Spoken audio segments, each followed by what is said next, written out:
Red Dragon by Thomas Harris. Read by Alan Sklar. Chapter 1. Will Graham sat Crawford down at a picnic table between the house and the ocean and gave him a glass of iced tea. Jack Crawford looked at the pleasant old house, salt-silvered wood in the clear light. "I should have caught you in Marathon when you got off work," he said. "You don't want to talk about it here." "I don't want to talk about it anywhere, Jack. You've got to talk about it, so let's have it. Just don't get out any pictures. If you brought pictures, leave them in the briefcase. Molly and Willie will be back soon." "How much do you know?" "What was in the Miami Herald and the Times," Graham said. "2 families killed in their houses a month apart, Birmingham and Atlanta. The circumstances were similar." "Not similar, the same." "How many confessions so far?" 86, when I called in this afternoon," Crawford said. "Cranks. None of them knew details. He smashes the mirrors and uses the pieces. None of them knew that." "What else did you keep out of the papers?" "He's blonde, right-handed, and really strong. Wears a size 11 shoe. He can tie a bowline. The prints are all smooth gloves." "You said that in public." "He's not too comfortable with locks," Crawford said. "Used a glass cutter and a suction cup to get in the house last time. Oh, and his blood's AB positive." "Somebody hurt him?" "Not that we know of. We typed him from semen and saliva. He's a secretor."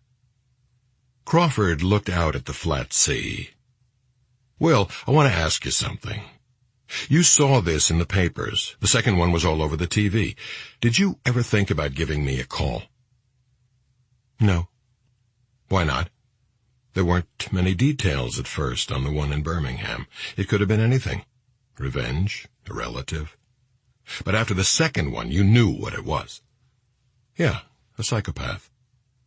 "I didn't call you because I didn't want to. I know who you have already to work on this. You've got the best lab. You'd have Heimlich at Harvard, Bloom at the University of Chicago. And I've got you down here fixing fucking boat motors." "I don't think I'd be all that useful to you, Jack. I never think about it anymore." "Really? You're caught, too. The last 2 we had, you caught." "How?"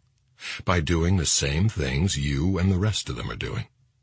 "That's not entirely true, Will. It's the way you think." "I think there's been a lot of bullshit about the way I think." "You made some jumps you never explained." "The evidence was there," Graham said. Sure there was. Plenty of it. Afterward. Before the collar, there was so damn little we couldn't get probable cause to go in." "You have the people you need, Jack. I don't think I'd be an improvement. I came down here to get away from that." "I know it. You got hurt last time. Well, now you look all right." "I'm all right. It's not getting cut. You've been cut."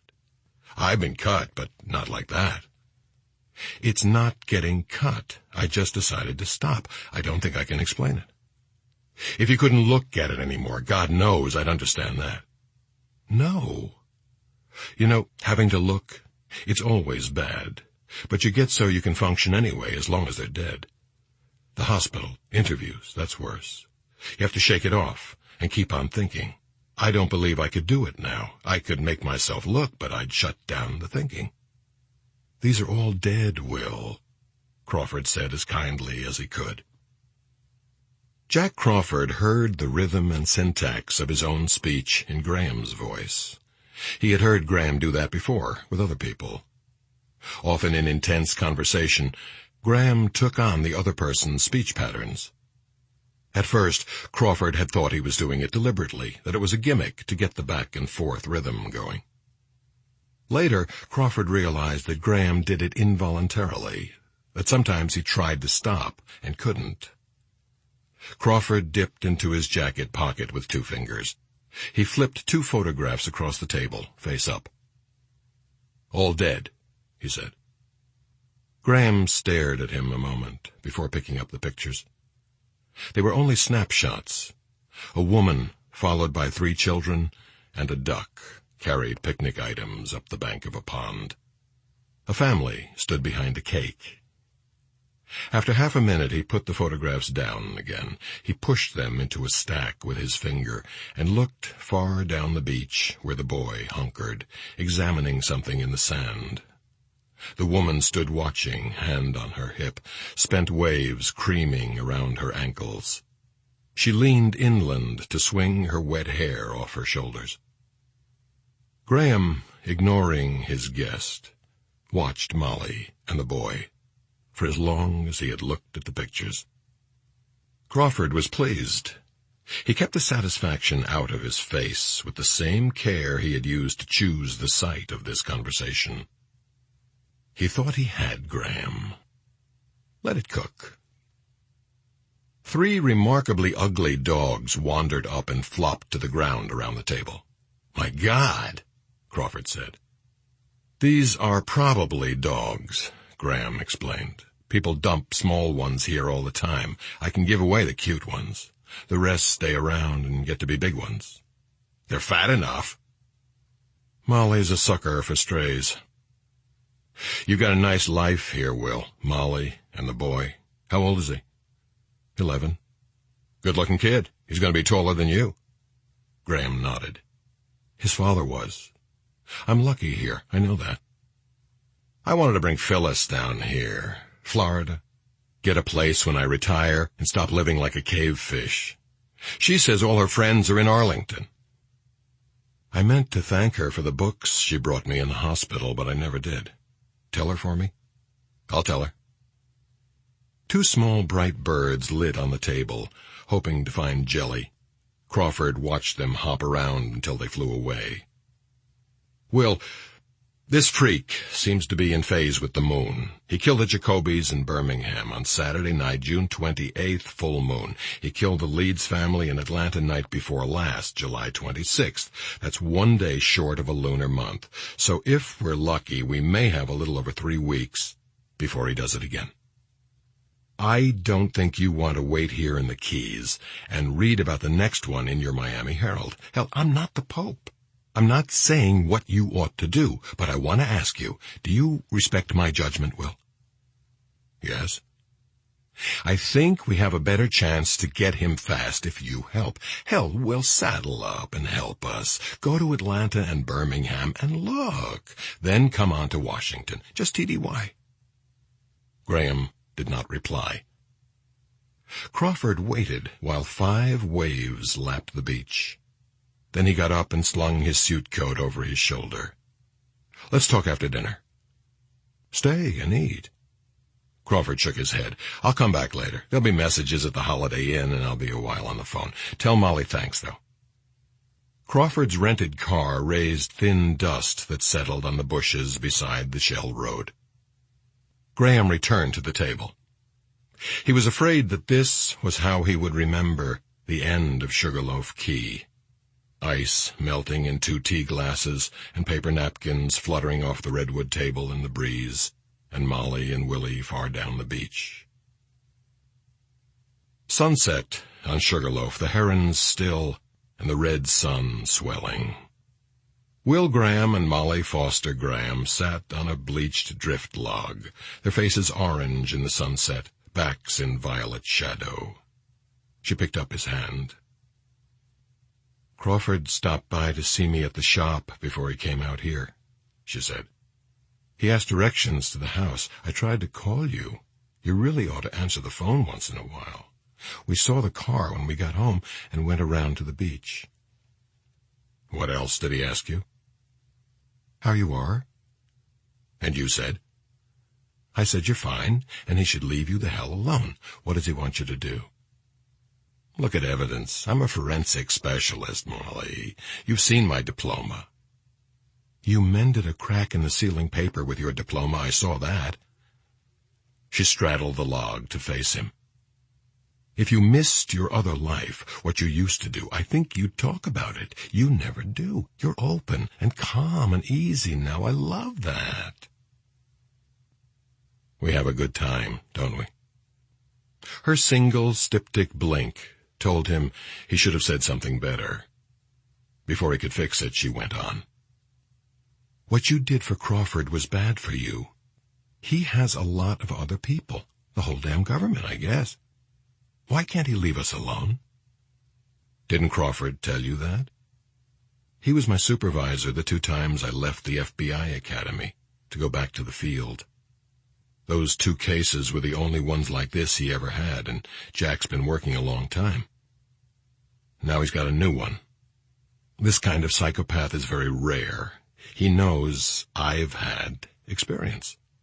Yes, you have, Molly said. His shirt was unbuttoned, and she could see the looping scar across his stomach. It was finger width and raised, and it never tanned. It ran down from his left hip bone and turned up to notch his rib cage on the other side. Dr. Hannibal Lecter did that with a linoleum knife.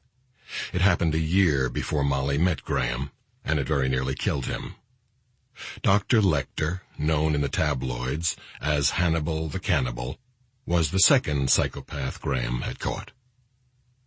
When he finally got out of the hospital, Graham resigned from the Federal Bureau of Investigation, left Washington, and found a job as a diesel mechanic in the boatyard at Marathon in the Florida Keys. It was a trade he grew up with. He slept in a trailer at the boatyard until Molly and her good ramshackle house on Sugarloaf Key.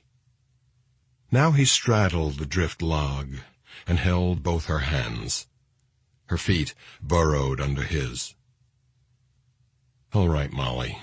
Crawford thinks I have a knack for the monsters. It's like a superstition with him. Do you believe it? Graham watched 3 pelicans fly in line across the tidal flats. Molly, an intelligent psychopath, particularly a sadist, is hard to catch for several reasons. First, there's no traceable motive, so you can't go that way. And most of the time you won't have any help from informants. See, there's a lot more stooling than sleuthing behind most arrests, but in a case like this, there won't be any informants.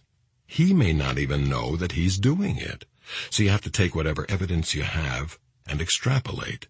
You try to reconstruct his thinking. You try to find patterns. And follow him and find him, Molly said. I'm afraid if you go after this maniac, or whatever he is, I'm afraid he'll do you like the last one did. That's it. That's what scares me. He'll never see me or know my name, Molly. The police, they'll have to take him down if they can find him, not me. Crawford just wants another point of view.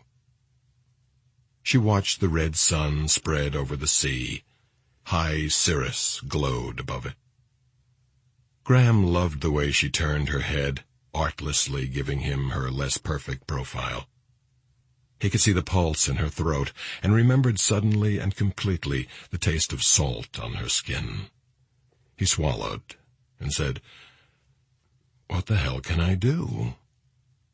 "What you've already decided. If you stay here and there's more killing, maybe it would sour this place for you, high noon and all that crap. If it's that way, you weren't really asking." "If I were asking, what would you say?" "Stay here with me. Me. And Willie, I'd drag him in if it would do any good. I'm supposed to dry my eyes and wave my hanky. If things don't go so well, I'll have the satisfaction that you did the right thing. That'll last about as long as taps. Then I can go home and switch one side of the blanket on." "I'd be at the back of the pack." "Never in your life. I'm selfish, huh?" "I don't care." "Neither do I. It's keen and sweet here. All the things that happened to you before make you know it, value it, I mean." He nodded. "Don't want to lose it either way," she said. "Nope, we won't either." Darkness fell quickly, and Jupiter appeared, low in the southwest. They walked back to the house beside the rising gibbous moon. Far out past the tidal flats, baitfish leaped for their lives. Crawford came back after dinner. He had taken off his coat and tie and rolled up his sleeves for the casual effect. Molly thought Crawford's thick, pale forearms were repulsive. To her, he looked like a damnably wise ape. She served him coffee under the porch fan and sat with him while Graham and Willie went out to feed the dogs. She said nothing. Moths batted softly at the screens. "He looks good, Molly," Crawford said. "You both do. Skinny and brown." "Whatever I say, you'll take him anyway, won't you?" "Yeah, I have to. I have to do it. But I swear to God, Molly, I'll make it as easy on him as I can. He's changed. It's great you got married. He's better and better. He doesn't dream so often now. He was really obsessed with the dogs for a while. Now he just takes care of them. He doesn't talk about them all the time. You're his friend, Jack. Why can't you leave him alone?" "Because it's his bad luck to be the best. Because he doesn't think like other people. Somehow he never got in a rut." "He thinks you want him to look at evidence." "I do want him to look at evidence. There's nobody better with evidence. But he has the other thing, too. Imagination, projection, whatever. He doesn't like that part of it." "You wouldn't like it either if you had it. Promise me something, Jack. Promise me you'll see to it he doesn't get too close. I think it would kill him to have to fight." "He won't have to fight, I can promise you that." When Graham finished with the dogs, Molly helped him pack. Chapter 2. Will Graham drove slowly past the house where the Charles Leeds family had lived and died. The windows were dark. One yard light burned. He parked 2 blocks away and walked back through the warm night, carrying the Atlanta police detective's report in a cardboard box. Graham had insisted on coming alone. Anyone else in the house would distract him. That was the reason he gave Crawford. He had another private reason. He was not sure how he would act. He didn't want a face aimed at him all the time. He had been all right at the morgue. The 2-story brick home was set back from the street on a wooded lot. Graham stood under the trees for a long time looking at it. He tried to be still inside. In his mind, a silver pendulum swung in darkness. He waited until the pendulum was still. A few neighbors drove by, looking at the house quickly and looking away. A murder house is ugly to the neighbors, like the face of someone who betrayed them. Only outsiders and children stare. The shades were up. Graham was glad. That meant no relatives had been inside. Relatives always lower the shades. He walked around the side of the house, moving carefully, not using his flashlight. He stopped twice to listen. The Atlanta police knew he was here, but the neighbors did not. They would be jumpy. They might shoot. Looking in a rear window, he could see all the way through to the light in the front yard, past silhouettes of furniture. The scent of Cape jasmine was heavy in the air. A latticed porch ran across most of the back. On the porch door was the seal of the Atlanta Police Department. Graham removed the seal and went in. The door from the porch into the kitchen was patched with plywood, where the police had taken out the glass. By flashlight, he unlocked it with the key the police had given him. He wanted to turn on lights. He wanted to put on his shiny badge and make some official noises to justify himself to the silent house where 5 people had died. He did none of that. He went into the dark kitchen and sat down at the breakfast table. 2 pilot lights on the kitchen range glowed blue in the dark. He smelled furniture polish and apples. The thermostat clicked and the air conditioning came on. Graham started at the noise, felt a trickle of fear. He was an old hand at fear. He could manage this one. He simply was afraid, and he could go on anyway. He could see and hear better, afraid. He could not speak as concisely, and fear sometimes made him rude. Here, there was nobody left to speak to. There was nobody to offend anymore. Madness came into this house, through that door, into this kitchen, moving on size 11 feet, sitting in the dark. He sensed madness like a bloodhound sniffs a shirt. Graham had studied the detective's report at Atlanta Homicide for most of the day and early evening. He remembered that the light on the vent hood over the stove had been on when the police arrived. He turned it on now. 2 framed samplers hung on the wall beside the stove. One said, "Kissin' don't last, cookin' do." The other was, "It's always to the kitchen that our friends best like to come, to hear the heartbeat of the house, take comfort in its hum." Graham looked at his watch. 11:30 p.m. According to the pathologist, the deaths occurred between 11 p.m. and 1 a.m. First, there was the entry. He thought about that. The madman slipped the hook on the outside screen door, stood in the darkness of the porch, and took something from his pocket. A suction cup, maybe the base of a pencil sharpener designed to stick to a desktop. Crouched against the wooden lower half of the kitchen door, the madman raised his head to peer through the glass. He put out his tongue and licked the cup, pressed it to the glass, and flicked the lever to make it stick. A small glass cutter was attached to the cup with string so that he could cut a circle. Tiny squeal of the glass cutter and one solid tap to break the glass. One hand to tap, one hand to hold the suction cup. The glass must not fall. The loose piece of glass is slightly egg-shaped because the string wrapped around the shaft of the suction cup as he cut. A little grating noise as he pulls the piece of glass back outside. He does not care that he leaves A.B. saliva on the glass. His hand in the tight glove snakes in through the hole, finds the lock. The door opens silently. He is inside. In the light of the vent hood, he can see his body in this strange kitchen. It is pleasantly cool in the house. Will Graham ate 2 digels. The crackle of the cellophane irritated him as he stuffed it in his pocket. He walked through the living room, holding his flashlight well away from him by habit. Though he had studied the floor plan, he made one wrong turn before he found the stairs. They did not creak. Now he stood in the doorway of the master bedroom. He could see faintly without the flashlight.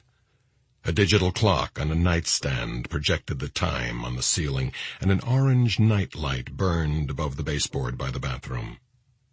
The coppery smell of blood was strong. Eyes accustomed to the dark could see well enough. The madman could distinguish Mr. Leeds from his wife. There was enough light for him to cross the room, grab Leeds' hair, and cut his throat. What then? Back to the wall switch, a greeting to Mrs. Leeds, and then the gunshot that disabled her. Graham switched on the lights, and bloodstains shouted at him from the walls, from the mattress, and the floor. The very air had screams smeared on it. He flinched from the noise in this silent room, full of dark stains drying. Graham sat on the floor until his head was quiet. Still, still, be still. The number and variety of the bloodstains had puzzled Atlanta detectives trying to reconstruct the crime. All the victims were found slain in their beds. This was not consistent with the locations of the stains. At first, they believed Charles Leeds was attacked in his daughter's room and his body dragged to the master bedroom. Close examination of the splash patterns made them reconsider. The killer's exact movements in the rooms were not yet determined. Now, with the advantage of the autopsy and lab reports, Will Graham began to see how it had happened. The intruder cut Charles Leeds' throat as he lay asleep beside his wife, went back to the wall switch, and turned on the lights. Hairs and oil from Mr. Leeds' head was left on the switch plate by a smooth glove. He shot Mrs. Leeds as she was rising, then went toward the children's rooms. Leeds rose with his cut throat and tried to protect the children, losing great gouts of blood and an unmistakable arterial spray as he tried to fight. He was shoved away, fell and died with his daughter in her room. One of the two boys was shot in bed. The other boy was also found in bed, but he had dust balls in his hair. Police believed he was dragged out from under his bed to be shot. When all of them were dead, except possibly Mrs. Leeds, the smashing of mirrors began, the selection of shards, the further attention to Mrs. Leeds. Graham had full copies of all the autopsy protocols in his box. Here was the one on Mrs. Leeds. The bullet entered to the right of her navel and lodged in her lumbar spine, but she died of strangulation. The increase in serotonin and free histamine levels in the gunshot wound indicated she had lived at least 5 minutes after she was shot. The histamine was much higher than the serotonin, so she had not lived more than 15 minutes. Most of her other injuries were probably, but not conclusively, post-mortem. If the other injuries were post-mortem, what was the killer doing in the interval while Mrs. Leeds waited to die? Graham wondered. Struggling with Leeds and killing the others, yes, but that would have taken less than a minute. Smashing the mirrors. But what else? The Atlanta detectives were thorough. They had measured and photographed exhaustively, had vacuumed and grid-searched and taken the traps from the drains. Still, Graham looked for himself. From the police photographs and taped outlines on the mattresses, Graham could see where the bodies had been found. The evidence, nitrate traces on bedclothes in the case of the gunshot wounds, indicated that they were found in positions approximating those in which they died. But the profusion of bloodstains and matted sliding marks on the hall carpet remained unexplained. One detective had theorized that some of the victims tried to crawl away from the killer. Graham did not believe it. Clearly, the killer moved them after they were dead and then put them back the way they were when he killed them. What he did with Mrs. Leeds was obvious. But what about the others? He had not disfigured them further as he did Mrs. Leeds. The children each suffered a single gunshot wound in the head. Charles Leeds bled to death, with aspirated blood contributing. The only additional mark on him was a superficial ligature mark around his chest, believed to be post-mortem. What did the killer do with them after they were dead? From his box, Graham took the police photographs, lab reports on the individual blood and organic stains in the room, and standard comparison plates of blood drop trajectories. He went over the upstairs rooms minutely, trying to match injuries to stains, trying to work backward.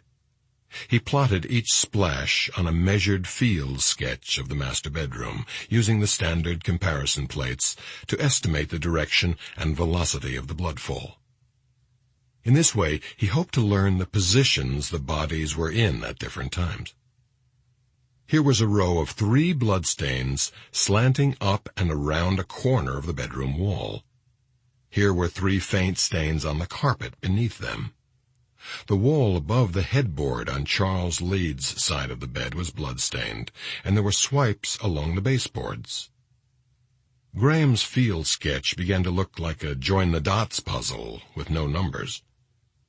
He stared at it, looked up at the room, and back to the sketch, until his head ached. He went into the bathroom and took his last 2 Bufferin, scooping up water in his hand from the faucet in the sink. He splashed water on his face and dried it with his shirt tail.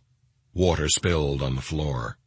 He had forgotten that the trap was gone from the drain. Otherwise, the bathroom was undisturbed, except for the broken mirror and traces of the red fingerprint powder called dragon's blood. Toothbrushes, facial cream, razor were all in place. The bathroom looked as though a family still used it. Mrs. Leeds' pantyhose hung on the towel racks where she had left them to dry.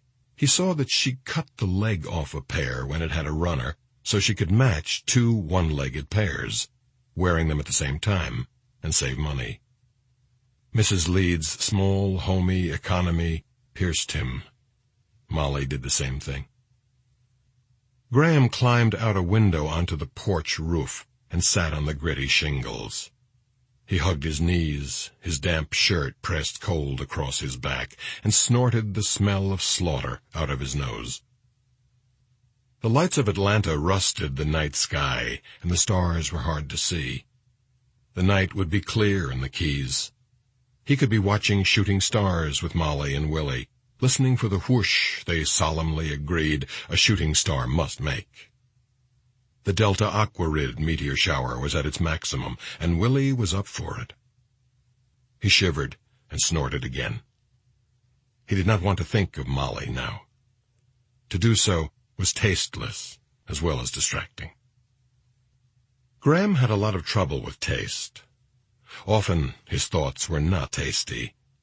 There were no effective partitions in his mind. What he saw and learned touched everything else he knew. Some of the combinations were hard to live with, but he could not anticipate them, could not block and repress.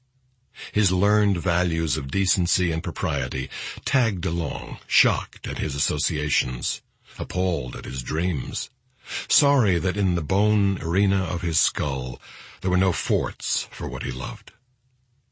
His associations came at the speed of light. His value judgments were at the pace of a responsive reading. They could never keep up and direct his thinking. He viewed his own mentality as grotesque but useful, like a chair made of antlers. There was nothing he could do about it. Graham turned off the lights in the Leeds house and went out through the kitchen. At the far end of the back porch, his flashlight revealed a bicycle and a wicker dog bed. There was a doghouse in the backyard, a dog bowl by the steps. The evidence indicated the Leedses were surprised in their sleep. Holding the flashlight between his chin and chest, he wrote a memo. Jack, where was the dog? Graham drove back to his hotel. He had to concentrate on his driving, though there was little traffic at 4:30 a.m. His head still ached, and he watched for an all-night pharmacy. He found one on Peachtree. A slovenly rent-a-cop dozed near the door. A pharmacist in a jacket dingy enough to highlight his dandruff sold Graham Bufferin. The glare in the place was painful. Graham disliked young pharmacists. They had a middle-of-the-litter look about them. They were often smug, and he suspected that they were unpleasant at home. What else? The pharmacist said, his fingers poised above the cash register keys. What else? The Atlanta FBI office had booked him into an absurd hotel near the city's new Peachtree Center. It had glass elevators, shaped like milkweed pods, to let him know he was really in town now. Graham rode up to his room with two conventioneers, wearing name tags with the printed greeting, Hi. They held to the rail and looked over the lobby as they ascended. Look yonder by the desk. That's Wilma and them just now coming in, the larger one said. God damn, I'd love to tear off a piece of that. Fuck her till her nose bleeds, the other one said. Fear and rut and anger at the fear. Say, you know why a woman has legs? Why? So she won't leave a trail like a snail. The elevator doors opened. Is this it? This is it, the larger one said. He lurched against the facing as he got off. This is the blind leading the blind, the other one said. Graham put his cardboard box on the dresser in his room. Then he put it in a drawer where he could not see it. He had had enough of the wide-eyed dead. He wanted to call Molly, but it was too early. A meeting was scheduled for 8 a.m. at the Atlanta police headquarters. He'd have little enough to tell them. He would try to sleep. His mind was a busy rooming house, with arguments all around him, and they were fighting somewhere down the hall. He was numb and empty, and he drank 2 fingers of whiskey from his bathroom glass before he lay down. The darkness pressed too closely on him.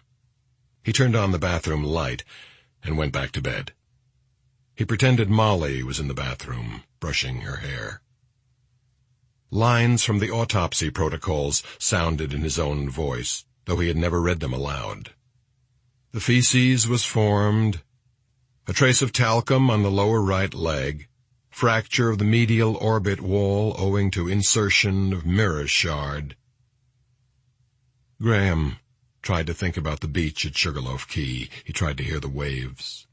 He pictured his workbench in his mind and thought about the escapement for the water clock he and Willie were building. He sang Whiskey River under his breath and tried to run Black Mountain Rag through his head from one end to the other. Molly's music. Doc Watson's guitar part was all right, but he always lost it in the fiddle break. Molly had tried to teach him clog dancing in the backyard, and she was bouncing, and finally he dozed. He woke in an hour, rigid and sweating, seeing the other pillow silhouetted against the bathroom light, and it was Mrs. Leeds lying beside him, bitten and torn, mirrored eyes, and blood like the legs of spectacles over her temples and ears. He could not turn his head to face her, brain screaming like a smoke alarm. He put his hand over there and touched dry cloth. Having acted, he felt some immediate relief. He rose, his heart pounding, and put on a dry T-shirt. He threw the wet one into the bathtub. He could not move over to the dry side of the bed. Instead, he put a towel on the side where he had sweated and lay down on it, propped against the headboard with a stiff drink in his hand. He swallowed a third of it. He reached for something to think about, anything. The pharmacy where he bought the Bufferin then, perhaps because it was his only experience all day that was not related to death. He could remember old drugstores with soda fountains.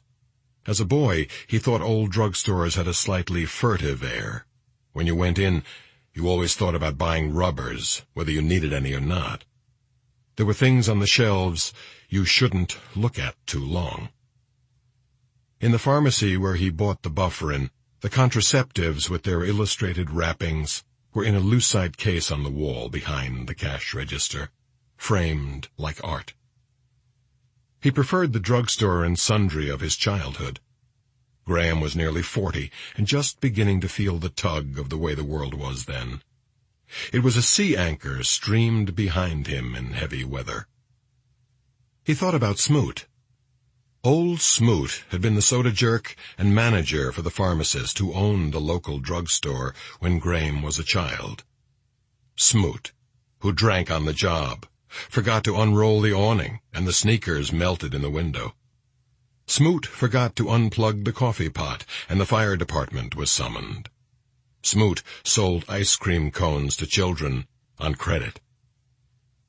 His principal outrage was ordering 50 Kewpie dolls from a detail man while the store owner was on vacation. On his return, the owner fired Smoot for a week.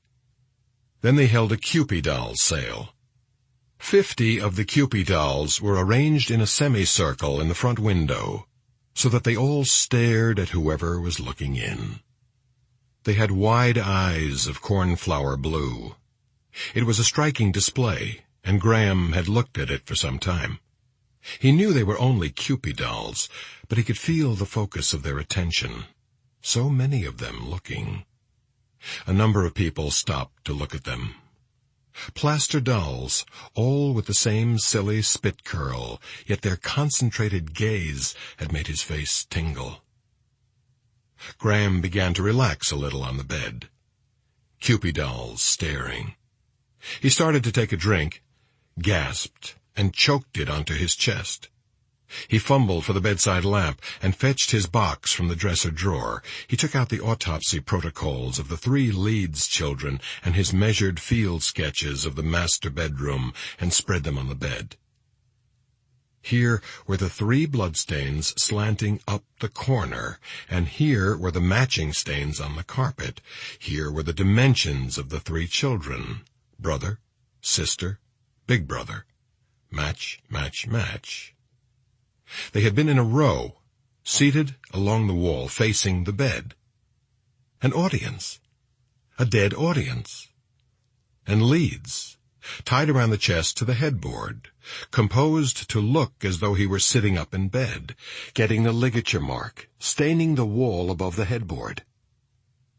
What were they watching? Nothing. They were all dead. But their eyes were open. They were watching a performance starring the madman and the body of Mrs. Leeds beside Mr. Leeds in the bed.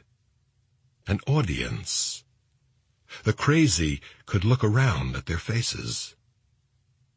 Graham wondered if he had lit a candle. The flickering light would simulate expression on their faces. No candle was found. Maybe he would think to do that next time.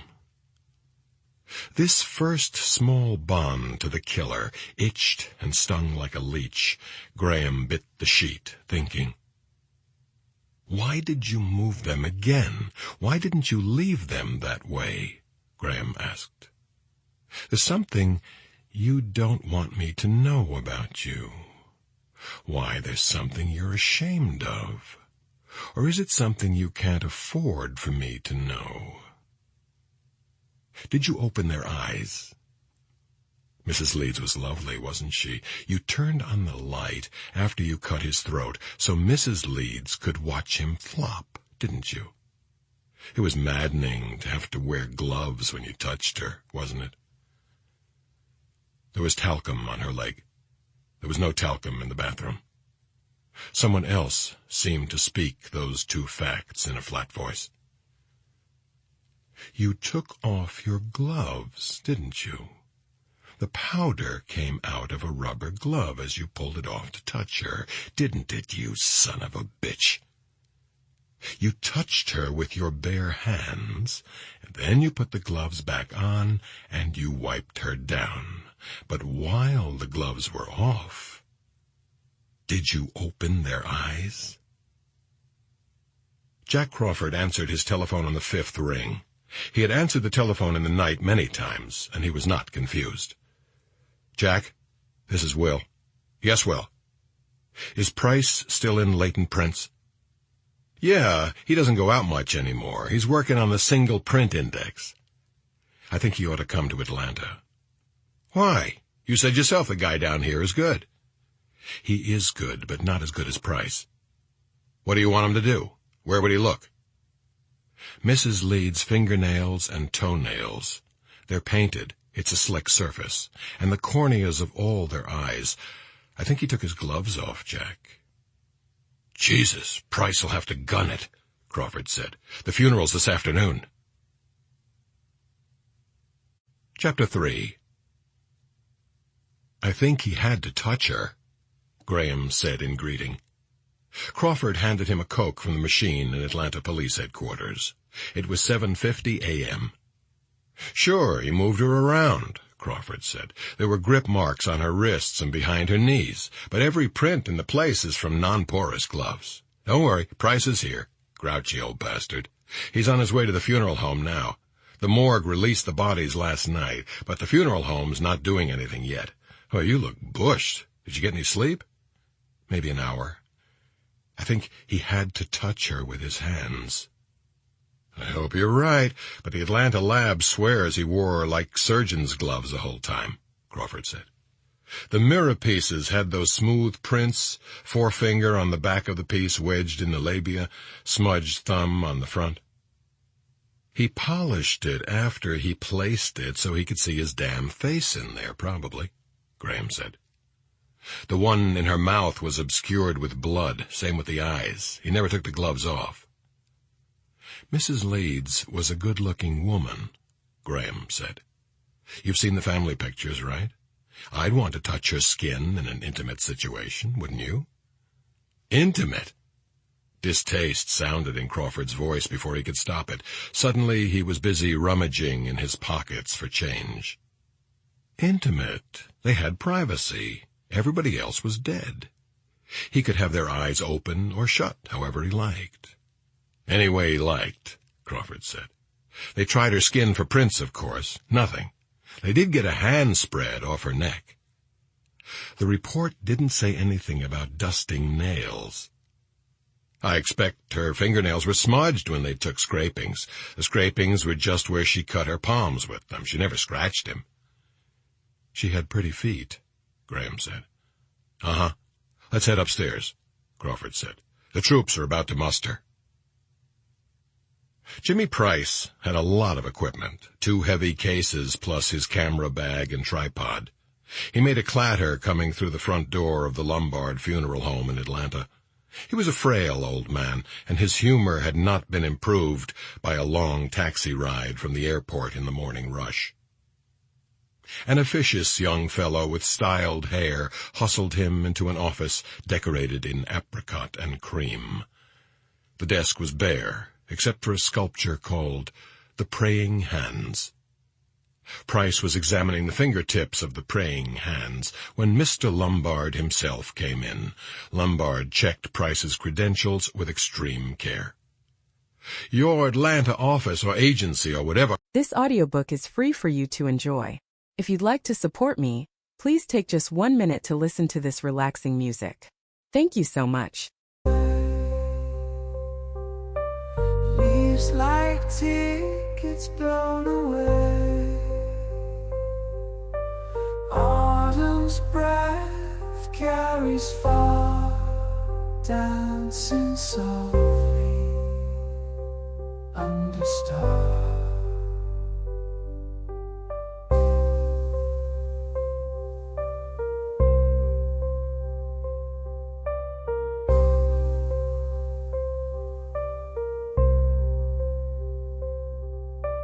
Fragile leaves floating high,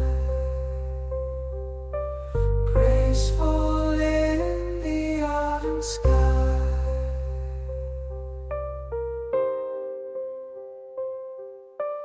Tender touch.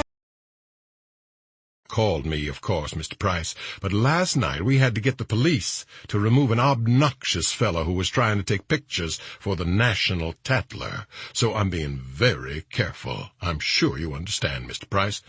The bodies were only released to us about 1 o'clock this morning, and the funeral is this afternoon at 5. We simply can't delay it. This won't take a lot of time, Price said. I need one reasonably intelligent assistant, if you have one. Have you touched the bodies, Mr. Lombard? No. Find out who has. I'll have to print them all. The morning briefing of police detectives on the Leeds case was concerned mostly with teeth. Atlanta Chief of Detectives R.J. Buddy Springfield, a burly man in shirt sleeves, stood by the door with Dr. Dominic Princi as the 23 detectives filed in. "All right, boys, let's have a big grin as you come by," Springfield said. "Show Dr. Princi your teeth. That's right. Let's see 'em all. Christ, Sparks, is that your tongue, or are you swallowing a squirrel? Keep moving." A large frontal view of a set of teeth, upper and lower, was tacked to the bulletin board at the front of the squad room. It reminded Graham of the celluloid strip of printed teeth in a dime store jack-o'-lantern. He and Crawford sat down at the back of the room, while the detectives took their places at schoolroom desks. Atlanta Public Safety Commissioner Gilbert Lewis and his public relations officer sat apart from them in folding chairs. Lewis had to face a news conference in an hour. Chief of Detective Springfield took charge. "All right, let's cease fire with the bullshit. If you read up this morning, you saw zero progress. House-to-house interviews will continue for a radius of 4 additional blocks around the scene. R&I has loaned us 2 clerks to help cross-match in airline reservations and car rentals in Birmingham and Atlanta. Airport and hotel details will make the rounds again today. Yes, again today. Catch every maid and attendant as well as the desk people. He had to clean up somewhere, and he may have left a mess. If you find somebody who cleaned up a mess, roust out who's ever in the room, seal it, and get on the horn to the laundry double quick. This time we've got something for you to show around. Dr. Princhy? Dr. Dominic Princhy, Chief Medical Examiner for Fulton County, walked to the front and stood under the drawing of the teeth. He held up a dental cast. Gentlemen, this is what the subject's teeth look like. The Smithsonian in Washington reconstructed them from the impressions we took of bite marks on Mrs. Leeds, and a clear bite mark in a piece of cheese from the Leeds's refrigerator, Princhy said. As you can see, he has pegged lateral incisors, the teeth here and here. Princhy pointed to the cast in his hand, then to the chart above him. The teeth are crooked in alignment, and a corner is missing from this central incisor. The other incisor is grooved, here. It looks like a tailor's notch, the kind of wear you get biting thread. Snaggle-toothed son of a bitch, somebody mumbled. How do you know for sure it was the perpetrator that bit the cheese, Doc? A tall detective in the front row asked. Princhy disliked being called Doc, but he swallowed it. Saliva washes from the cheese and from the bite wounds matched for blood type, he said. The victim's teeth and blood type didn't match. Fine, Doctor, Springfield said. We'll pass out pictures of the teeth to show around. What about giving it to the papers? The public relations officer, Simpkins, was speaking. Have you seen these teeth sort of thing? I see no objection to that, Springfield said. What about it, Commissioner? Lewis nodded. Simpkins was not through. Dr. Princhy, the press is going to ask why it took 4 days to get this dental representation you have here, and why it all had to be done in Washington. Special Agent Crawford studied the button on his ballpoint pen. Princhy reddened, but his voice was calm. Bite marks on flesh are distorted when a body is moved, Mr. Simpson. Simpkins, then. We couldn't make this using only the bite marks on the victims. That is the importance of the cheese. Cheese is relatively solid, but tricky to cast. You have to oil it first to keep the moisture out of the casting medium. Usually you get one shot at it. The Smithsonian has done it for the FBI crime lab before. They're better equipped to do a Facebook registration, and they have an anatomical articulator. They have a consulting forensic odontologist. We don't. Anything else? Would it be fair to say that the delay was caused by the FBI lab and not here? Princhy turned on him. What it would be fair to say, Mr. Simpkins, is that a federal investigator, Special Agent Crawford, found the cheese in the refrigerator 2 days ago, after your people had been through the place. He expedited the lab work at my request. It would be fair to say I'm relieved that it wasn't one of you that bit the goddamn thing. Commissioner Lewis broke in, his heavy voice booming in the squad room. Nobody's questioning your judgment, Dr. Princhy. Simpkins, the last thing we need is to start a pissing contest with the FBI. Let's get on with it. We're all after the same thing, Springfield said. Jack, you fellas want to add anything? Crawford took the floor. The faces he saw were not entirely friendly. He had to do something about that. I just want to clear the air, Chief. Years ago, there was a lot of rivalry about who got the collar. Each side, federal and local, held out on the other. It made a gap that crooks slipped through. That's not bureau policy now, and it's not my policy. I don't give a damn who gets the collar. Neither does Investigator Graham. That's him sitting back there, if some of you are wondering. If the man who did this is run over by a garbage truck, it would suit me just fine, as long as it puts him off the street. I think you feel the same way." Crawford looked over the detectives and hoped they were mollified. He hoped they wouldn't hoard leads. Commissioner Lewis was talking to him. "Investigator Graham has worked on this kind of thing before." "Yes, sir." "Can you add anything, Mr. Graham? Suggest anything?" Crawford raised his eyebrows at Graham. "Would you come up to the front?" Springfield said. Graham wished he had been given the chance to talk to Springfield in private. He didn't want to go to the front. He went, though. Rumpled and sun-blasted, Graham didn't look like a federal investigator. Springfield thought he looked more like a house painter who had put on a suit to appear in court. The detectives shifted from one buttock to the other. When Graham turned to face the room, the ice-blue eyes were startling in his brown face. "Just a couple of things," he said. "We can't assume he's a former mental patient or somebody with a record of sex offenses. There's a high probability that he doesn't have any kind of record. If he does, it's more likely to be breaking and entering than a minor sex offense. He may have a history of biting in lesser assaults, bar fights, or child abuse. The biggest help we'll have on that will come from emergency room personnel and the child welfare people. Any bad bite they can remember is worth checking, regardless of who was bitten and how they said it happened. That's all I have." The tall detective on the front row raised his hand and spoke at the same time. "But he only bit women so far, right?" "That's all we know about. He bites a lot, though. 6 bad ones in Mrs. Leeds, 8 in Mrs. Jacoby. That's way above average." "What's average?"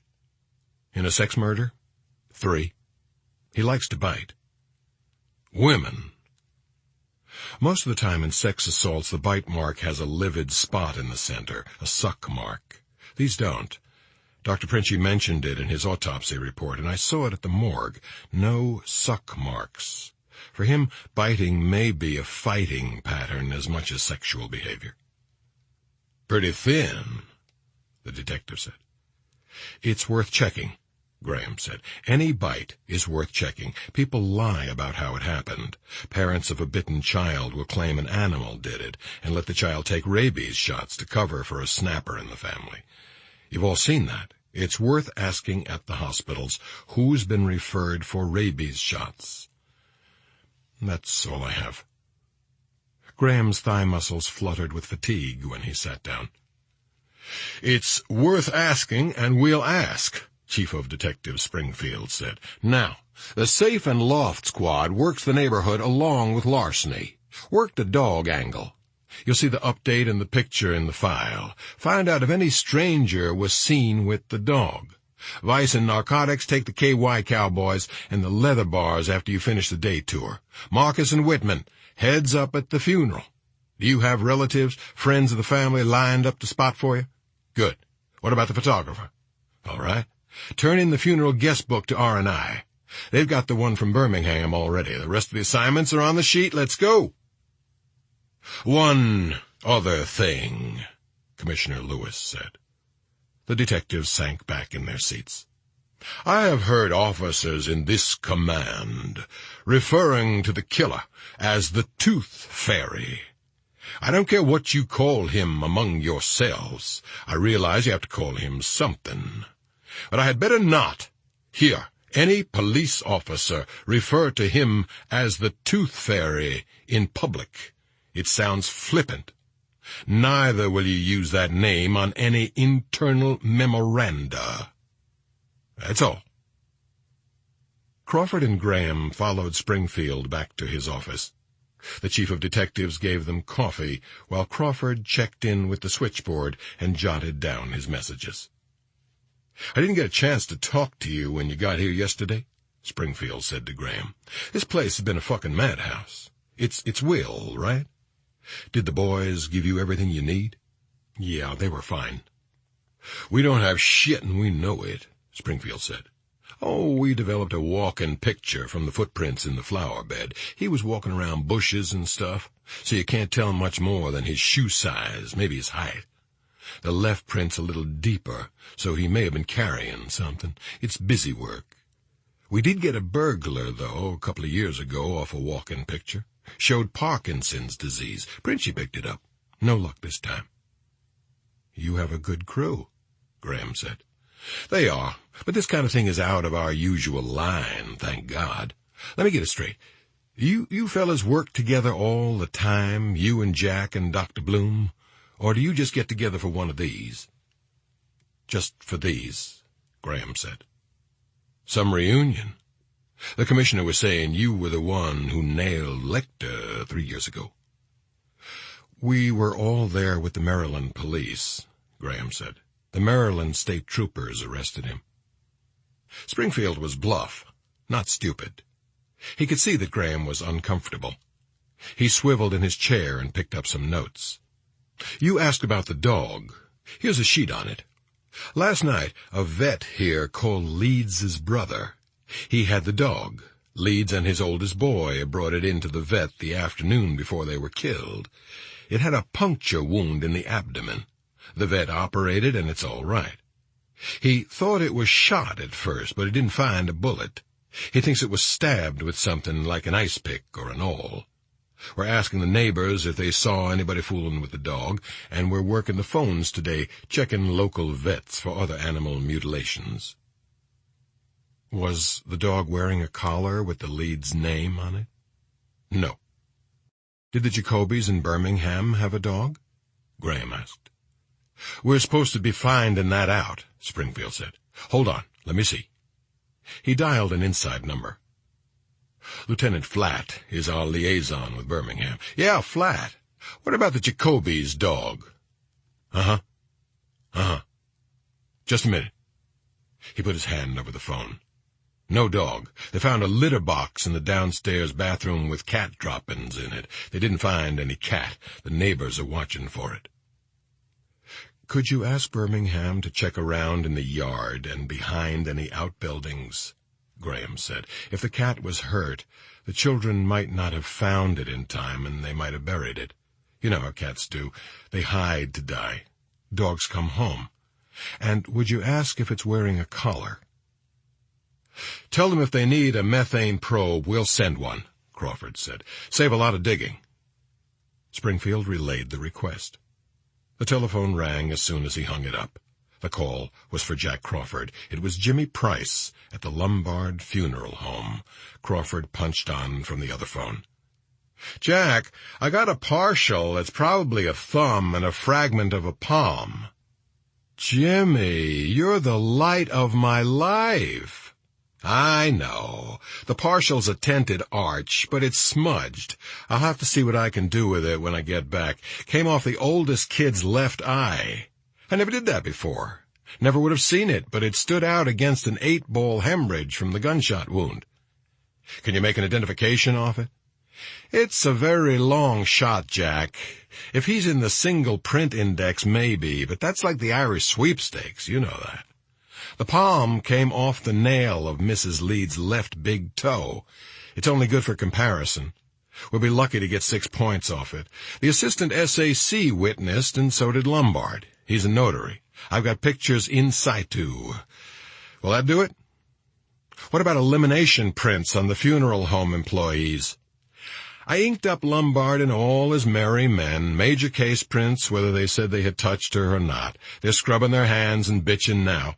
Let me go home, Jack. I want to work these up in my own darkroom. Who knows what's in the water here? Turtles. Who knows? I can catch a plane to Washington in an hour and fax the prints down to you by early afternoon. Crawford thought a moment.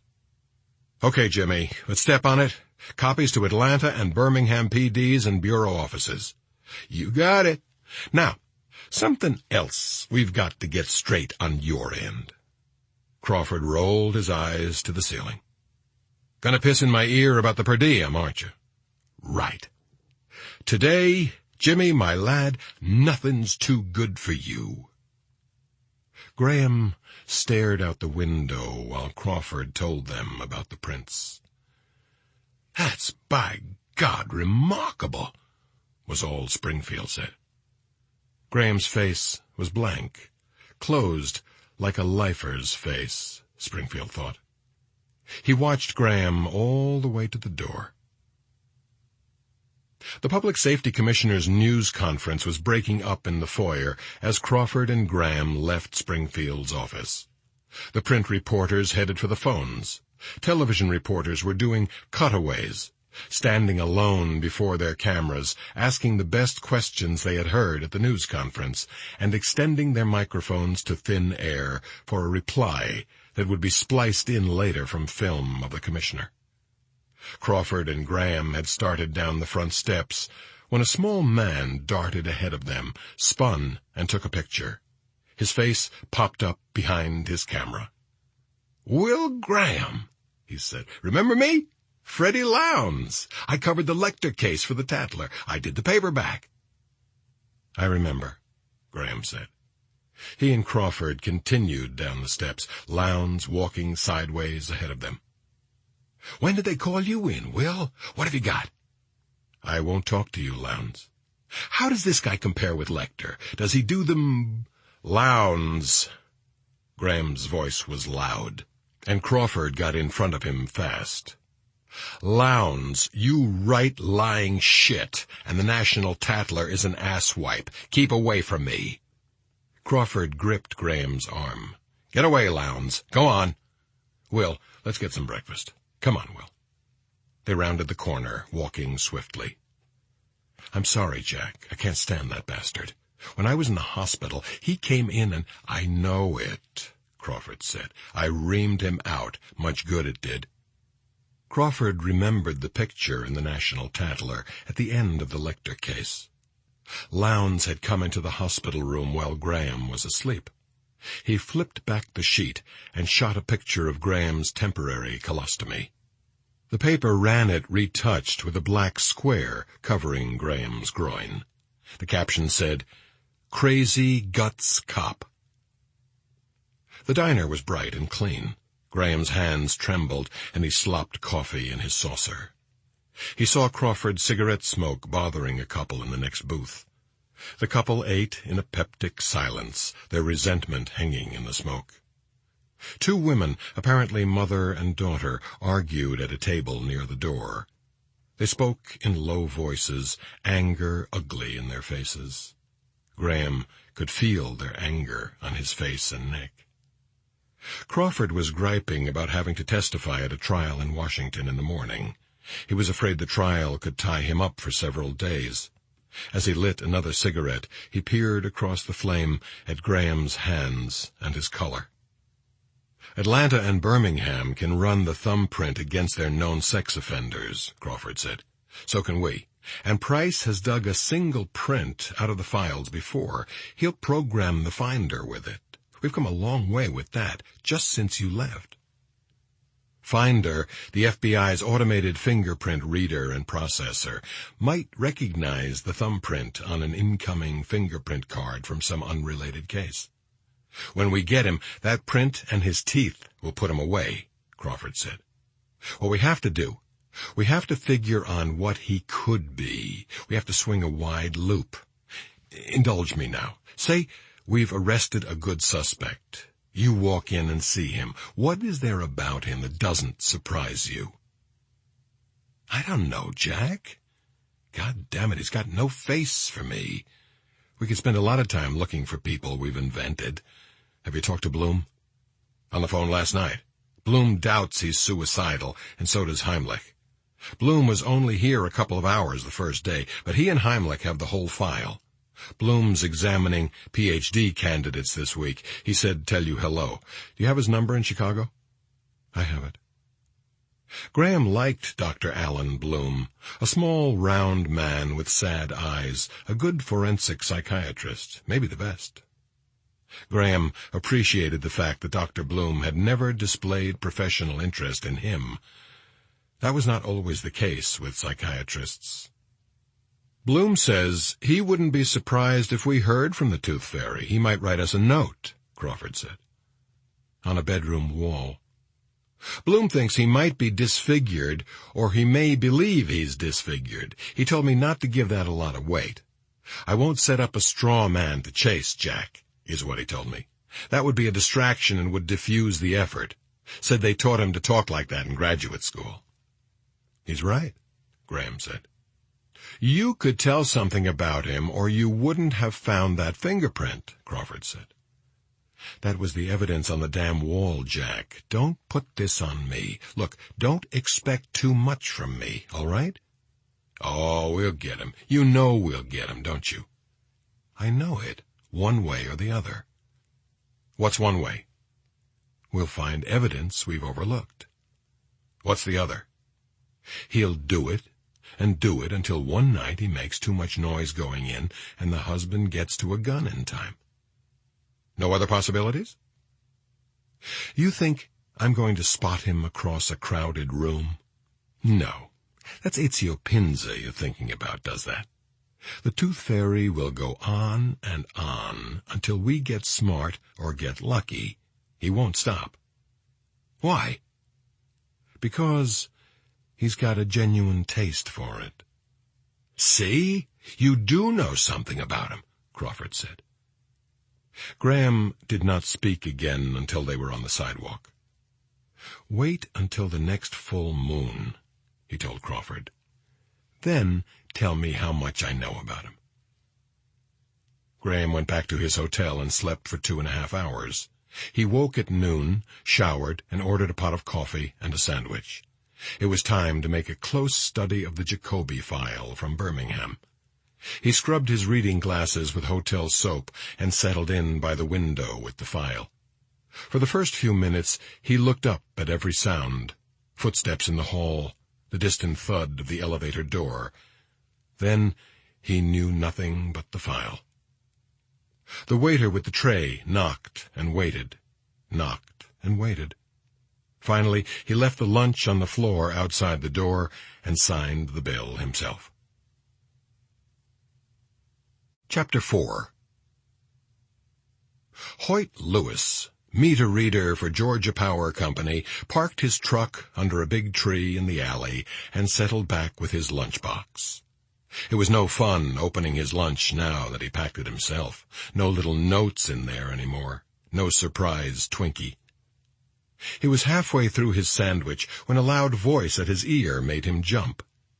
"I guess I used $1,000 worth of electricity this month, is that right?"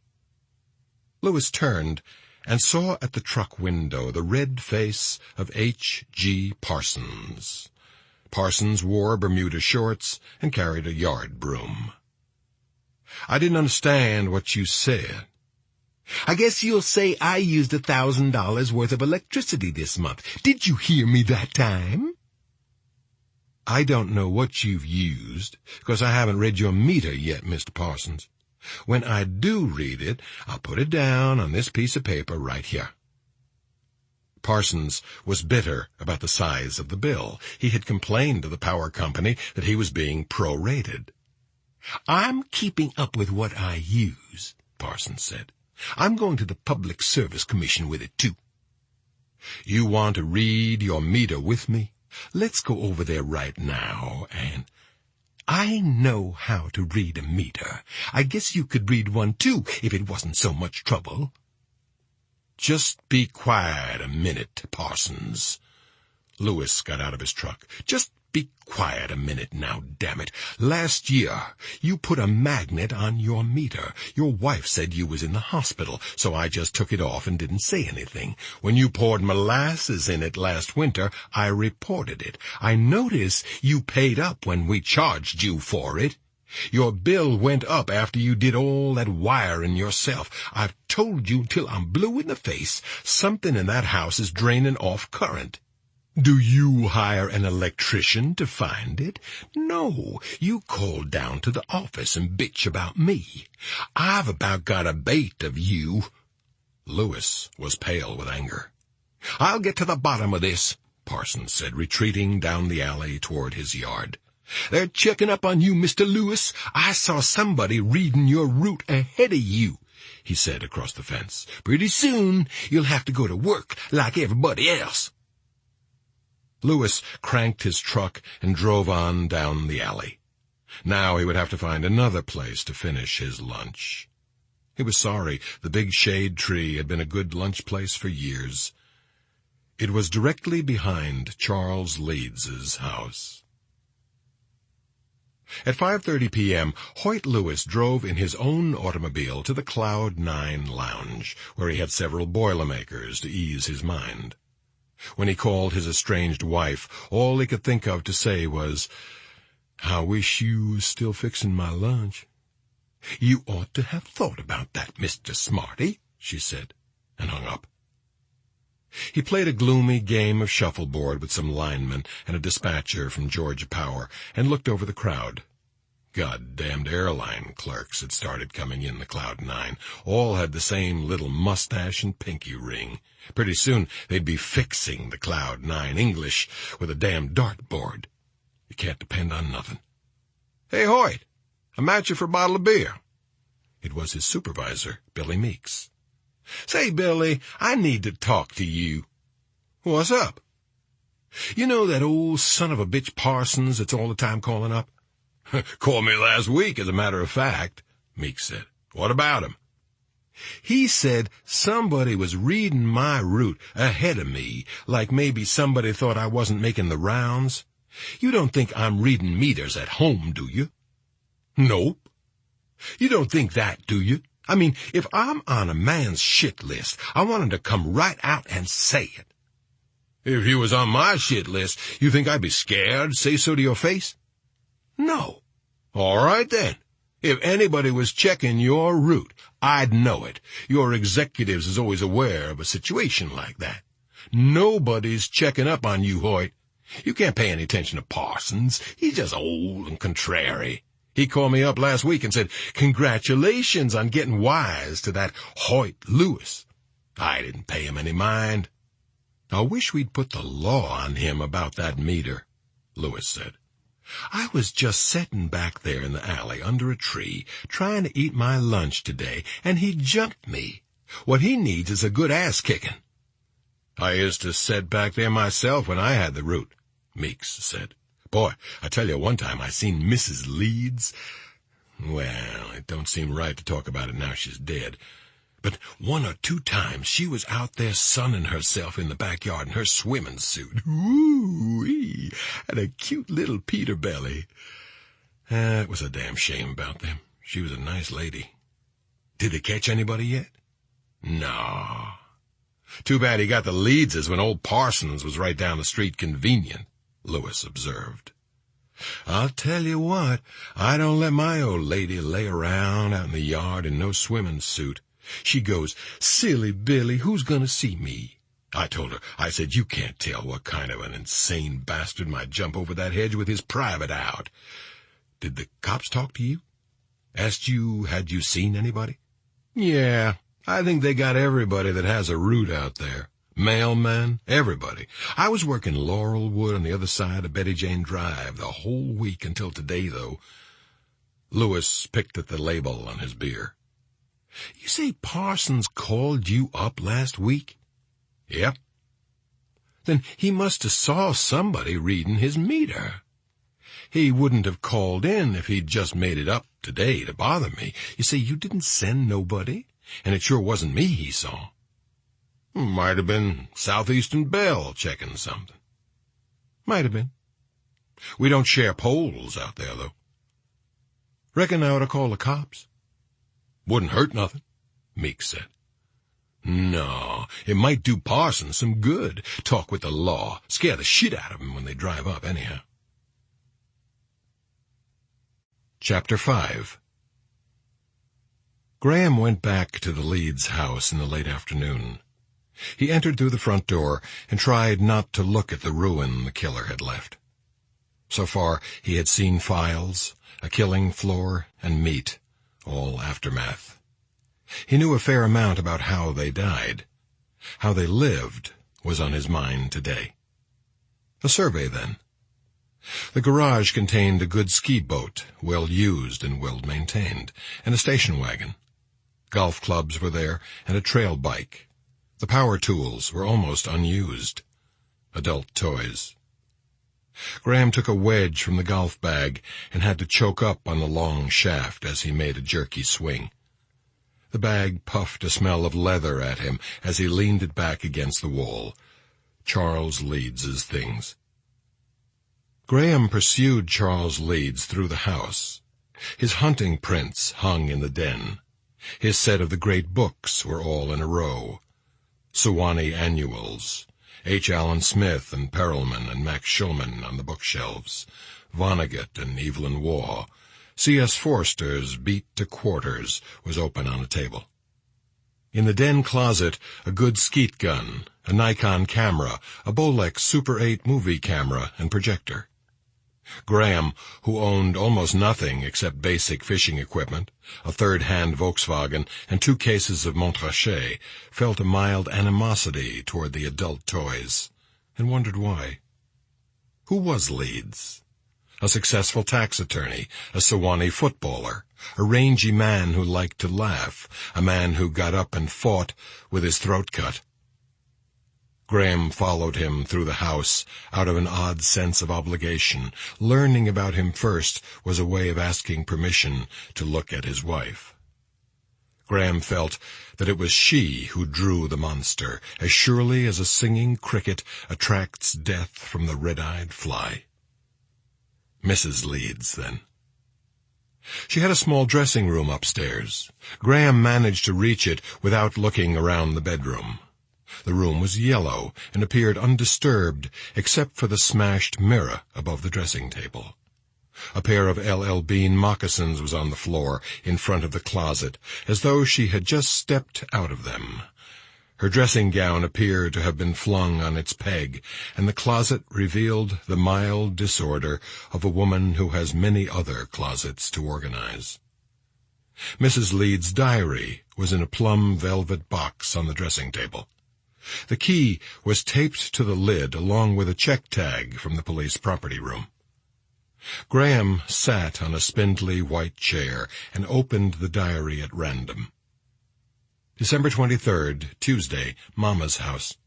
The children are still asleep. When Mama glassed in the sun porch, I hated the way it changed the looks of the house, but it's very pleasant, and I can sit here warm looking out at the snow. How many more Christmases can she manage, a house full of grandchildren? A lot, I hope. A hard drive yesterday up from Atlanta, snowing after Raleigh. We had to creep. I was tired anyway from getting everyone ready. Outside Chapel Hill, Charlie stopped the car and got out. He snapped some icicles off a branch to make me a martini. He came back to the car, long legs lifting high in the snow, and there was snow in his hair and on his eyelashes, and I remembered that I love him. It felt like something breaking with a little pain and spilling warm. I hope the parka fits him. If he got me that tacky dinner ring, I'll die. I could kick Madeline's big cellulite behind for showing hers and carrying on. 4 ridiculously big diamonds, the color of dirty ice. Icicle ice is so clear. The sun came through the car window, and where the icicle was broken off, it stuck up out of the glass and made a little prism. It made a spot of red and green on my hand holding the glass. I could feel the colors on my hand. He asked me what I want for Christmas, and I cupped my hands around his ear and whispered, "Your big prick, silly, in as far as it will go." The bald spot on the back of his head turned red. He's always afraid the children will hear. Men have no confidence in whispers. The page was flecked with detectives' cigar ash. Graham read on as the light faded, through the daughter's tonsillectomy, and a scare in June when Mrs. Leeds found a small lump in her breast. Dear God, the children are so small. 3 pages later, the lump was a small, benign cyst, easily removed. Dr. Janovich turned me loose this afternoon. We left the hospital and drove to the pond. We hadn't been there in a long while. There never seems to be enough time. Charlie had 2 bottles of champagne on ice, and we drank them and fed the ducks while the sun went down. He stood at edge of the water with his back to me for a while, and I think he cried a little. Susan said she was afraid we were coming home from the hospital with another brother for her. Home. Graham heard the telephone ring in the bedroom. A click and the hum of an answering machine. "Hello, this is Valerie Leeds. I'm sorry I can't come to the phone right now, but if you'll leave your name and number after the tone, we'll get back to you. Thank you." Graham half expected to hear Crawford's voice after the beep, but there was only the dial tone. The caller had hung up. He had heard her voice. Now he wanted to see her. He went down to the den. He had in his pocket a reel of Super 8 movie film belonging to Charles Leeds. 3 weeks before his death, Leeds had left the film with a druggist who sent it away for processing. He never picked it up. Police found the receipt in Leeds' wallet and got the film from the druggist. Detectives viewed the home movie along with family snapshots developed at the same time and found nothing of interest. Graham wanted to see the Leedses alive. At the police station, the detectives had offered Graham their projector. He wanted to watch the movie at the house. Reluctantly, they let him check it out of the property room. Graham found the screen and projector in the den closet, set them up, and sat down in Charles Leeds's big leather armchair to watch. He felt something tacky on the chair arm under his palm. A child's sticky fingerprints fuzzed with lint. Graham's hand smelled like candy. It was a pleasant little silent home movie, more imaginative than most. It opened with a dog, a gray Scotty, asleep on the den rug. The dog was disturbed momentarily by the movie making and raised his head to look at the camera. Then he went to sleep again. A jumpy cut to the dog still asleep. Then the Scotty's ears perked up. He rose and barked, and the camera followed him into the kitchen as he ran to the door and stood expectantly, shivering and wagging his stumpy tail. Graham bit his lower lip and waited too. On the screen, the door opened, and Mrs. Leeds came in, carrying groceries. She blinked and laughed in surprise and touched her tousled hair with her free hand. Her lips moved as she walked out of the picture, and the children came in behind her, carrying smaller sacks. The girl was 6, the boys 8 and 10. The younger boy, apparently a veteran of home movies, pointed to his ears and wiggled them. The camera was positioned fairly high. Leeds was 75 inches tall, according to the coroner's report. Graham believed that this part of the movie must have been made in the early spring. The children wore windbreakers, and Mrs. Leeds appeared pale. At the morgue, she had a good tan and bathing suit marks. Brief scenes followed of the boys playing ping-pong in the basement, and the girl, Susan, wrapping a present in her room, tongue curled over her upper lip in concentration, and a wisp of hair down over her forehead. She brushed her hair back with her plump hand, as her mother had done in the kitchen. A subsequent scene showed Susan in a bubble bath, crouched like a small frog. She wore a large shower cap. The camera angle was lower and the focus uncertain, clearly the work of a brother. The scene ended with her shouting soundlessly at the camera and covering her 6-year-old chest as her shower cap slipped down over her eyes. Not to be outdone, Leeds had surprised Mrs. Leeds in the shower. The shower curtain bumped and bulged as the curtain does before a grade school theatrical. Mrs. Leeds's arm appeared around the curtain. In her hand was a large bath sponge. The scene closed with the lens obscured in soapsuds. The film ended with a shot of Norman Vincent Peale speaking on television and a pan to Charles Leeds snoring in the chair where Graham now sat. Graham stared at the blank square of light on the screen. He liked the Leedses. He was sorry that he had been to the morgue.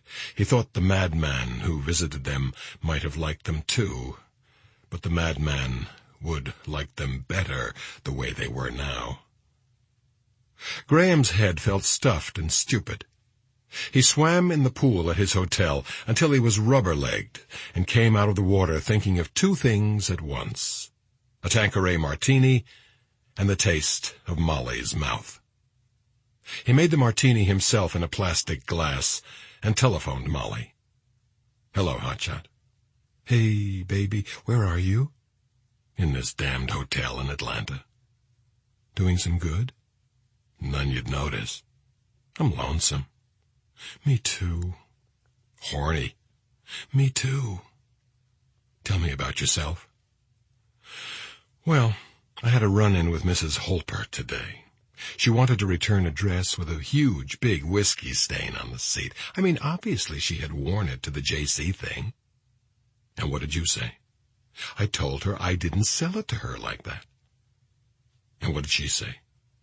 "She said she never had any trouble returning dresses before, which was one reason she shopped at my place rather than some others that she knew about." "And then what did you say?" I said I was upset because Will talks like a jackass on the phone." "I see." "Willie's fine.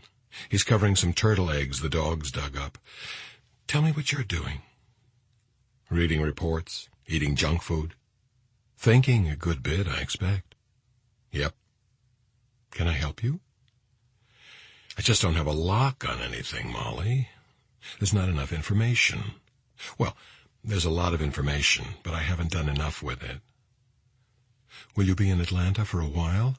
I'm not bugging you about coming home. I just wonder." "I don't know. I'll be here a few more days at least. I miss you." "Want to talk about fucking?" "I don't think I could stand it. I think maybe we better not do that." "Do what?"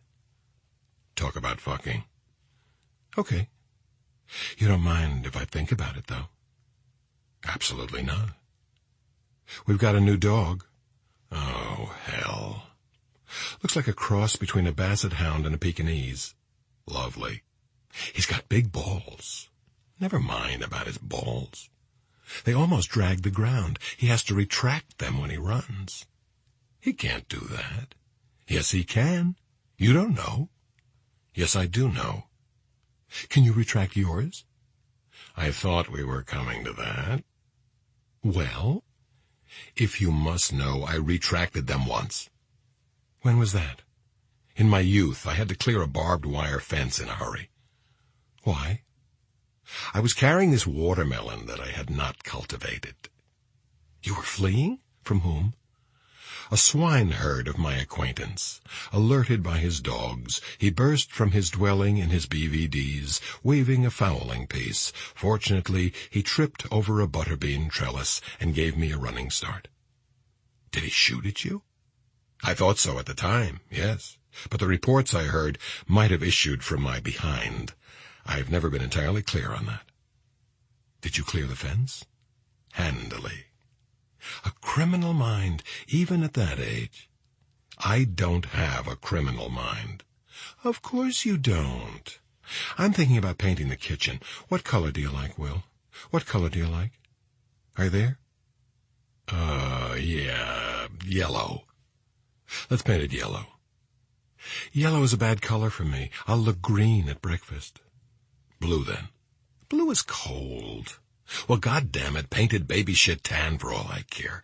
"No, look, I'll probably be home before long, and we'll go to the paint store and get some chips and stuff, okay?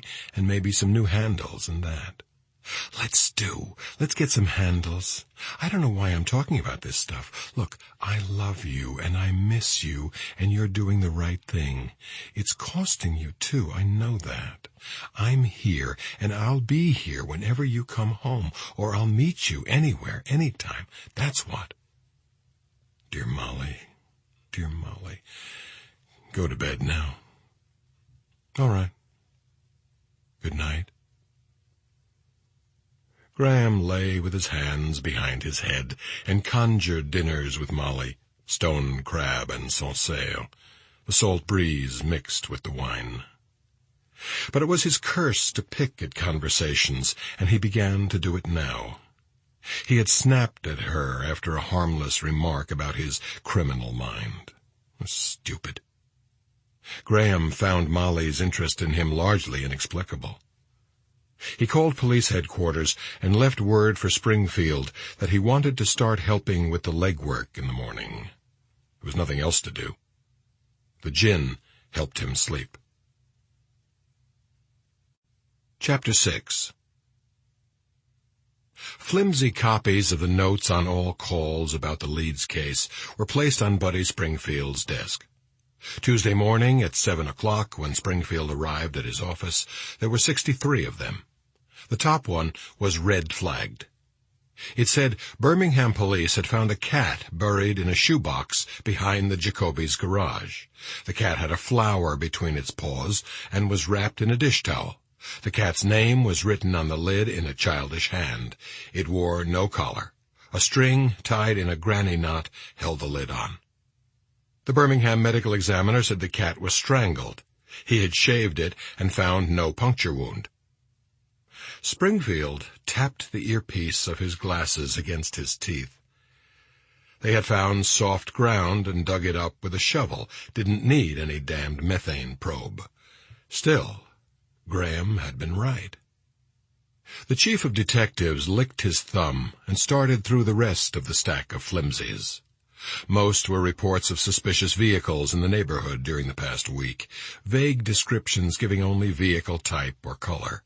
4 anonymous telephone callers had told Atlanta residents, "I'm gonna do you like the Leedses." Hoyt Lewis's report was in the middle of the pile. Springfield called the overnight watch commander. "What about the meter reader's report on this Parsons, number 48? "We tried to check with the utilities last night, Chief, to see if they had anybody in that alley," the watch commander said. "They'll have to get back to us this morning." "You have somebody get back to them now," Springfield said. "Check sanitation, the city engineer, check for construction permits along the alley, and catch me in my car." He dialed Will Graham's number. "Will, meet me in front of your hotel in 10 minutes, and let's take a little ride." At 7:45 a.m., Springfield parked near the end of the alley. He and Graham walked abreast in wheel tracks pressed in the gravel. Even this early the sun was hot. "You need to get you a hat," Springfield said. His own snappy straw was tilted down over his eyes. The chain-link fence at the rear of the Leeds property was covered with vines. They paused by the light meter on the pole. "If he came down this way, he could see the whole back end of the house," Springfield said. In only 5 days, the Leeds property had begun to look neglected. The lawn was uneven, and wild onions sprouted above the grass. Small branches had fallen in the yard. Graham wanted to pick them up. The house seemed asleep, the latticed porch striped and dappled with the long morning shadows of the trees. Standing with Springfield in the alley, Graham could see himself looking in the back window, opening the porch door. Oddly, his reconstruction of the entry by the killer seemed to elude him now in the sunlight. He watched a child's swing move gently in the breeze. "That looks like Parsons," Springfield said. H.G. Parsons was out early, grubbing in a flower bed in his backyard 2 houses down. Springfield and Graham went to Parsons' back gate and stood beside his garbage cans. The lids were chained to the fence. Springfield measured the height of the light meter with a tape. He had notes on all the Leeds' neighbors. His notes said Parsons had taken early retirement from the post office at his supervisor's request. The supervisor had reported Parsons to be increasingly absent-minded. Springfield's notes contained gossip, too. The neighbors said Parsons' wife stayed with her sister in Macon as much as she could, and that his son never called him any more. "Mr. Parsons! Mr. Parsons!" Springfield called. Parsons leaned his tilling fork against the house and came to the fence. He wore sandals and white socks. Dirt and grass had stained the toes of his socks. His face was shiny pink. Arteriosclerosis, Graham thought. He's taken his pill. Yes? Mr. Parsons, could we talk to you for a minute? We were hoping you could help us, Springfield said. Are you from the power company? No, I'm Buddy Springfield from the police department. It's about the murder, then. My wife and I were in Macon, as I told the officer. I know, Mr. Parsons. We wanted to ask about your light meter. If that meter reader said I did anything improper, he's just... No, Mr. Parsons. Did you see a stranger reading your meter last week? No. Are you sure? I believe you told Hoyt Lewis that someone else read your meter ahead of him. I did, and it's about time. I'm keeping up with this, and the Public Service Commission will get a full report from me. Yes, sir, I'm sure they'll take care of it. Who did you see reading your meter? It wasn't a stranger. It was somebody from Georgia Power. How do you know? Well, he looked like a meter reader. What was he wearing? Well, they all wear, I guess. What is it, a brown outfit and a cap? Did you see his face? I can't remember if I did. I was looking out the kitchen window when I saw him. I wanted to talk to him, but I had to put on my robe, and by the time I got outside, he was gone. Did he have a truck? I don't remember seeing one. What's going on? Why do you want to know? We're checking everybody who was in this neighborhood last week. It's really important, Mr. Parsons. Try hard to remember. So it is about the murder. You haven't arrested anybody yet, have you? No. I watched the street last night, and 15 minutes went by without a single squad car passing. It was horrible what happened to the Leedses. My wife has been beside herself. I wonder who buy their house. I saw some Negroes looking at it the other day. You know, I had to speak to Leeds a few times about his children, but they were all right. Of course, he wouldn't do anything I suggested about his lawn. The Department of Agriculture has some excellent pamphlets on the control of nuisance grasses. Finally, I just put them in his mailbox. Honestly, when he mowed, wild onions were suffocating. Mr. Parsons, exactly when did you see this fella in the alley? Springfield asked. I'm not sure. I was trying to think. Do you recall the time of day, morning, noon, afternoon? I know the times of day. You don't have to name them. Afternoon, maybe. I don't remember. Springfield rubbed the back of his neck. Excuse me, Mr. Parsons, but I have to get this just right. Could we go in your kitchen and you show us just where you saw him from? Let me see your credentials, both of you. In the house, silence, shiny surfaces, and dead air. Neat. The desperate order of an aging couple who see their lives begin to blur. Graham wished he had stayed outside. He was sure the drawers held polished silver with egg between the tines. Stop it, and let's pump the old fart. The window over the kitchen sink gave a good view of the backyard. There. Are you satisfied? Parsons asked. You can see out there from here. I never talked to him. I don't remember what he looked like. If that's all, I have a lot to do.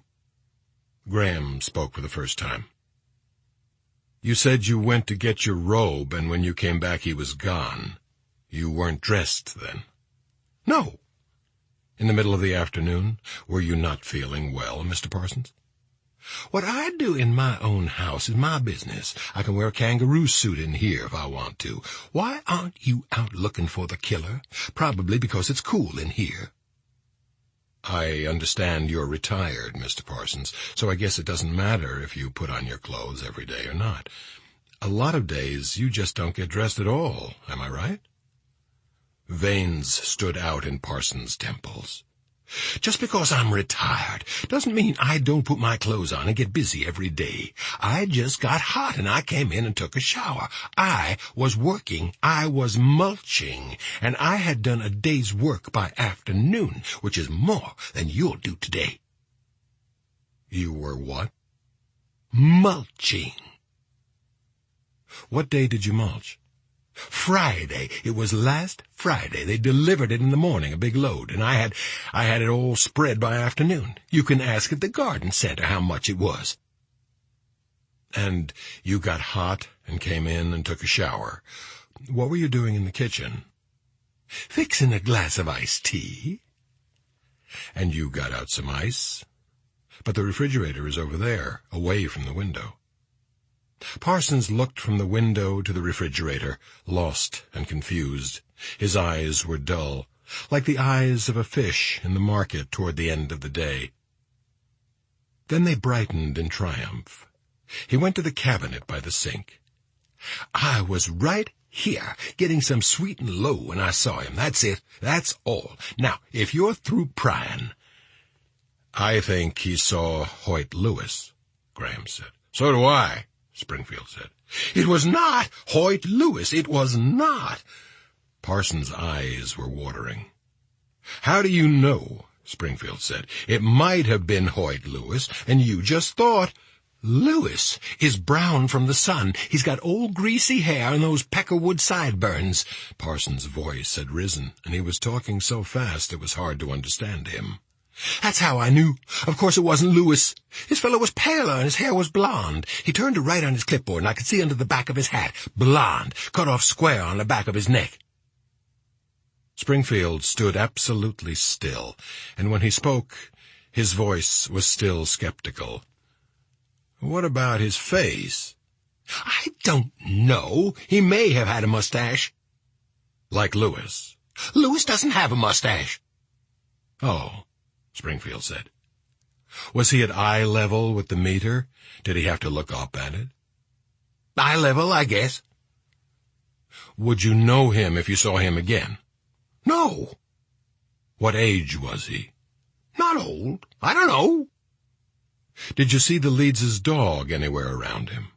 No. Look, Mr. Parsons, I can see I was wrong, Springfield said. You're a real big help to us. If you don't mind, I'm going to send our artist out here, and if you just let him sit right here at your kitchen table, maybe you could give him an idea of what this fella looked like. It sure wasn't Lewis. I don't want my name in any newspapers. It won't be. Parsons followed them outside. You've done a hell of a fine job on this yard, Mr. Parsons, Springfield said. It ought to win some kind of a prize. Parsons said nothing. His face was red and working, his eyes wet. He stood there in his baggy shorts and sandals and glared at them. As they left the yard, he grabbed his fork and began to grub furiously in the ground, hacking blindly through the flowers, scattering mulch on the grass. Springfield checked in on his car radio. None of the utilities or city agencies could account for the man in the alley on the day before the murders. Springfield reported Parsons' description and gave instructions for the artist. Tell him to draw the pole and the meter first, and go from there. He'll have to ease the witness along. Our artist doesn't much like to make house calls, the chief of detectives told Graham as he slid the strip line forward through the traffic. He likes for the secretaries to see him work, with the witness standing on one foot and then the other, looking over his shoulder. A police station is a damn poor place to question anybody that you don't need to scare. Soon as we get the picture, we'll door-to-door the neighborhood with it. I feel like we just got a whiff, Will. Just faint, but a whiff. Don't you?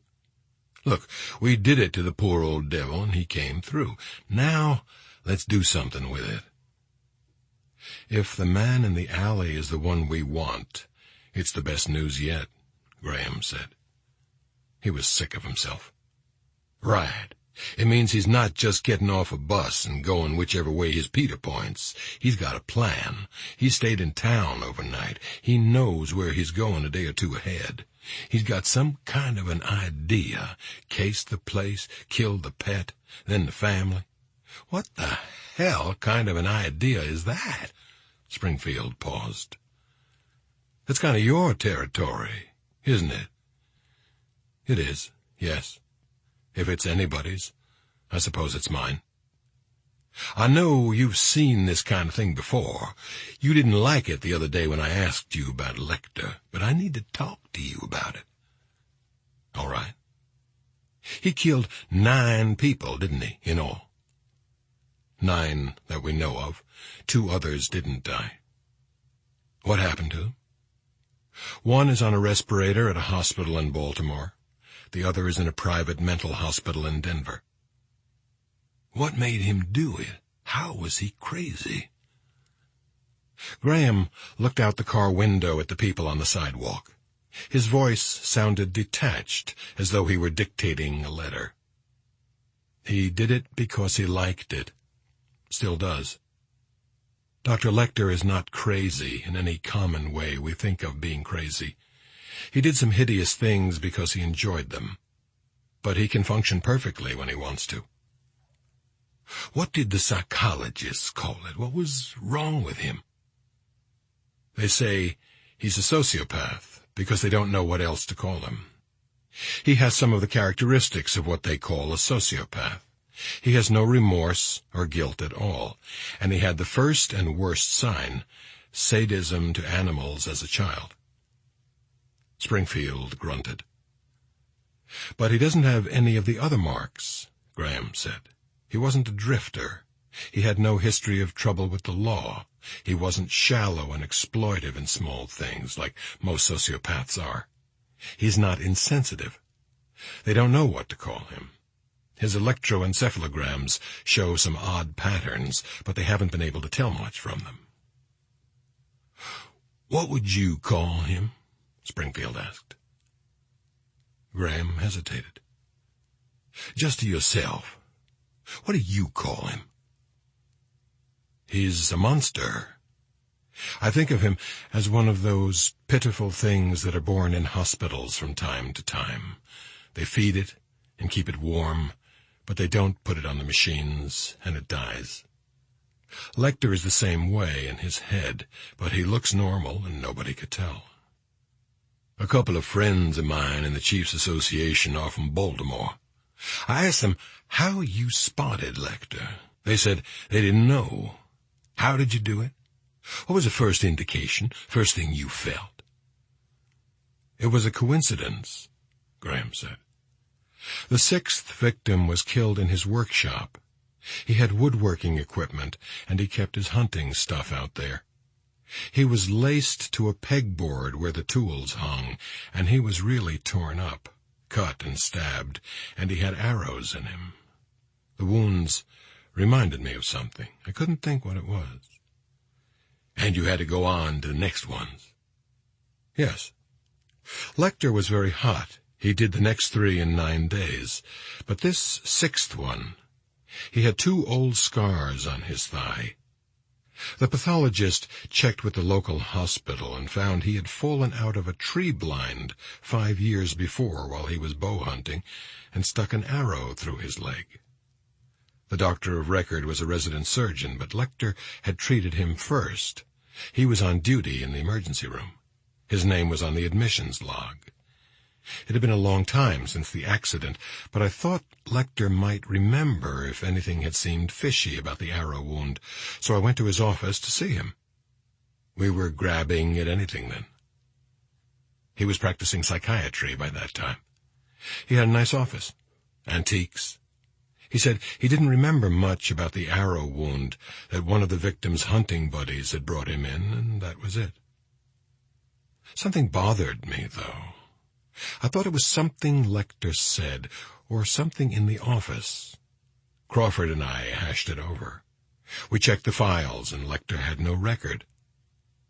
I wanted some time in his office by myself, but we couldn't get a warrant. We had nothing to show. So I went back to see him. It was Sunday. He saw patients on Sunday. The building was empty except for a couple of people in his waiting room. He saw me right away.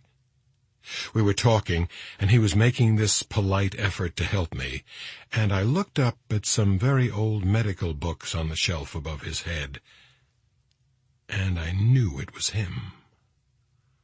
When I looked at him again, maybe my face changed. I don't know. I knew it, and he knew I knew it. I still couldn't think of the reason, though. I didn't trust it. I had to figure it out. So I mumbled something and got out of there into the hall. There was a payphone in the hall. I didn't want to stir him up until I had some help. I was talking to the police switchboard when he came out of a service door behind me in his socks. I never heard him coming. I felt his breath was all, and then there was the rest of it. How did you know, though? I think it was maybe a week later in the hospital I finally figured it out. It was Wound Man, an illustration they used in a lot of the early medical books, like the ones Lecter had. It shows different kinds of battle injuries, all in one figure. I had seen it in a survey course a pathologist was teaching at GWU. This sixth victim's position and his injuries were a close match to Wound Man. Wound Man, you say? That's all you had?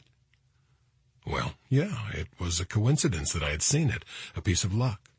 That's some luck. If you don't believe me, what the fuck did you ask me for? I didn't hear that. Good. I didn't mean to say it. That's the way it happened, though. Okay, Springfield said. Okay, thank you for telling me. I need to know things like that. Parsons' description of the man in the alley and the information on the cat and the dog were possible indications of the killer's methods. It seemed likely that he scouted as a meter reader and felt compelled to hurt the victim's pets before he came to kill the family. The immediate problem the police faced was whether or not to publicize their theory. With the public aware of the danger signals and watching, police might get advance warning of the killer's next attack, but the killer probably followed the news too. He might change his habits. There was strong feeling in the police department that the slender leads should be kept secret except for a special bulletin to veterinarians and animal shelters throughout the Southeast asking for immediate reports on pet mutilations. That meant not giving the public the best possible warning. It was a moral question, and the police were not comfortable with it. They consulted Dr. Alan Bloom in Chicago. Dr. Bloom said that if the killer read a warning in the newspapers, he would probably change his method of casing a house. Dr. Bloom doubted that the man could stop attacking the pets, regardless of the risk. A psychiatrist told the police that they should by no means assume they had 25 days to work, the period before the next full moon on August 25th. On the morning of July 31st, 3 hours after Parsons gave his description, a decision was reached in a telephone conference among Birmingham and Atlanta police and Crawford in Washington. They would send the private bulletin to veterinarians, canvass for 3 days in the neighborhood with the artist's sketch, then release the information to the news media. For those 3 days, Graham and the Atlanta detectives pounded the sidewalks, showing the sketch to householders in the area of the lead's home. There was only a suggestion of a face in the sketch, but they hoped to find someone who could improve it. Graham's copy of the sketch grew soft around the edges from the sweat of his hands. Often it was difficult to get residents to answer the door. At night he lay in his room with powder on his heat rash, his mind circling the problem as though it were a hologram. He courted the feeling that precedes an idea. It would not come. Meanwhile, there were 4 accidental injuries and 1 fatality in Atlanta as householders shot at relatives coming home late. Prowler calls multiplied, and useless tips stacked up in the inn baskets at police headquarters. Despair went around like the flu. Crawford returned from Washington at the end of the 3rd day and dropped in on Graham as he sat peeling off his wet socks. "Hot work?" "Grab a sketch in the morning and see," Graham said. "No, it'll be all on the news tonight. Did you walk all day?" "I can't drive through their yards." "I didn't think anything would come of this canvass," Crawford said. "Well, what the hell did you expect me to do?" "The best you can, that's all." Crawford rose to leave. "Busy work's been a narcotic for me sometimes, especially after I quit the booze. For you too, I think." Graham was angry. Crawford was right, of course. Graham was a natural procrastinator, and he knew it. Long ago in school, he had made up for it with speed. He was not in school now. There was something else he could do, and he had known it for days. He could wait until he was driven to it by desperation in the last days before the full moon. Or he could do it now, while it might be of some use. There was an opinion he wanted. A very strange view he needed to share, a mindset he had to recover after his warm, round years in the Keys. The reasons clacked like roller-coaster cogs, pulling up to the first long plunge, and at the top, unaware that he clutched his belly, Graham said it aloud. "I have to see Lecter." Chapter 7. Dr. Frederick Chilton, Chief of Staff at the Baltimore State Hospital for the Criminally Insane, came around his desk to shake Will Graham's hand. "Dr. Bloom called me yesterday, Mr. Graham, or should I call you Dr. Graham?" "I'm not a doctor." "I was delighted to hear from Dr. Bloom. We've known each other for years. Take that chair." "We appreciate your help, Dr. Chilton." "Frankly, I sometimes feel like Lecter's secretary rather than his keeper," Chilton said. "The volume of his mail alone is a nuisance. I think among some researchers it's considered chic to correspond with him. I've seen his letters framed in psychology departments. And for a while it seemed that every Ph.D. candidate in the field wanted to interview him. Glad to cooperate with you, of course, and Dr. Bloom." "I need to see Dr. Lecter in as much privacy as possible," Graham said. "I may need to see him again or telephone him after today." Chilton nodded.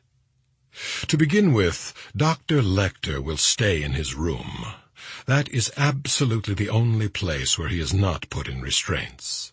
One wall of his room is a double barrier which opens on the hall. I'll have a chair put there, and screens, if you like. I must ask you not to pass him any objects whatever, other than paper, free of clips or staples. No ring binders, pencils, or pens. He has his own felt-tipped pens." "I might have to show him some material that could stimulate him," Graham said. "You can show him what you like as long as it's on soft paper. Pass him documents through the sliding food tray. Don't hand anything through the barrier, and do not accept anything he might extend through the barrier. He can return papers in the food tray. I insist on that. Dr. Bloom and Mr. Crawford assured me that you would cooperate on procedure."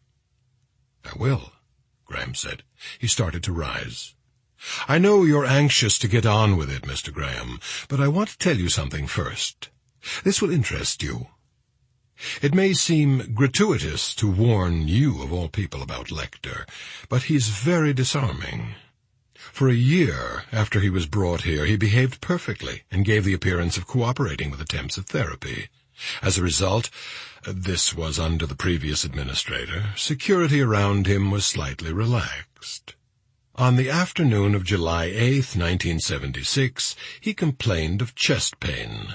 His restraints were removed in the examining room to make it easier to give him an electrocardiogram. One of his attendants left the room to smoke, and the other turned away for a second. The nurse was very quick and strong. She managed to save one of her eyes. You may find this curious. Chilton took a strip of EKG tape from a drawer and unrolled it on his desk. He traced the spiky line with his forefinger. Here he's resting on the examining table, pulse 72. Here he grabs the nurse's head and pulls her down to him. Here he is subdued by the attendant. He didn't resist, by the way, though the attendant dislocated his shoulder. You notice the strange thing. His pulse never got over 85, even when he tore out her tongue. Chilton could read nothing in Graham's face. He leaned back in his chair and steepled his fingers under his chin. His hands were dry and shiny. "You know, when Lecter was first captured, we thought he might provide us with a singular opportunity to study a pure sociopath," Chilton said. "It's so rare to get one alive. Lecter is so lucid, so perceptive. He's trained in psychiatry, and he's a mass murderer. He seemed cooperative, and we thought that he could be a window on this kind of aberration. We thought we'd be like Beaumont, studying digestion through the opening in St. Martin's stomach. As it turned out, I don't think we're any closer to understanding him now than the day he came in. Have you ever talked with Lecter for any length of time?" "No. I just saw him when—" "I saw him mainly in court. Dr. Bloom showed me his articles in the journals," Graham said. "He's very familiar with you. He's given you a lot of thought." "You had some sessions with him?" "Yes, 12. He's impenetrable, too sophisticated about the tests for them to register anything. Edwards, Fabre, even Dr. Bloom himself had a crack at him. I have their notes. He was an enigma to them, too. It's impossible, of course, to tell what he's holding back, or whether he understands more than he'll say. Oh, since his commitment, he's done some brilliant pieces for the American Journal of Psychiatry and the General Archives. But they're always about problems he doesn't have. I think he's afraid that if we solve him, nobody will be interested in him anymore. And he'll be stuck in a back ward somewhere for the rest of his life." Chilton paused. He had practiced using his peripheral vision to watch his subject in interviews. He believed that he could watch Graham this way undetected.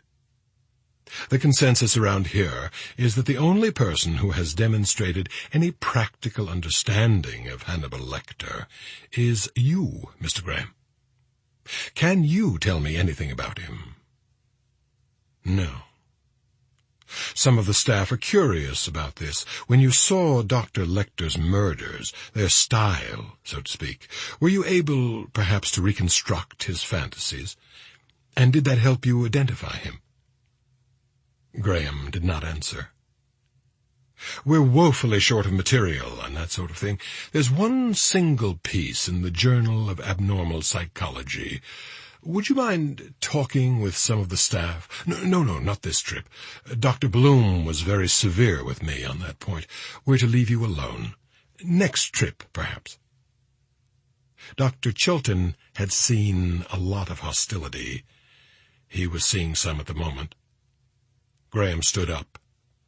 "Thank you, Doctor. I want to see Lecter now." The steel door of the maximum security section closed behind Graham. He heard the bolt slide home. Graham knew that Lecter slept most of the morning. He looked down the corridor. At that angle, he could not see into Lecter's cell, but he could tell that the lights inside were dimmed. Graham wanted to see Dr. Lecter asleep. He wanted time to brace himself. If he felt Lecter's madness in his head, he had to contain it quickly, like a spill. To cover the sound of his footsteps, he followed an orderly pushing a linen cart. Dr. Lecter is very difficult to slip up on. Graham paused part way down the hall. Steel bars covered the entire front of the cell. Behind the bars, farther than arm's reach, was a stout nylon net, stretched ceiling to floor and wall to wall. Through the barrier, Graham could see a table and a chair bolted to the floor. The table was stacked with soft-cover books and correspondence. He walked up to the bars, put his hands on them, took his hands away. Dr. Hannibal Lecter lay on his cot, asleep, his head propped on a pillow against the wall. Alexandre Dumas' Le Grand Dictionnaire de Cuisine was open on his chest. Graham had stared through the bars for about 5 seconds when Lecter opened his eyes and said, "That's the same atrocious aftershave you wore in court. I keep getting it for Christmas." Dr. Lecter's eyes are maroon, and they reflect the light redly in tiny points. Graham felt each hair bristle on his nape. He put his hand on the back of his neck. "Christmas, yes," Lecter said. "Did you get my card?" "I got it, thank you."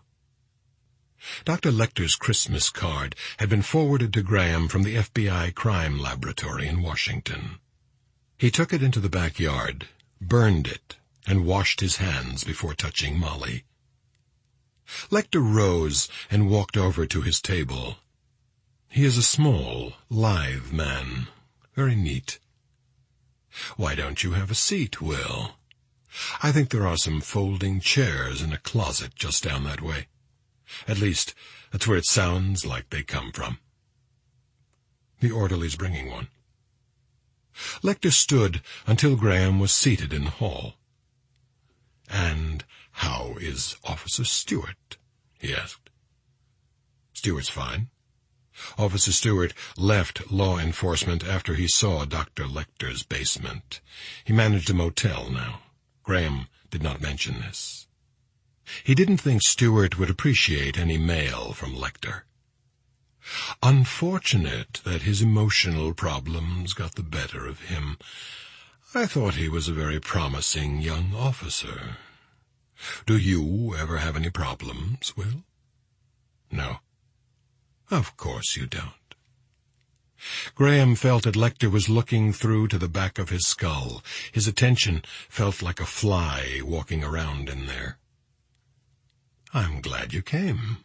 It's been, what now, 3 years?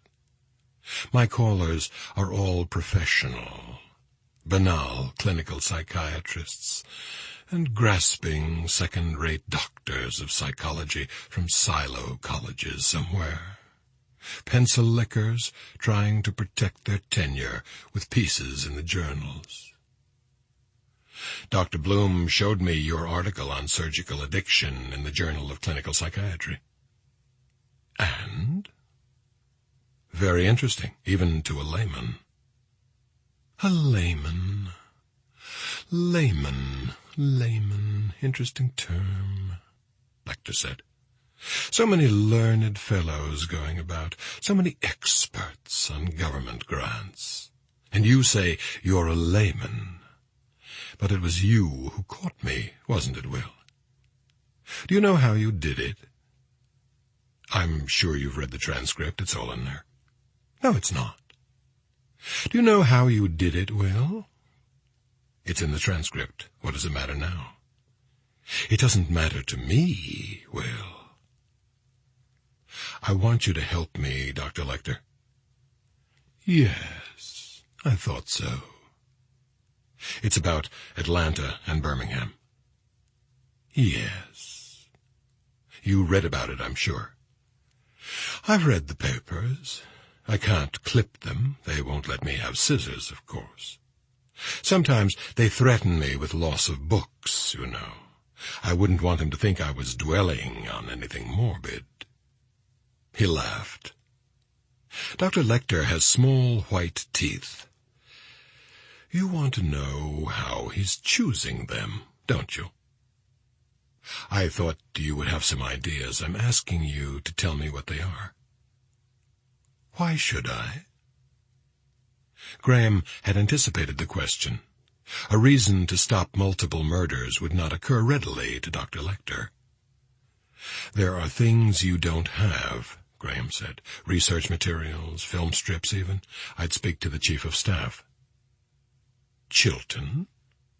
You must have seen him when you came in. Gruesome, isn't it? Tell me the truth. He fumbles at your head like a freshman pulling at a panty girdle, doesn't he?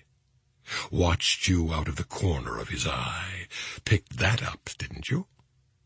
You may not believe this, but he actually tried to give me a thematic apperception test. He was sitting there, just like the Cheshire Cat, waiting for MF-13 to come up. Forgive me. I forget that you're not among the anointed. It's a card with a woman in bed and a man in the foreground. I was supposed to avoid a sexual interpretation. I laughed. He puffed up and told everybody I avoided prison with a Ganser syndrome. Never mind, it's boring. You'd have access to the AMA film strip library. I don't think you'd get me the things I want. Try me. I have quite enough to read as it is. You'd get to see the file on this case. There's another reason. Pray. I thought you might be curious to find out if you're smarter than the person I'm looking for. Then, by implication, you think you are smarter than I am, since you caught me. No, I know I'm not smarter than you are. Then how did you catch me, Will? You had disadvantages. What disadvantages? Passion. And you're insane. You're very tan, Will. Graham did not answer. Your hands are rough. They don't look like a cop's hands anymore. That shaving lotion is something a child would select. It has a ship on the bottle, doesn't it? Dr. Lecter seldom holds his head upright. He tilts it as he asks a question, as though he were screwing an augur of curiosity into your face. Another silence, and Lecter said, "Don't think you can persuade me with appeals to my intellectual vanity." I don't think I'll persuade you. You'll do it or you won't. Dr. Bloom is working on it anyway, and he's the most... Do you have the file with you? Yes. And pictures? Yes. Let me have them, and I might consider it. No. Do you dream much, Will? Goodbye, Dr. Lecter. You haven't threatened to take away my books yet. Graham walked away. Let me have the file, then I'll tell you what I think. Graham had to pack the abridged file tightly into the sliding tray. Lecter pulled it through. There's a summary on top. You can read that now, Graham said. Do you mind if I do it privately? Give me an hour. Graham waited on a tired plastic couch in a grim lounge. Orderlies came in for coffee. He did not speak to them. He stared at small objects in the room and was glad they held still in his vision. He had to go to the restroom twice. He was numb. The turnkey admitted him to the maximum security section again. Lecter sat at his table, his eyes filmed with thought. Graham knew he had spent most of the hour with the pictures.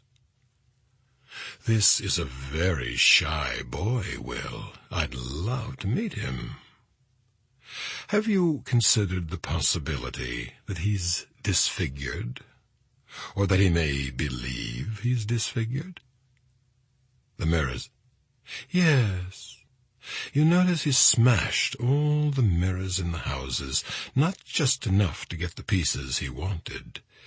He doesn't just put the shards in place for the damage they cause. They're set so he can see himself in their eyes. Mrs. Jacoby and... what was the other name? Mrs. Leeds. Yes. That's interesting, Graham said. It's not interesting. You'd thought of that before. I had considered it. You just came here to look at me, just to get the old scent again, didn't you? Why don't you just smell yourself? I want your opinion. I don't have one right now. When you do have one, I'd like to hear it. May I keep the file? I haven't decided yet, Graham said. Why are there no descriptions of the grounds? Here we have frontal views of the houses, floor plans, diagrams of the rooms where the deaths occurred, and little mention of the grounds. What were the yards like? Big backyards, fenced with some hedges. Why? Because, my dear Will, if this pilgrim feels a special relationship with the moon, he might like to go outside and look at it, before he tidies himself up, you understand. Have you seen blood in the moonlight, Will? It appears quite black. Of course, it keeps the distinctive sheen. If one were nude, say, it would be better to have outdoor privacy for that sort of thing. One must show some consideration for the neighbors. You think the yard might be a factor when he selects victims? Oh, yes, and there will be more victims, of course. Let me keep the file, Will. I'll study it. When you get more files, I'd like to see them, too. You can call me. On the rare occasions when my lawyer calls, they bring me a telephone. They used to patch him through on the intercom, but everyone listened, of course. Would you like to give me your home number? No. Do you know how you caught me, Will? Goodbye, Dr. Lecter. You can leave messages for me at the number on the file. Graham walked away. Do you know how you caught me? Graham was out of Lecter's sight now, and he walked faster toward the far steel door. The reason you caught me is that we're just alike, was the last thing Graham heard as the steel door closed behind him. He was numb, except for dreading the loss of numbness. Walking with his head down, speaking to no one, he could hear his blood like a hollow drumming of wings. It seemed a very short distance to the outside. This was only a building. There were only 5 doors between Lecter and the outside. He had the absurd feeling that Lecter had walked out with him. He stopped outside the entrance and looked around him, assuring himself that he was alone. From a car across the street, his long lens propped on the windowsill, Freddie Lowndes got a nice profile shot of Graham in the doorway, and the words in stone above him, Baltimore State Hospital for the Criminally Insane. As it turned out, the National Tattler cropped the picture to just Graham's face and the last 2 words in the stone. Chapter 8. Dr. Hannibal Lecter lay on his cot with the cell lights down after Graham left him. Several hours passed. For a while he had textures, the weave of the pillowcase against his hands clasped behind his head, the smooth membrane that lined his cheek. Then he had odors, and let his mind play over them. Some were real, some were not. They had put Clorox in the drains. Semen. They were serving chili down the hall, sweat-stiffened khaki. Graham would not give him his home telephone number. The bitter green smell of cut cockle-burr and tea-weed. Lecter sat up. The man might have been civil. His thoughts had the warm, brass smell of an electric clock. Lecter blinked several times, and his eyebrows rose. He turned up the lights and wrote a note to Chilton, asking for a telephone to call his counsel. Lecter was entitled by law to speak with his lawyer in privacy, and he hadn't abused the right. Since Chilton would never allow him to go to the telephone was brought to him. 2 guards brought it, unrolling a long cord from the telephone jack at their desk. One of the guards had the keys, the other held a can of mace. Go to the back of the cell, Dr. Lecter. Face the wall. If you turn around or approach the barrier before you hear the lock snap, I'll mace you in the face. Understand? Yes, indeed, Lecter said. Thank you so much for bringing the telephone. He had to reach through the nylon net to dial. Chicago information gave him numbers for the University of Chicago Department of Psychiatry and Dr. Alan Bloom's office number. He dialed the psychiatry department switchboard. "I'm trying to reach Dr. Alan Bloom." "I'm not sure he's in today, but I'll connect you." "Just a second. I'm supposed to know his secretary's name, and I'm embarrassed to say I've forgotten it." "Linda King. Just a moment." "Thank you." The telephone rang 8 times before it was picked up. "Linda King's desk." "Hi, Linda?" "Linda doesn't come in on Saturday." Dr. Lecter had counted on that. "Maybe you could help me, if you don't mind. This is Bob Greer at Blaine & Edwards Publishing Company. Dr. Bloom asked me to send a copy of the Overholser book, The Psychiatrist and the Law, to Will Graham, and Linda was supposed to send me the address and phone number, but she never did."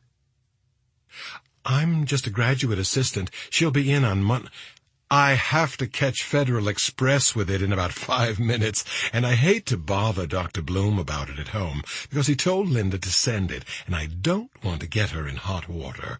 It's right there in her Rolodex or whatever. I'll dance at your wedding if you'll read it to me." "She doesn't have a Rolodex." "How about a call caddy with the slide on the side?" "Yes." "Be a darling and slide that rascal, and I won't take up any more of your time." "What was the name?" "Graham. Will Graham." "All right.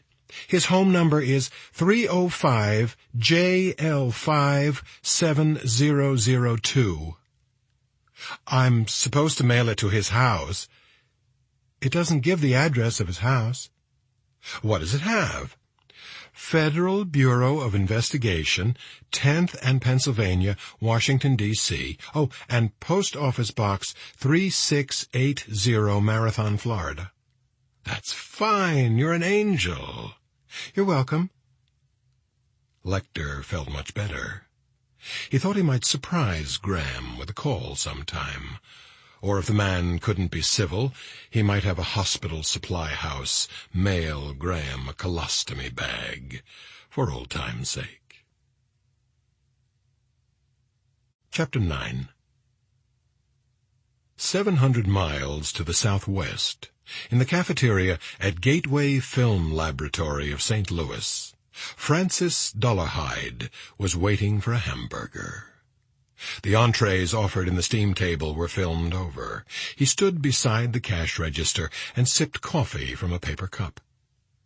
A red-haired young woman wearing a laboratory smock came into the cafeteria and studied the candy machine.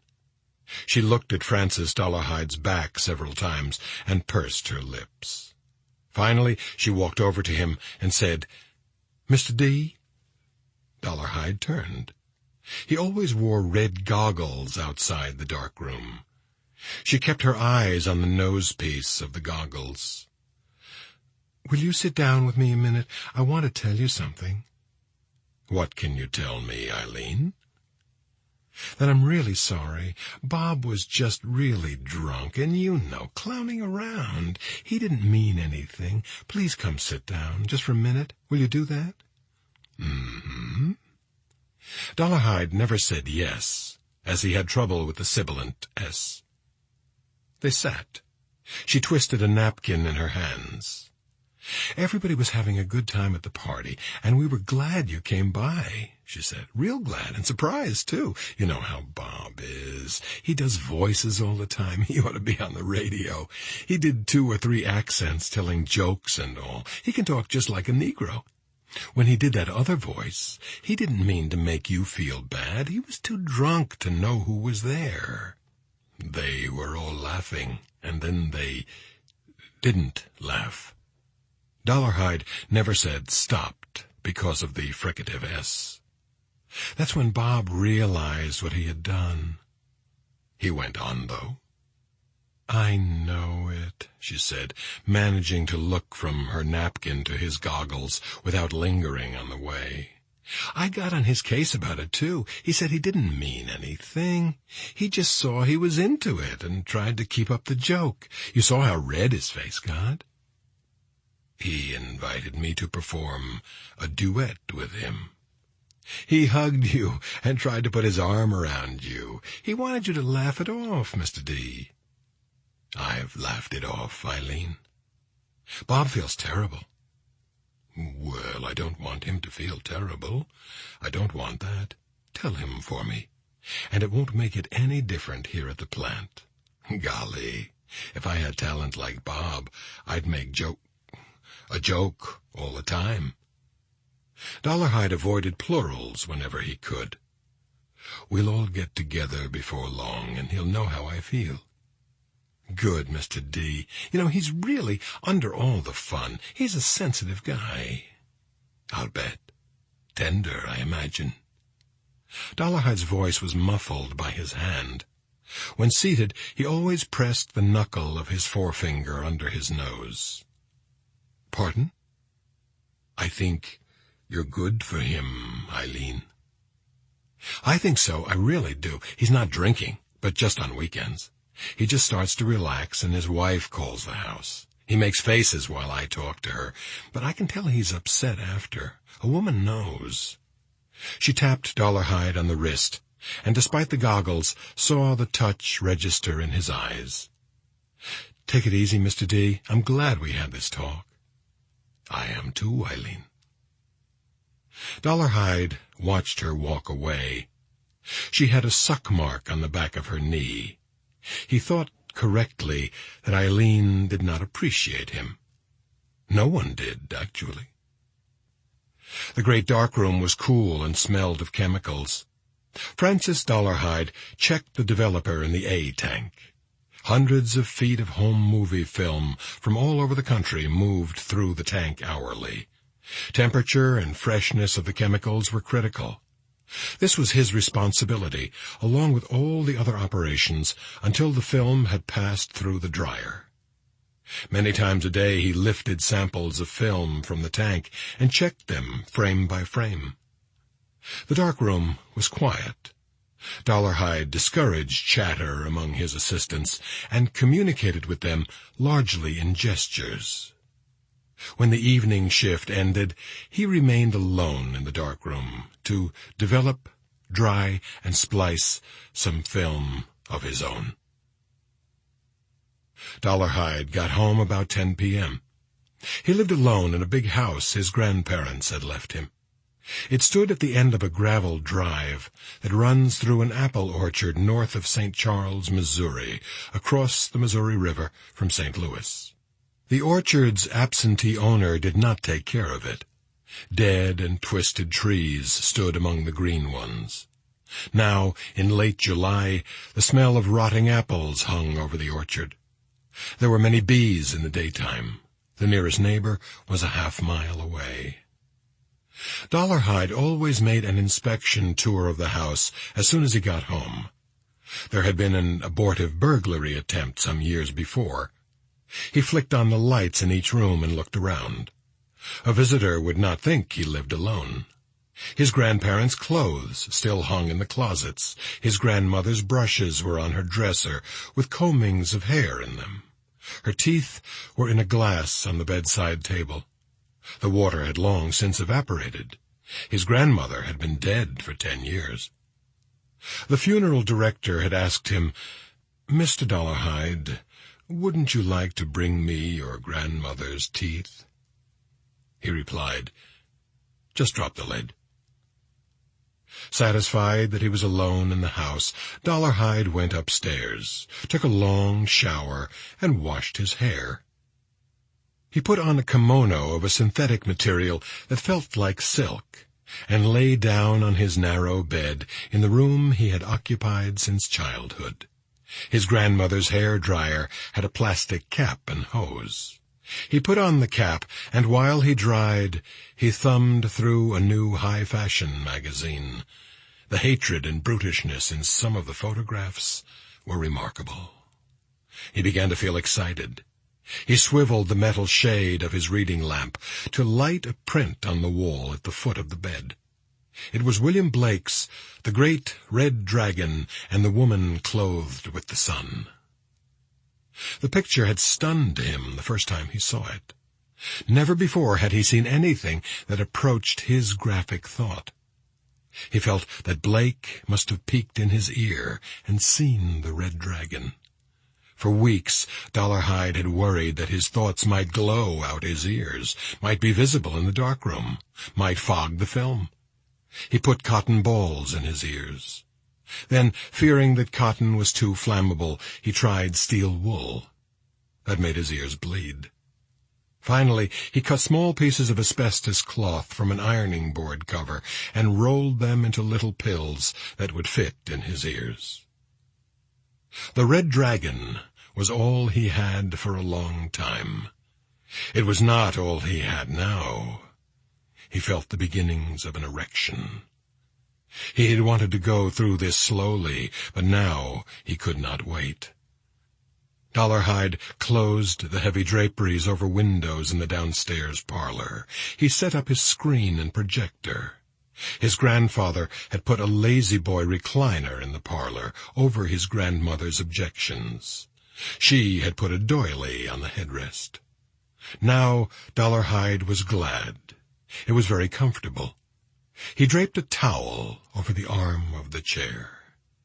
He turned out the lamps. Lying back in the dark room, he might have been anywhere. Over the ceiling fixture, he had a good light machine which rotated, making vari-colored dots of light crawl over the walls, the floor, his skin. He might have been reclining on the acceleration couch of a space vehicle in a glass bubble out among the stars. When he closed his eyes, he thought he could feel the points of light move over him, and when he opened them, those might be the lights of cities above or beneath him. There was no more down or up. The light machine turned faster as it got warm, and the dots swarmed over him, flowed over furniture in angular streams, fell in meteor showers down the walls. He might have been a comet plunging through the Crab Nebula. There was one place shielded from the light. He had placed a piece of cardboard near the machine, and it cast a shadow over the movie screen. Sometimes, in the future, he would smoke first to heighten the effect, but he did not need it now, this time. He thumbed the drop switch at his side to start the projector. A white rectangle sprang on the screen, grayed and streaked as the leader moved past the lens, and then the gray Scotty perked up his ears and ran to the kitchen door, shivering and wagging his stump of a tail. A cut to the Scotty running beside a curb, turning to snap at his side as he ran. Now Mrs. Leeds came into the kitchen, carrying groceries. She laughed and touched her hair. The children came in behind her. A cut to a badly lit shot in Dollarhide's own bedroom upstairs. He is standing nude before the print of the great red dragon and the woman clothed with the sun. He is wearing combat glasses, the close-fitting wraparound plastic glasses favored by hockey players. He has an erection, which he improves with his hand. The focus blurs as he approaches the camera with stylized movements, hand reaching to change the focus as his face fills the frame. The picture quivers and sharpens suddenly to a close-up of his mouth, his disfigured upper lip rolled back, tongue out through the teeth, one rolling eye still in the frame. The mouth fills the screen, writhing lips pulled back from jagged teeth, and darkness as his mouth engulfs the lens. The difficulty of the next part was evident. A bouncing blur in a harsh movie light became a bed, and Charles Leeds thrashing, Mrs. Leeds sitting up, shielding her eyes, turning to Leeds, and putting her hands on him, rolling toward the edge of the bed, legs tangled in the covers, trying to rise. The camera jerked toward the ceiling, molding, whipping across the screen like a stave, and then the picture steadied. Mrs. Leeds back down on the mattress, a dark spot on her nightdress spreading, and Leeds, hands to his neck, and eyes wild rising. The screen went black for 5 beats, then the tick of a splice. The camera was steady now, on a tripod. They were all dead now, arranged. 2 children seated against the wall facing the bed. One seated across the corner from them, facing the camera. Mr. and Mrs. Leeds in bed with the covers over them. Mr. Leeds propped up against the headboard, the sheet covering the rope around his chest, and his head lolled to the side. Dollarhide came into the picture from the left with the stylized movements of a Balinese dancer. Blood-smeared and naked, except for his glasses and gloves, he mugged and capered among the dead. He approached the far side of the bed, Mrs. Leeds' side, took the corner of the covers, whipped them off the bed, and held the pose as though he had executed a Veronica. Now, watching in the parlor of his grandparents' house, Dollarhide was covered with a sheen of sweat. His thick tongue ran out constantly, the scar on his upper lip wet and shiny, and he moaned as he stimulated himself. Even at the height of his pleasure, he was sorry to see that in the film's ensuing scene he lost all his grace and elegance of motion, rooting pig-like with his bottom turned carelessly to the camera. There were no dramatic pauses, no sense of pace or climax, just brutish frenzy. It was wonderful anyway. Watching the film was wonderful, but not as wonderful as the acts themselves. 2 major flaws, Dollarhide felt, were that the film did not actually show the deaths of the Leedses, and that his own performance was poor toward the end. He seemed to lose all his values. That was not how the Red Dragon would do it. Well, he had many films to make, and with experience he hoped he could maintain some aesthetic distance, even in the most intimate moments. He must bear down. This was his life's work, a magnificent thing. It would live forever. He must press on soon. He must select his fellow performers. Already he had copied several films of 4th of July family outings. The end of summer always brought a rush of business at the film processing plant as vacation movies came in. Thanksgiving would bring another rush. Families were mailing their applications to him every day. Chapter 10. The plane from Washington to Birmingham was half empty. Graham took a window seat with no one beside him. He declined the tired sandwich the stewardess offered and put his Jacoby file on the tray table. At the front, he had listed the similarities between the Jacobys and the Leedses. Both couples were in their late 30s. Both had children, 2 boys and a girl. Edward Jacoby had another son by a previous marriage, who was away at college when the family was killed. Both parents in each case had college degrees, and both families lived in 2-story houses in pleasant suburbs. Mrs. Jacoby and Mrs. Leeds were attractive women. The families had some of the same credit cards, and they subscribed to some of the same popular magazines. There, the similarities ended.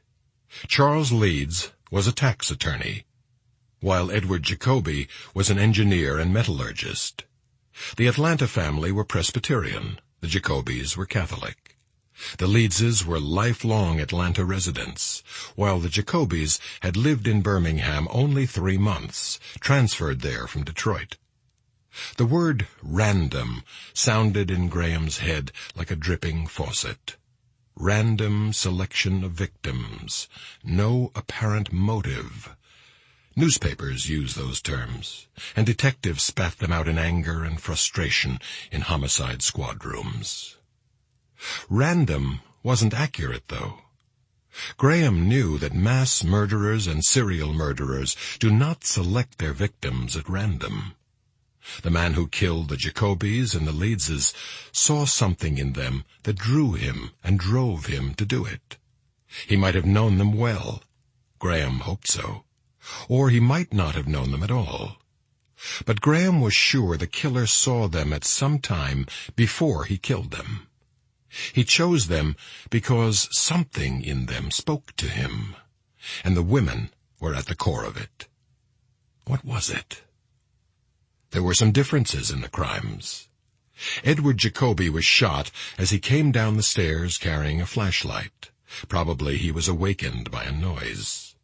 Mrs. Jacoby and her children were shot in the head, Mrs. Leeds in the abdomen. The weapon was a 9mm automatic pistol in all the shootings. Traces of steel wool from a homemade silencer were found in the wounds. The cartridge cases bore no fingerprints. The knife had been used only on Charles Leeds.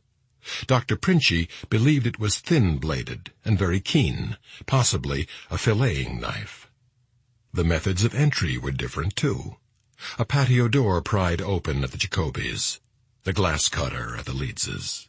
Photographs of the crime in Birmingham did not show the quantity of blood found at the Leedses, but there were stains on the bedroom walls about 2 1/2 feet above the floor. So the killer had an audience in Birmingham, too. The Birmingham police checked the bodies for fingerprints, including the fingernails, and found nothing. Burial for a summer month in Birmingham would destroy any prints like the one on the Leeds child. In both places were the same blonde hairs, same spit, same semen. Graham propped photographs of the two smiling families against the seat back in front of him and stared at them for a long time in the hanging quiet of the airplane. What could have attracted the murderer specifically to them? Graham wanted very much to believe there was a common factor and that he would find it soon. Otherwise, he would have to enter more houses and see what the Tooth Fairy had left for him. Graham got directions from the Birmingham field office and checked in with the police by telephone from the airport.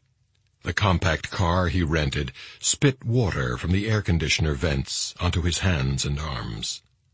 His first stop was the Guillen Realty office on Denison Avenue.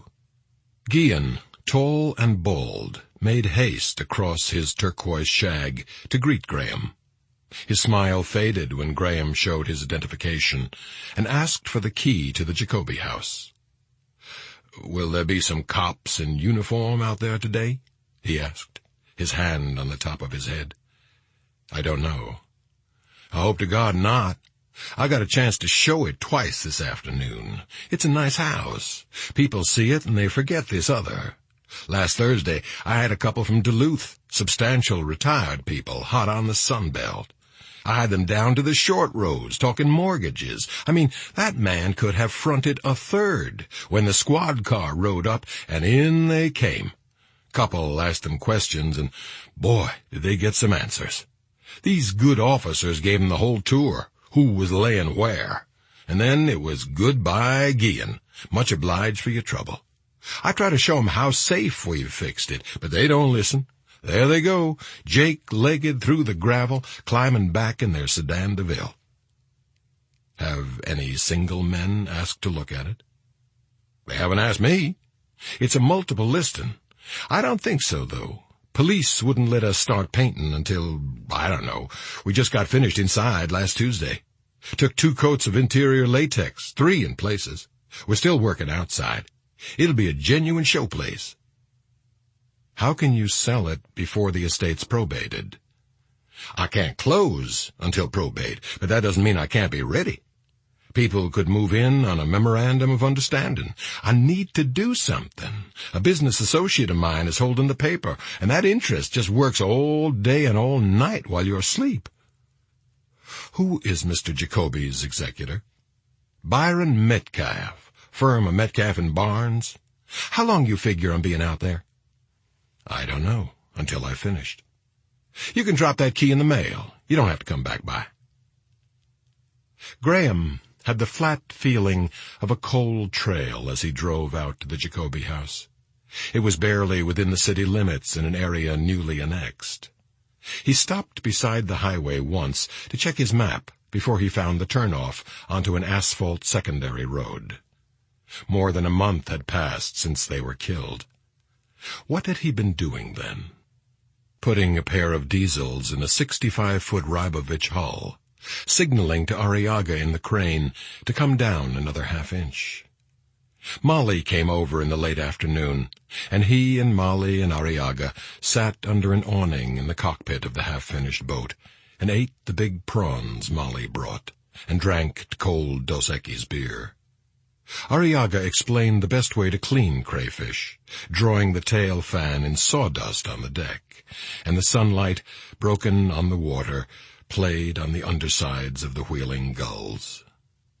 Water from the air conditioner squirted on the front of Graham's shirt, and he was in Birmingham now, and there were no prawns or gulls.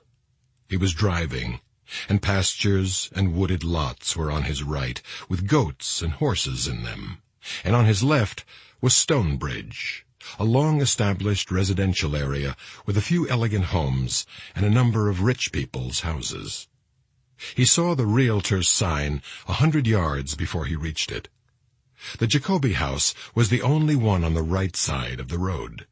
Sap from the pecan trees beside the drive had made the gravel sticky, and it rattled inside the fenders of the car. A carpenter on a ladder was installing window guards. A workman raised a hand to Graham as he walked around the house. A flagged patio at the side was shaded by a large oak tree.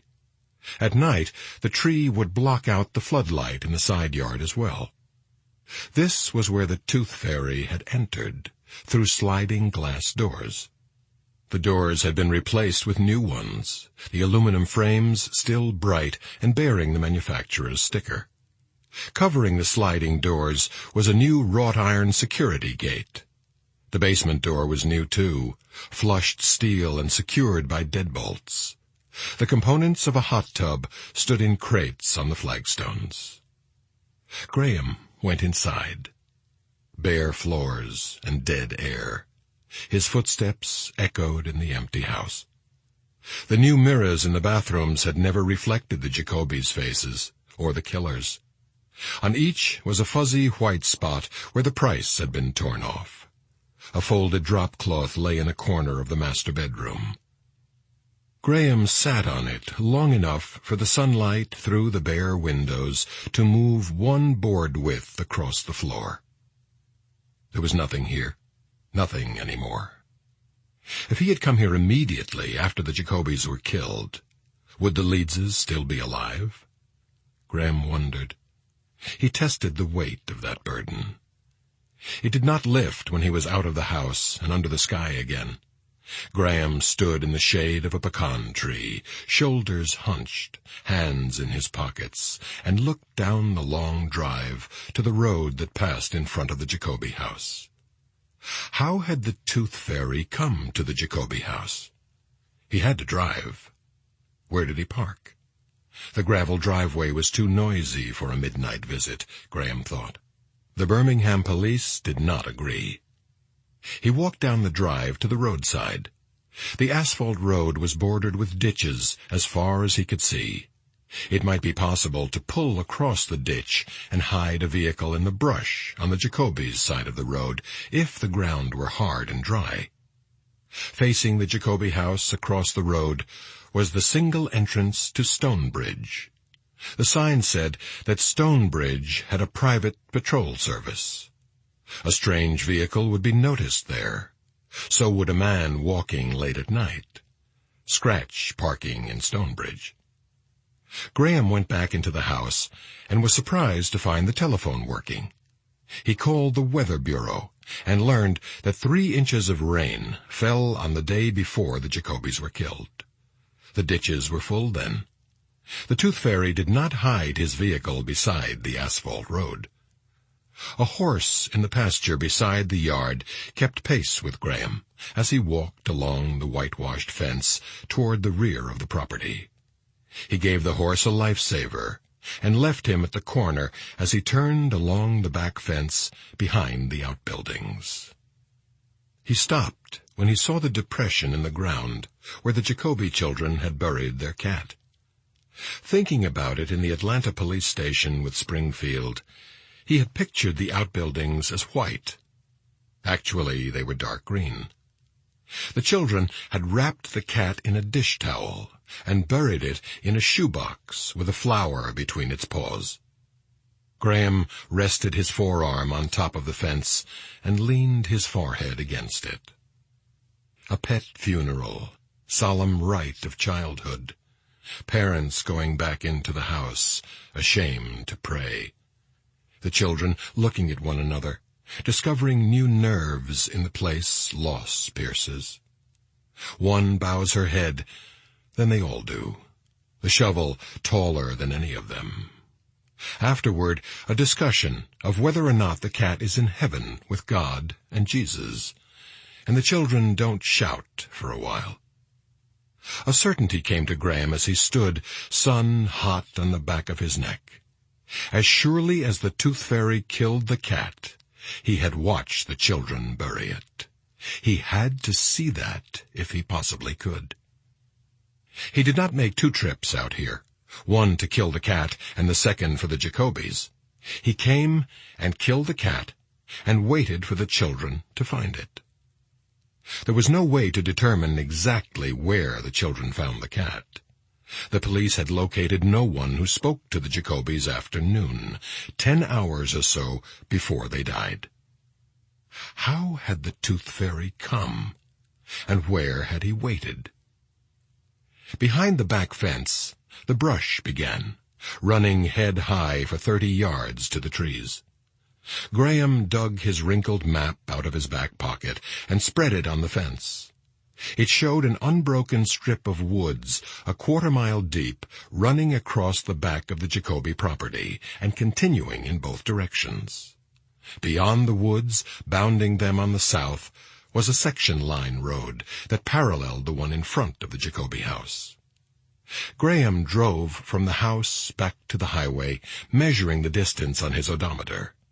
He went south on the highway and turned onto the section line road he had seen on the map.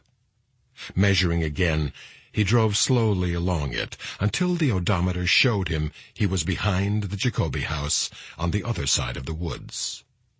Here the pavement ended at a low-income housing project, so new it did not show on his map. He pulled into the parking lot. Most of the cars were old and sagging on their springs. 2 were up on blocks. Black children played basketball on the bare earth around a single netless goal. Graham sat on his fender to watch the game for a moment. He wanted to take off his jacket, but he knew the .44 Special and the flat camera on his belt would attract attention. He always felt a curious embarrassment when people looked at his pistol. There were 8 players on the team wearing shirts. The Skins had 11, all playing at once. Refereeing was by acclamation. A small Skin, shoved down in the rebounding, stalked home mad. He came back, fortified with a cookie, and dived into the pack again. The yelling and the thump of the ball lifted Graham's spirits. 1 goal, 1 basketball. It struck him again how many things the Leedses had. The Jacobys, too, according to the Birmingham police when they ruled out burglary. Boats and sporting equipment, camping equipment, cameras and guns and rods. It was another thing the families had in common. And with the thought of the Leedses and the Jacobys alive came the thought of how they were afterward, and Graham couldn't watch basketball anymore. He took a deep breath and headed for the dark woods across the road. The underbrush, heavy at the edge of the pine woods, thinned when Graham reached the deep shade, and he had easy going over the pine needles. The air was warm and still. Blue jays in the trees ahead announced his coming. The ground sloped gently to a dry stream bed where a few cypresses grew, and the tracks of raccoons and field mice were pressed into the red clay. A number of human footprints marked the stream bed, some of them left by children. All were caved in and rounded, left several rains ago. Past the stream bed, the land rose again, changing to sandy loam that supported ferns beneath the pines. Graham worked his way uphill in the heat until he saw the light beneath the trees at the edge of the woods. Between the trunks, he could see the upper story of the Jacoby house. Undergrowth again, head high from the edge of the woods to the Jacobys' back fence. Graham worked his way through it and stood at the fence, looking into the yard. The Tooth Fairy could have parked at the housing development and come through the woods to the brush behind the house. He could have lured the cat into the brush and choked it, the body limp in one hand as he crawled on his knees, and the other hand to the fence. Graham could see the cat in the air, never twisting to land on its feet, but hitting on its back with a thump in the yard. The Tooth Fairy did that in daylight. The children would not have found or buried the cat at night. And he waited to see them find it. Did he wait for the rest of the day in the heat of the underbrush? At the fence he would be visible through the rails. In order to see the yard from farther back in the brush, he would have to stand and face the windows of the house with the sun beating on him. Clearly he would go back to the trees. So did Graham. The Birmingham police were not stupid. He could see where they had pushed through the brush, searching the area as a matter of course. But that was before the cat was found. They were looking for clues, dropped objects, tracks, not for a vantage point. He went a few yards into the forest behind the Jacoby house and worked back and forth in the dappled shade. First, he took the high ground that afforded a partial view of the yard, and then worked his way down the tree line. He had searched for more than an hour when a wink of light from the ground caught his eye. He lost it, found it again. It was the ring-pull tab from a soft drink can, half buried in the leaves beneath an elm tree, one of the few elms among the pines. He spotted it from 8 feet away, and went no closer for 5 minutes while he scanned the ground around the tree. He squatted and brushed the leaves away ahead of him as he approached the tree, duck-walking in the path he made to avoid ruining any impressions. Working slowly, he cleared the leaves all around the trunk. No footprints had pressed through the mat of last year's leaves. Near the aluminum tab, he found a dried apple core, eaten thin by ants. Birds had pecked out the seeds. He studied the ground for 10 more minutes. Finally, he sat on the ground, stretched out his aching legs, and leaned back against the tree. A cone of gnats swarmed in a column of sunlight. A caterpillar rippled along the underside of a leaf. There was a wedge of Red Creek mud from the instep of a boot on the limb above his head. Graham hung his coat on a branch and began to climb carefully on the opposite side of the tree, peering around the trunk at the limbs above the wedge of mud. At 30 feet, he looked around the trunk, and there was the Jacoby house, 175 yards away. It looked different from this height, the roof color dominant. He could see the backyard and the ground behind the outbuildings very well. A decent pair of field glasses would pick up the expression on a face easily at this distance. Graham could hear traffic in the distance, and far away he heard a beagle on a case. A cicada started its numbing bandsaw buzz and drowned out the other sounds. A thick limb just above him joined the trunk at a right angle to the Jacoby house. He pulled himself up until he could see and leaned around the trunk to look at it. Close by his cheek, a soft drink can was wedged between the limb and the trunk. "I love it," Graham whispered into the bark. "Oh, sweet Jesus, yes, come on, can." Still, a child might have left it. He climbed higher on his side of the tree, dicey work on small branches, and moved around until he could look down on the big limb. A patch of outer bark on the upper side of the limb was shaved away, leaving a field of green inner bark the size of a playing card. Centered in the green rectangle, carved through to the white wood, Graham saw a symbol.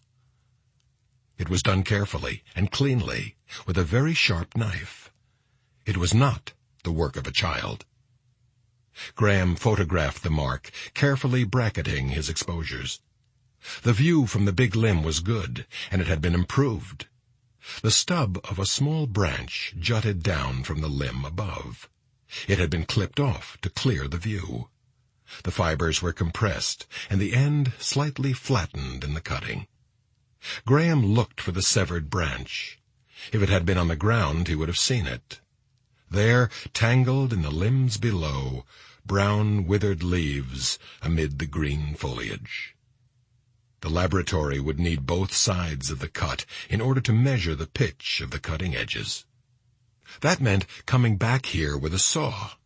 He made several photographs of the stub. All the while, he mumbled to himself, "I think that after you killed the cat and threw it into the yard, my man, you climbed up here and waited. I think you watched the children and passed the time whittling and dreaming. When night came, you saw them passing their bright windows, and you watched the shades go down, and you saw the lights go out one by one. And after a while, you climbed down and went into them. Didn't you? It wouldn't be too hard to climb straight down from the big limb with a flashlight and the bright moon rising." It was a hard enough climb for Graham. He stuck a twig into the opening of the soft drink can, gently lifted it from the crotch of the tree, and descended, holding the twig in his teeth when he had to use both hands. Back at the housing project, Graham found that someone had written, "Lavon is a doo-doo head," in the dust on the side of his car. The height of the writing indicated that even the youngest residents were well along in literacy. He wondered if they had written on the Tooth Fairy's car. Graham sat for a few minutes looking up at the rows of windows. There appeared to be about 100 units. It was possible that someone might remember a white stranger in the parking lot late at night. Even though a month had passed, it was well worth trying. To ask every resident and get it done quickly, he would need the help of the Birmingham police. He fought the temptation to send the drink can straight to Jimmy Price in Washington. He had to ask the Birmingham police for manpower. It would be better to give them what he had. Dusting the can would be a straightforward job. Trying for fingerprints etched by acid sweat was another matter. Price could still do it after Birmingham dusted, as long as the can wasn't handled with bare fingers. Better give it to the police. He knew the FBI documents section would fall on the carving like a rabid mongoose. Pictures of that for everybody, nothing lost there. He called Birmingham Homicide from the Jacoby house. The detectives arrived just as the realtor, Guillen, was ushering in his prospective buyers. Chapter 11. Eileen was reading a National Tatler article called "Filth in Your Bread" when Dollarhide came into the cafeteria. She had eaten only the filling in her tuna salad sandwich. Behind the red goggles, Dollarhide's eyes zigged down the front page of the Tatler. Cover lines, in addition to "Filth in Your Bread," included "Elvis at Secret Love Retreat, exclusive pics," "Stunning Breakthrough for Cancer Victims," and the big banner line, "Hannibal the Cannibal helps lawmen. Cops consult fiend in Tooth Fairy murders." He stood at the window, absently stirring his coffee, until he heard Eileen get up. She dumped her tray in the trash container and was about to throw in the Tatler when Dollarhide touched her shoulder. "May I have that paper, Eileen?" "Sure, Mr. D. I just get it for the horoscopes." Dollarhide read it in his office with the door closed. Freddie Lowndes had 2 bylines in the same double-page center spread. The main story was a breathless reconstruction of the Jacoby and Leeds murders.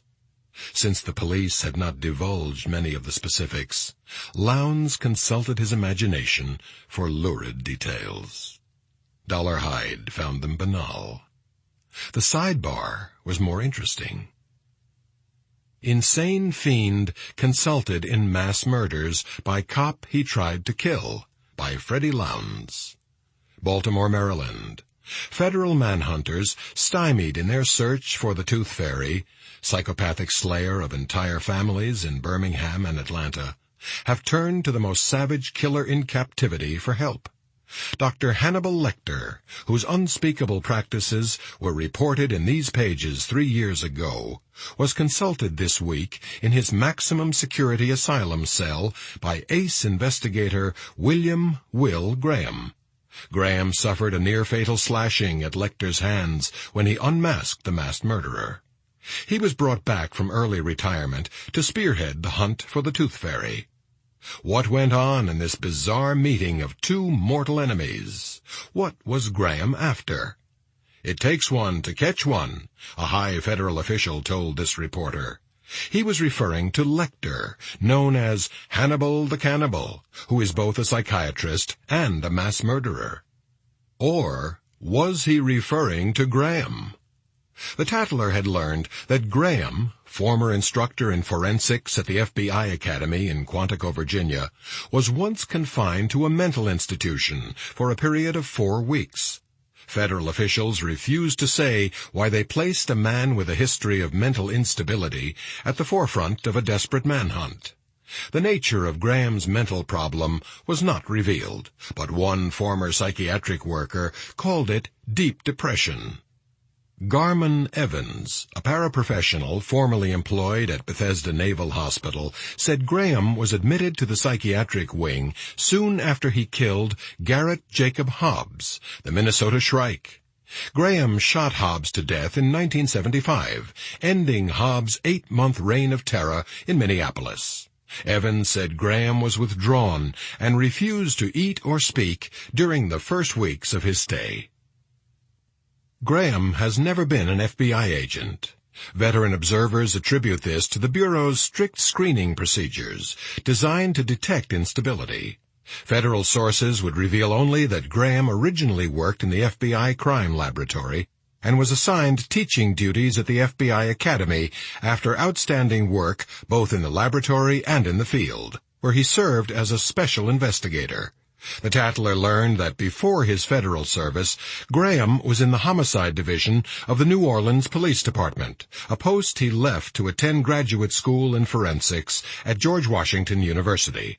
One New Orleans officer who served with Graham commented, "Well, you can call him retired, but the feds like to know he's around. It's like having a king snake under the house. They may not see him much, but it's nice to know he's there to eat the moccasins." Dr. Lecter is confined for the rest of his life. If he is ever declared sane, he will have to stand trial on 9 counts of first-degree murder.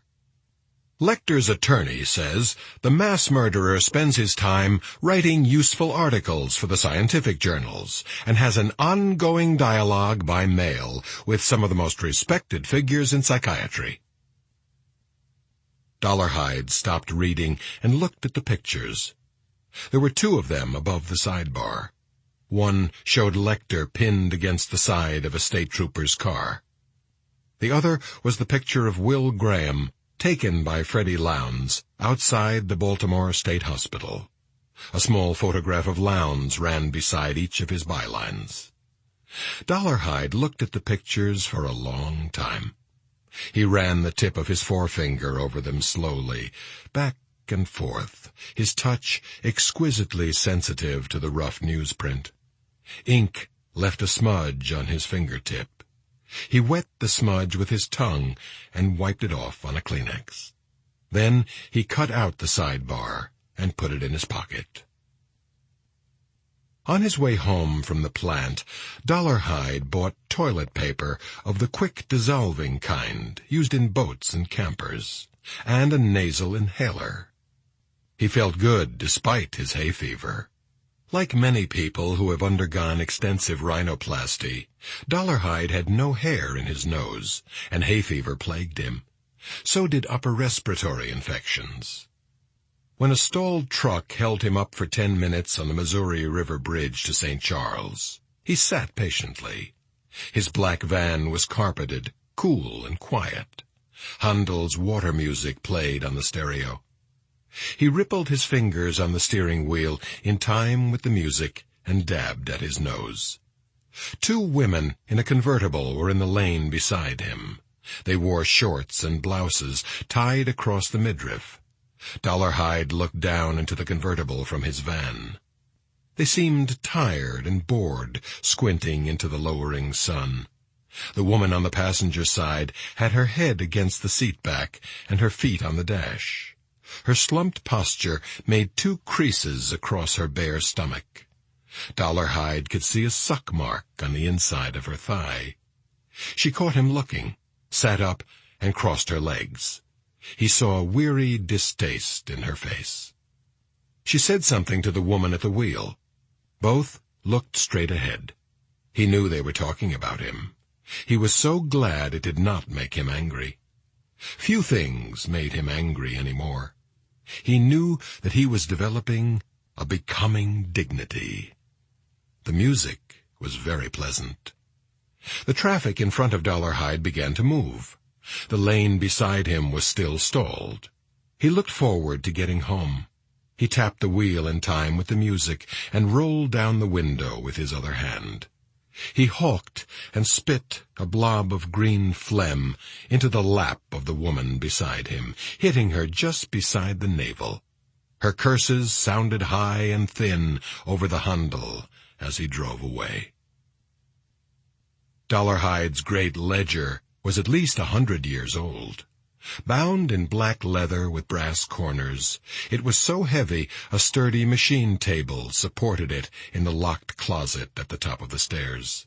From the moment he saw it at the bankruptcy sale of an old St. Louis printing company, Dollarhide knew it should be his. Now, bathed and in his kimono, he unlocked the closet and rolled it out. When the book was centered beneath the painting of the great red dragon, he settled himself in a chair and opened it. The smell of foxed paper rose to his face. Across the first page, in large letters he had illuminated himself, were the words from Revelation. And there came a great red dragon also. The first item in the book was the only one not neatly mounted.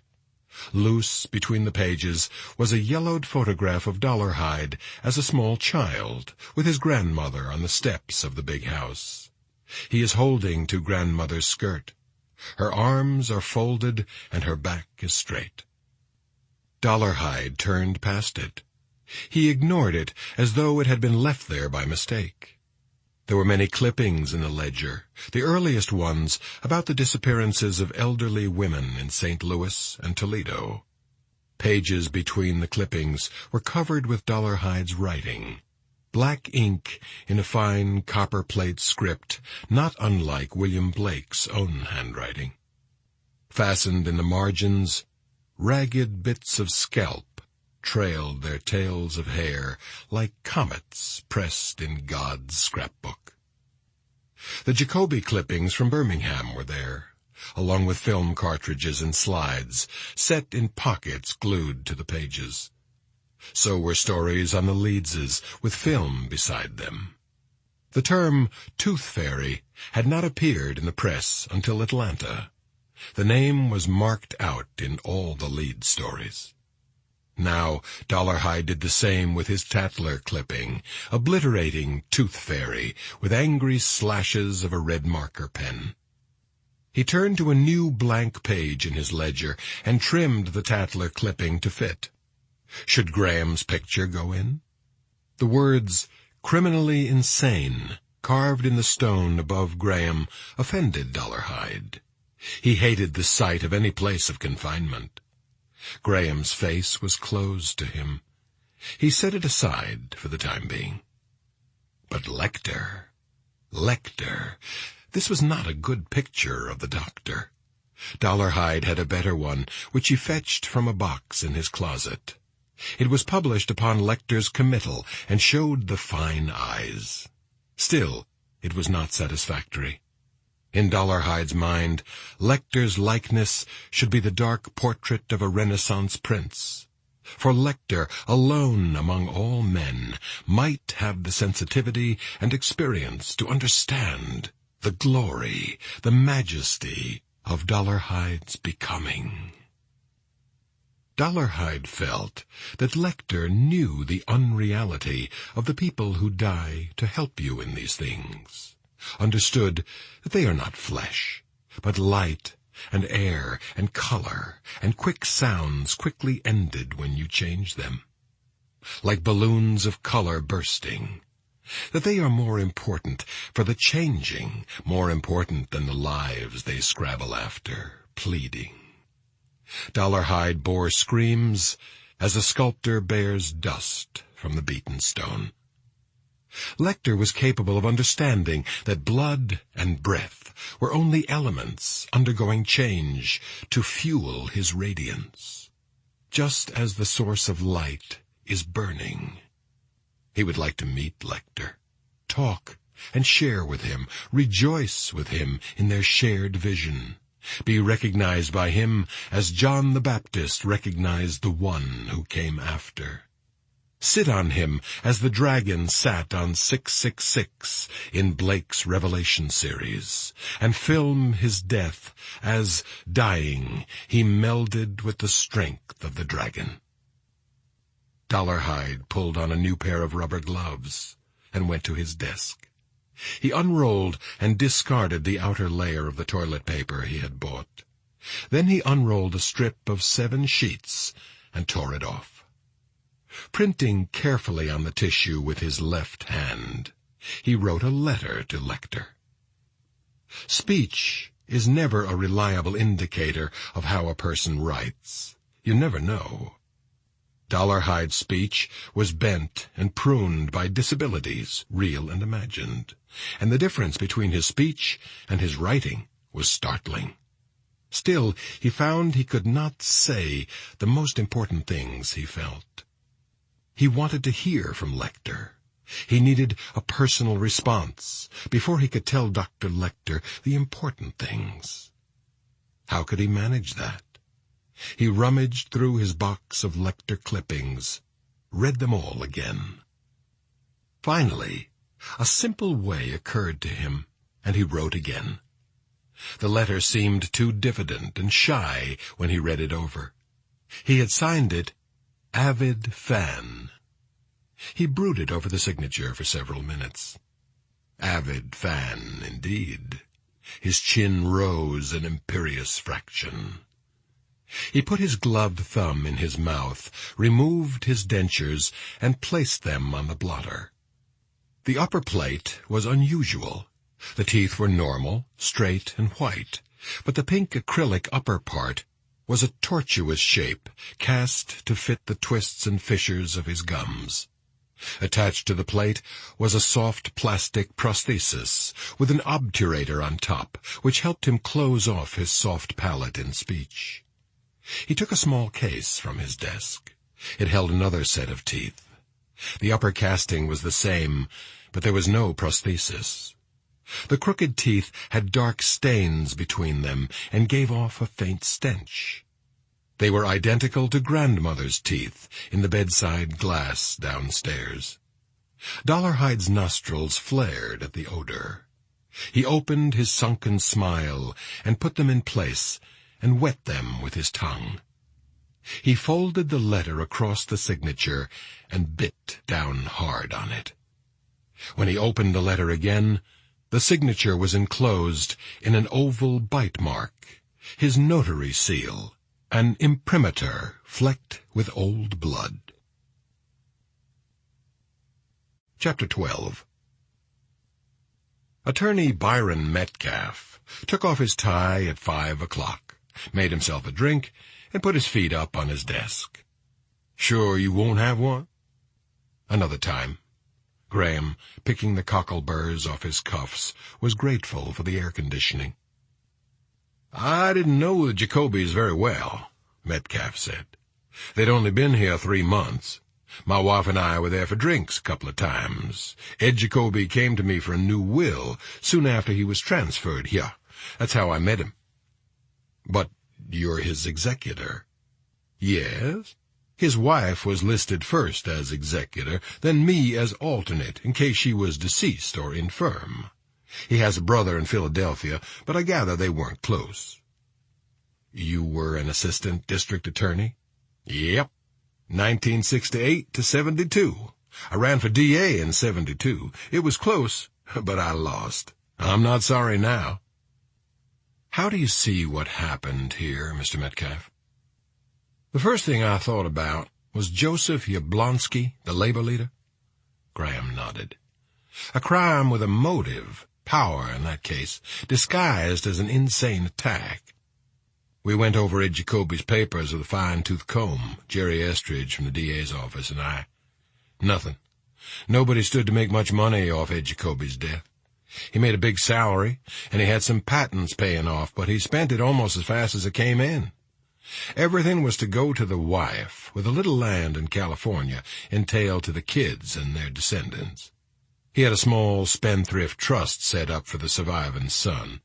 It'll pay his way through 3 more years of college. I'm sure he'll still be a freshman by then. Niles Jacoby. Yeah. The kid gave Ed a big pain in the ass. He lived with his mother in California. Went to Chino for theft. I gather his mother's a flake. Ed went out there to see about him last year. Brought him back to Birmingham. Put him in school at Bardwell Community College. Tried to keep him at home, but he dumped on the other kids and made it unpleasant for everybody. Mrs. Jacoby put up with it for a while, but finally they moved him to a dorm. Where was he? On the night of June 28th? Metcalf's eyes were hooded as he looked at Graham. The police wondered about that, and so did I. He went to a movie and then back to school. It's verified. Besides, he has type O blood. Mr. Graham, I have to pick up my wife in half an hour. We can talk tomorrow if you like. Tell me how I can help you. I'd like to see the Jacobys' personal effects, diaries, pictures, whatever. There's not much of that. They lost about everything in a fire in Detroit before they moved down here. Nothing suspicious. Ed was welding in the basement. The sparks got into some paint he had stored down there, and the house went up. There's some personal correspondence. I have it in the lockboxes with the small valuables. I don't remember any diaries. Everything else is in storage. Niles may have some pictures, but I doubt it. Tell you what, I'm going to court 9:30 in the morning, but I could get you into the bank to look at the stuff and come back by for you afterward. Fine, Graham said. One other thing. I could use copies of everything to do with the probate, claims against the estate, any contest of the will, correspondence. I'd like to have all the paper. The Atlanta DA's office asked me for that already. They're comparing with the Leeds estate in Atlanta, I know, Metcalf said. Still, I'd like copies for myself. Okay, copies to you. You don't really think it's money, though, do you? No. I just keep hoping the same name will come up here and in Atlanta. So do I. Student housing at Bardwell Community College was 4 small dormitory buildings set around a littered quadrangle of beaten earth. A stereo war was in progress when Graham got there. Opposing sets of speakers on the motel-style balconies blared at each other across the quad. It was Kiss versus the 1812 Overture. A water balloon arched high in the air and burst on the ground 10 feet from Graham. He ducked under a clothesline and stepped over a bicycle to get through the sitting room of the suite Niles Jacoby shared. The door to Jacoby's bedroom was ajar, and music blasted through the crack. Graham knocked. No response. He pushed open the door. A tall boy with a spotty face sat on one of the twin beds, sucking on a 4-foot bong pipe. A girl in dungarees lay on the other bed. The boy's head jerked around to face Graham. He was struggling to think. I'm looking for Niles Jacoby. The boy appeared stupefied. Graham switched off the stereo. I'm looking for Niles Jacoby. Just some stuff for my asthma, man. Don't you have a knock? Where's Niles Jacoby? Oh, fuck if I know. What do you want him for? Graham showed him the tin. Try real hard to remember. Oh, shit, the girl said. Narc, God damn it, I ain't worth it. Look, let's talk about this a minute, man. Let's talk about where Jacoby is. I think I can find out for you, the girl said. Graham waited while she asked in the other rooms. Everywhere she went, commodes flushed. There were few traces of Niles Jacoby in the room. One photograph of the Jacoby family lay on a dresser. Graham lifted a glass of melting ice off it and wiped away the wet ring with his sleeve. The girl returned. Try the Hateful Snake, she said. The Hateful Snake Bar was in a storefront with the windows painted dark green. The vehicles parked outside were an odd assortment. Big trucks looking bobtailed without their trailers, compact cars, a lilac convertible, old Dodges and Chevrolets crippled with high rear ends for the drag strip look, 4 full-dress Harley-Davidsons. An air conditioner mounted in the transom over the door dripped steadily onto the sidewalk. Graham ducked around the dribble and went inside. The place was crowded and smelled of disinfectant and stale canoe. The bartender, a husky woman in overalls, reached over heads at the service bar to hand Graham his Coke. She was the only woman there. Niles Jacoby, dark and razor-thin, was at the jukebox. He put the money in the machine, but the man beside him pushed the buttons. Jacoby looked like a dissolute schoolboy, but the one selecting the music did not. Jacoby's companion was a strange mixture. He had a boyish face on a knobby, muscular body. He wore a T-shirt and jeans, worn white over the objects in his pockets. His arms were knotty with muscle, and he had large, ugly hands. One professional tattoo on his left forearm said, "Born to fuck."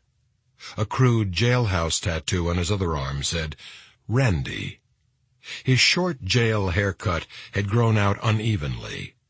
As he reached for a button on the lighted jukebox, Graham saw a small shaved patch on his forearm. Graham felt a cold place in his stomach. He followed Niles Jacoby and Randy through the crowd to the back of the room. They sat in a booth. Graham stopped 2 feet from the table. "Niles, my name is Will Graham. I need to talk with you for a few minutes." Randy looked up with a bright false smile. One of his front teeth was dead. "Do I know you?" "No. Niles, I want to talk to you." Niles arched a quizzical eyebrow. Graham wondered what had happened to him in Chino. "We were having a private conversation here. Butt out," Randy said.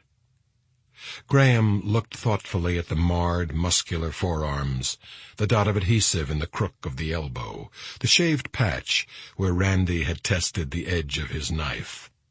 Knife fighter's mange. "I'm afraid of Randy. Fire or fall back?" "Did you hear me?" Randy said.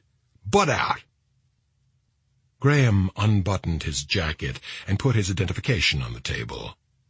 "Sit still, Randy. If you try to get up, you're going to have 2 navels." "I'm sorry, sir." Instant inmate sincerity. "Randy, I want you to do something for me. I want you to reach in your left back pocket. Just use 2 fingers.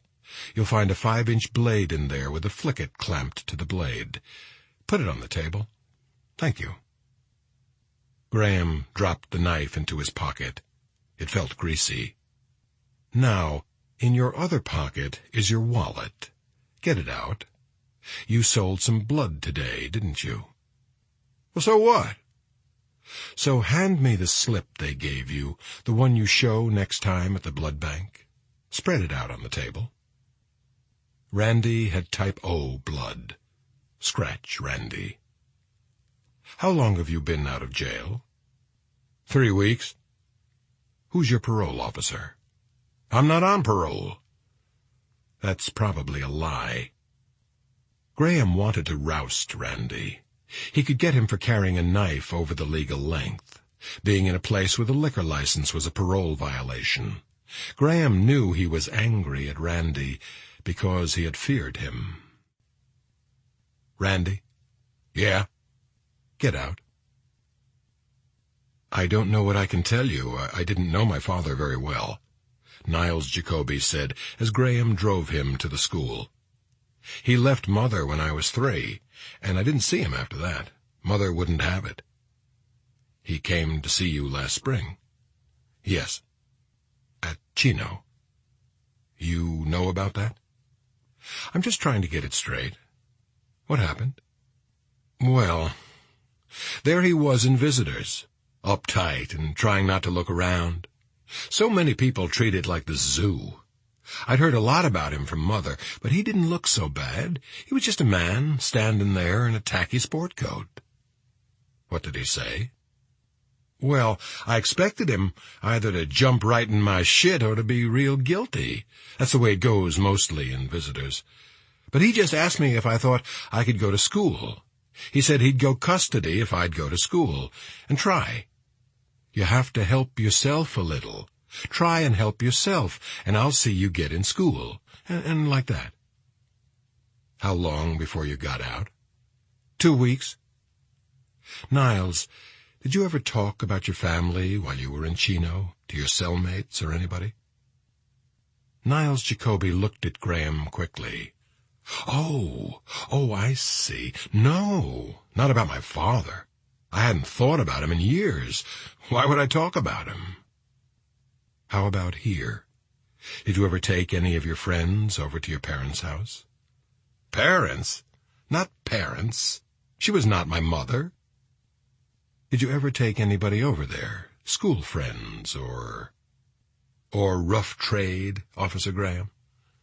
That's right. No. Never? Not once. Did he ever mention any kind of threat? Was he ever disturbed about anything in the last month or 2 before it happened? He was disturbed the last time I talked to him, but it was just my grades. I had a lot of cuts. He bought me 2 alarm clocks. There wasn't anything else that I know of. Do you have any personal papers of his? Correspondence, photographs, anything? No. You have a picture of the family. It's on the dresser in your room, near the bong. That's not my bong. I wouldn't put that filthy thing in my mouth. I need the picture. I'll have it copied and send it back to you. What else do you have? Jacoby shook a cigarette out of his pack and patted his pocket for matches. That's all. I can't imagine why they gave that to me. My father smiling at Mrs. Jacoby and all the little munchkins. You can have it. He never looked like that to me. Graham needed to know the Jacobys. Their new acquaintances in Birmingham were little help. Byron Metcalf gave him the run of the lockboxes. He read the thin stack of letters, mostly business, and poked through the jewelry and the silver. For 3 hot days he worked in the warehouse where the Jacobys' household goods were stored. Metcalf helped him at night. Every crate on every pallet was opened and their contents examined. Police photographs helped Graham see where things had been in the house. Most of the furnishings were new, bought with the insurance from the Detroit fire. The Jacobys hardly had time to leave their marks on their possessions. One item, a bedside table with traces of fingerprint powder still on it, held Graham's attention. In the center of the tabletop was a blob of green wax. For the second time, he wondered if the killer liked candlelight. The Birmingham Forensics Unit was good about sharing. The blurred print of the end of a nose was the best Birmingham and Jimmy Price in Washington could do with the soft drink can from the tree. The FBI Laboratories Firearms and Tool Marks section reported on the severed branch.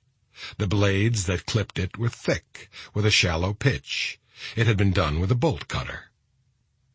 Documents section had referred the mark cut in the bark to the Asian Studies Department at Langley. Graham sat on a packing case at the warehouse and read the long report.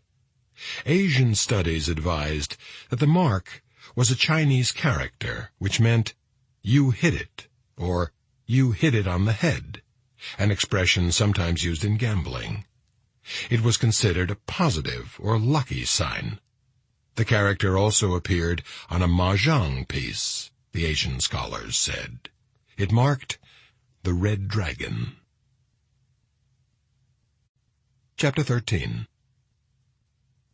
Crawford at FBI headquarters in Washington was on the telephone with Graham at the Birmingham airport when his secretary leaned into the office and flagged his attention.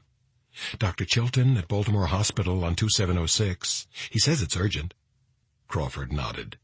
"Hang on, Will." He punched the telephone. "Crawford." "Frederick Chilton, Mr. Crawford, at the—" "Yes, doctor?" "I have a note here, or 2 pieces of a note, that appears to be from the man who killed those people in Atlanta. And—" "Where did you get it?" "From Hannibal Lecter's cell. It's written on toilet tissue, of all things, and it has teeth marks pressed in it." "Can you read it to me without handling it any more?" Straining to sound calm, Chilton read it. "My dear Dr. Lecter, I wanted to tell you I'm delighted that you have taken an interest in me. And when I learned of your vast correspondence, I thought, dare I? Of course I do. I don't believe you'd tell them who I am, even if you knew. Besides, what particular body I currently occupy is trivia. The important thing is what I am becoming. I know that you alone can understand this. I have some things I'd love to show you. Someday, perhaps, if circumstances permit. I hope we can correspond." "Mr. Crawford, there's a hole torn and punched out. Then it says, 'I have admired you for years and have a complete collection of your press notices. Actually, I think of them as unfair reviews, as unfair as mine. They like to sling demeaning nicknames, don't they? The Tooth Fairy. What could be more inappropriate? It would shame me for you to see that if I didn't know you had suffered the same distortions in the press. Investigator Graham interests me. Odd-looking for a flatfoot, isn't he? Not very handsome, but purposeful-looking. You should have taught him not to meddle. Forgive the stationery. I chose it because it will dissolve very quickly if you should have to swallow it. There's a piece missing here, Mr. Crawford. I'll read the bottom part. If I hear from you next time, I might send you something wet. Until then, I remain your avid fan." Silence after Chilton finished reading. "Are you there?" "Yes. Does Lecter know you have the note?" "Not yet. This morning he was moved to a holding cell while his quarters were cleaned. Instead of using a proper rag, the cleaning man was pulling handfuls of toilet paper off the roll to wipe down the sink. He found the note wound up in the roll and brought it to me. They bring me anything they find hidden." "Where's Lecter now?" "Still in the holding cell." "Can he see his quarters at all from there?" "Let me think. No, he can't." "Wait a second, Doctor." Crawford put Chilton on hold. He stared at the 2 winking buttons on his telephone for several seconds without seeing them. Crawford, fisher of men, was watching his cork move against the current. He got Graham again. "Will, A note, maybe from the Tooth Fairy, hidden in Lecter's cell at Baltimore. Sounds like a fan letter. He wants Lecter's approval. He's curious about you. He's asking questions. How was Lecter supposed to answer? Don't know yet. Parts torn out, parts scratched out. Looks like there's a chance of correspondence, as long as Lecter's not aware that we know. I want the note for the lab, and I want to toss his cell, but it'll be risky. If Lecter gets wise, who knows, he could warn the bastard. We need the link, but we need the note, too. Crawford told Graham where Lecter was held, how the note was found. It's 40 miles over to Baltimore. I can't wait for you, buddy. What do you think? 10 people dead in a month. We can't play a long mail game. I say go for it. I am, Crawford said. See you in 2 hours. Crawford hailed his secretary. Sarah, order a helicopter. I want the next thing smoking, and I don't care whose it is, ours, DCPD, or Marines. I'll be on the roof in 5 minutes. Call documents. Tell them to have a document case up there. Tell Herbert to scramble a search team. On the roof, 5 minutes. He picked up Chilton's line. Dr. Chilton, we have to search Lecter's cell without his knowledge, and we need your help. Have you mentioned this to anybody else? No. Where's the cleaning man who found the note? He's here in my office. Keep him there, please, and tell him to keep quiet. How long has Lecter been out of his cell? About half an hour. Is that unusually long? No, not yet. But it takes only about a half hour to clean it. Soon he'll begin to wonder what's wrong. Okay, do this for me. Call your building superintendent or engineer, who's ever in charge. Tell him to shut off the water in the building and to pull the circuit breakers on Lecter's hall. Have the super walk down the hall, past the holding cell, carrying tools. He'll be in a hurry, pissed off, too busy to answer any questions. Got it? Tell him he'll get an explanation from me. Have the garbage pickup canceled for today if they haven't already come. Don't touch the note, okay? We're coming. Crawford called the section chief, Scientific Analysis. Brian, I have a note coming in on the fly, possibly from the Tooth Fairy. #1 priority. It has to go back where it came from within the hour and unmarked. It'll go to Hair and Fiber, latent prints, and documents, then to you. So coordinate with them, will you? Yes, I'll walk it through. I'll deliver it to you myself. It was warm. The federally mandated 80 degrees in the elevator when Crawford came down from the roof with the note, his hair blown silly by the helicopter blast. He was mopping his face by the time he reached the Hair and Fiber section of the laboratory. Hair and Fiber is a small section, calm and busy. The common room is stacked with boxes of evidence sent by police departments all over the country. Swatches of tape that have sealed mouths and bound wrists, torn and stained clothing, deathbed sheets. Crawford spotted Beverly Katz through the window of an examining room as he wove his way between the boxes. She had a pair of child's coveralls suspended from a hanger over a table covered with white paper. Working under bright lights in the draft-free room, she brushed the coveralls with a metal spatula, carefully working with the wale and across it, with the nap and against it. A sprinkle of dirt and sand fell to the paper. With it, falling through the still air more slowly than sand, but faster than lint, came a tightly coiled hair. She cocked her head and looked at it with her bright robin's eye. Crawford could see her lips moving. He knew what she was saying. Gotcha. That's what she always said. Crawford pecked on the glass, and she came out fast, stripping off her white gloves. It hasn't been printed yet, right? No. I'm set up in the next examining room. She put on a fresh pair of gloves while Crawford opened the document case. The note, in 2 pieces, was contained gently between 2 sheets of plastic film. Beverly Katz saw the tooth impressions and glanced up at Crawford, not wasting time with the question. He nodded. The impressions matched the clear overlay of the killer's bite he had carried with him to Chesapeake. Crawford watched through the window as she lifted the note on a slender dowel and hung it over white paper. She looked it over with a powerful glass, then fanned it gently. She tapped the dowel with the edge of a spatula and went over the paper beneath it with the magnifying glass. Crawford looked at his watch. Katz flipped the note over another dowel to get the reverse side up. She removed one tiny object from its surface with tweezers almost as fine as a hair. She photographed the torn ends of the note under high magnification and returned it to its case. She put a clean pair of white gloves in the case with it. The white gloves, the signal not to touch, would always be beside the evidence until it was checked for fingerprints. "That's it," she said, handing the case back to Crawford. "One hair, maybe a 32nd of an inch, a couple of blue grains.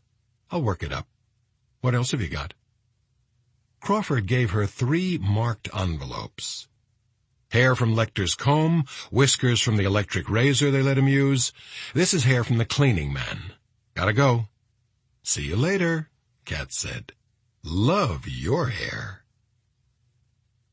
Jimmy Price, in latent fingerprints, winced at the sight of the porous toilet paper. He squinted fiercely over the shoulder of his technician, operating the helium-cadmium laser as they tried to find a fingerprint and make it fluoresce. Glowing smudges appeared on the paper, perspiration stains. Nothing. Crawford started to ask him a question, thought better of it, waited with the blue light reflecting off his glasses. "We know 3 guys handled this without gloves, right?" Price said. "Yeah, the cleanup man, Lecter, and Chilton. The fellow scrubbing sinks probably had washed the oil off his fingers, but the others, this stuff is terrible." Price held the paper to the light, forceps steady in his mottled old hand. "I could fume it, Jack, but I couldn't guarantee the iodine stains would fade out in the time you've got." "Ninhydrin? Boost it with heat?" Ordinarily, Crawford would not have ventured a technical suggestion to Price, but he was floundering for anything. He expected a huffy reply, but the old man sounded rueful and sad. "No, we couldn't wash it after. I can't get you a print off this, Jack. There isn't one." "Fuck," Crawford said. The old man turned away. Crawford put his hand on Price's bony shoulder. "Hell, Jimmy, if there was one, you'd have found it." Price didn't answer. He was unpacking a pair of hands that had arrived in another matter. Dry ice smoked in his wastebasket. Crawford dropped the white gloves into the smoke. Disappointment growling in his stomach, Crawford hurried on to documents, where Lloyd Bowman was waiting. Bowman had been called out of court, and the abrupt shear in his concentration left him blinking like a man just wakened. "I congratulate you on your hairstyle. A brave departure," Bowman said, his hands quick and careful as he transferred the note to his work surface. "How long do I have?" 20 minutes, max." The 2 pieces of the note seemed to glow under Bowman's lights. His blotter showed dark green through a jagged oblong hole in the upper piece. "The main thing, the first thing, is how Lecter was to reply," Crawford said when Bowman had finished reading. Instructions for answering were probably in the part torn out. Bowman worked steadily with his lights and filters and copy camera as he talked. Here, in the top piece, he says, "I hope we can correspond," and then the whole begins.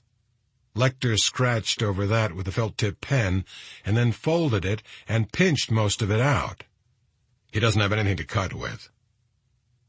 Bowman photographed the tooth impressions and the back of the note under extremely oblique light, his shadow leaping from wall to wall as he moved the light through 360 degrees around the paper, and his hands made phantom folding motions in the air.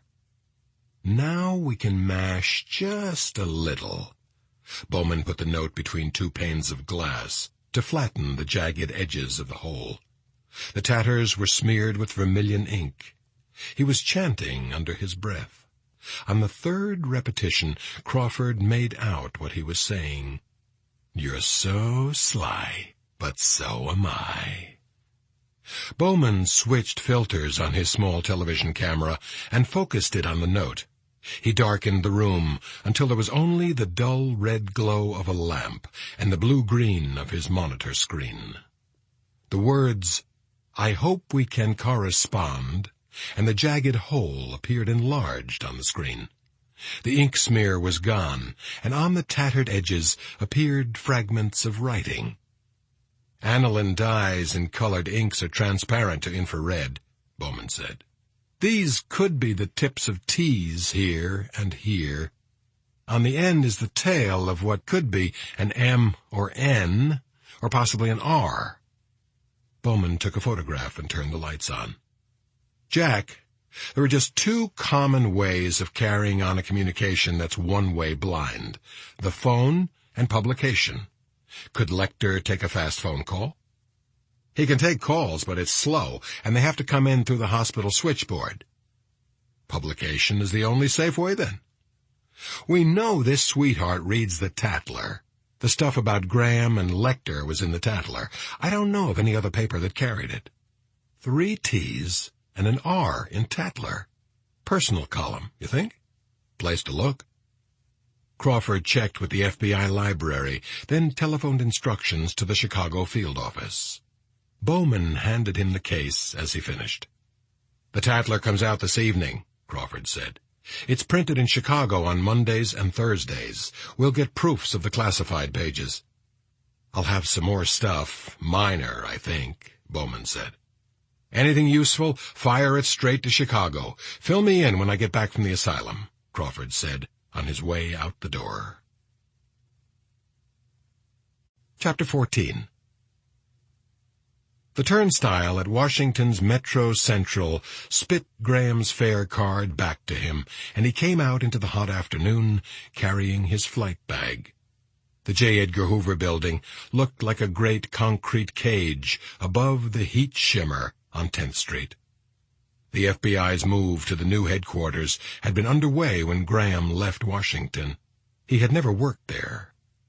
Crawford met him at the escort desk off the underground driveway to augment Graham's hastily issued credentials with his own. Graham looked tired, and he was impatient with the signing in. Crawford wondered how he felt, knowing that the killer was thinking about him. Graham was issued a magnetically encoded tag, like the one on Crawford's vest. He plugged it into the gate and passed into the long white corridors. Crawford carried his flight bag. "I forgot to tell Sarah to send a car for you." "Probably quicker this way. Did you get the note back to Lecter all right?" "Yeah," Crawford said. "I just got back. We poured water on the whole floor, faked a broken pipe and electrical short. We had Simmons— he's the assistant SAC Baltimore now— we had him mopping when Lecter was brought back to his cell. Simmons thinks he bought it." I kept wondering on the plane if Lecter wrote it himself. That bothered me too, until I looked at it. Bite mark in the paper matches the ones on the women. Also, it's ballpoint, which Lecter doesn't have. The person who wrote it had read the Tatler, and Lecter hasn't had a Tatler. Rankin and Willingham tossed the cell. Beautiful job, but they didn't find diddly. They took Polaroids first to get everything back just right. Then the cleaning man went in and did what he always does. So, what do you think? As far as physical evidence toward an ID, the note is pretty much dreck, Crawford said. Some way, we've got to make the contact work for us, but damn if I know how yet. We'll get the rest of the lab results in a few minutes. You've got the mail and phone covered at the hospital? Standing trace and tape order for any time Lecter's on the phone. He made a call Saturday afternoon. He told Chilton he was calling his lawyer. It's a damn Watts line, and I can't be sure. What did his lawyer say? Nothing. We got a leased line to the hospital switchboard for Lecter's convenience in the future, so that won't get by us again. We'll fiddle with his mail both ways, starting next delivery. No problem with warrants, thank God. Crawford bellied up to a door and stuck the tag on his vest into the lock slot. My new office. Come on in. Decorator had some paint left over from a battleship he was doing. Here's the note. This print is exactly the size. Graham read it twice. Seeing the spidery lines spell his name started a high tone ringing in his head. The library confirms the Tatler is the only paper that carried a story about Lecter and you, Crawford said, fixing himself an Alka-Seltzer. Want one of these? Good for you. It was published Monday night a week ago. It was on the stands Tuesday nationwide, some areas not till Wednesday, Alaska and Maine and places. The Tooth Fairy got one. Couldn't have done it before Tuesday. He reads it, writes to Lecter. Rankin and Willingham are still sifting the hospital trash for the envelope. Bad job. They don't separate the papers from the diapers at Chesapeake. All right, Lecter gets the note from the Tooth Fairy no sooner than Wednesday. He tears out the part about how to reply and scratches over and pokes out one earlier reference. I don't know why he didn't tear that out too. It was in the middle of a paragraph full of compliments, Graham said. He couldn't stand to ruin them. That's why he didn't throw the whole thing away. He rubbed his temples with his knuckles. Bowman thinks Lecter will use the Tatler to answer the Tooth Fairy. He says that's probably the setup. You think he'd answer this thing? Sure, he's a great correspondent. Pen pals all over. If they're using the Tatler, Lecter would barely have time to get his answer in the issue they'll print tonight, even if he sent it special delivery to the paper the same day he got the Tooth Fairy's note. Chester from the Chicago office is down at the Tatler checking the ads. The printers are putting the paper together right now. Please, God, don't stir the Tatler up, Graham said. The shop foreman thinks Chester's a realtor, trying to get a jump on the ads. He's selling him the proof sheets under the table, one by one as they come off. We're getting everything, all the classifieds, just to blow some smoke. All right, say we find out how Lecter was to answer, and we can duplicate the method. Then we can fake a message to the Tooth Fairy. But what do we say? How do we use it? The obvious thing is to try to get him to come to a mail drop, Graham said. Bait him with something he'd like to see, important evidence that Lecter knows about from talking to me. Some mistake he made that we're waiting for him to repeat. He'd be an idiot to go for it. I know. Want to hear what the best bait would be? I'm not sure I do.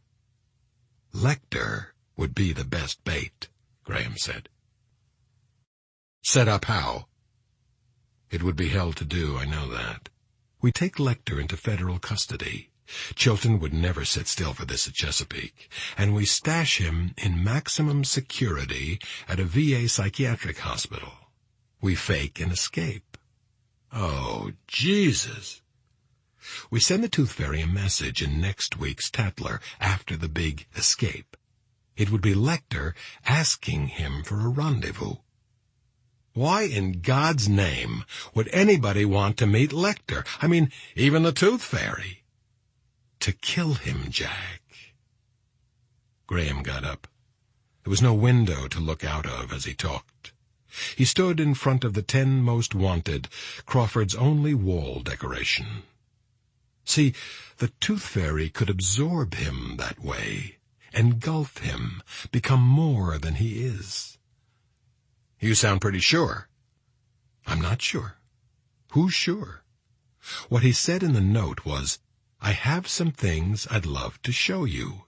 Someday, perhaps, if circumstances permit. Maybe it was a serious invitation. I don't think he was just being polite. Wonder what he's got to show. The victims were intact, nothing missing but a little skin and hair, and that was probably, how did Bloom put it? Ingested, Graham said. God knows what he's got. Tremont, remember Tremont's costumes in Spokane? While he was strapped to a stretcher, he was pointing with his chin, still trying to show them to the Spokane PD. I'm not sure Lecter would draw the Tooth Fairy, Jack. I say it's the best shot. We'd have a goddamn stampede if people thought Lecter was out. Papers all over us screaming. best shot, maybe, but we'll save it for last. He probably wouldn't come near a mail drop, but he might be curious enough to look at a mail drop, to see if Lecter had sold him. If he could do it from a distance, we could pick a drop that could be watched from only a few places a long way off, and stake out the observation points. It sounded weak to Graham, even as he said it. Secret Service has a setup they've never used. They'd let us have it. But if we don't put an ad in today, we'll have to wait until Monday before the next issue comes out. Presses roll at 5, our time. That gives Chicago another hour and 15 minutes to come up with Lecter's ad, if there is one. What about Lecter's ad order? The letter he'd have to send the Tatler ordering the ad. Could we get to that quicker? Chicago put out some general feelers to the shop foreman, Crawford said. The mail stays in the classified advertising manager's office. They sell the names and return addresses to mailing lists, outfits that sell products for lonely people. Love charms, rooster pills, squack dealers, meet beautiful Asian girls, personality courses, that sort of stuff. We might appeal to the ad manager's citizenship and all, and get a look, request him to be quiet, but I don't want to chance it and risk the Tatler slobbering all over us.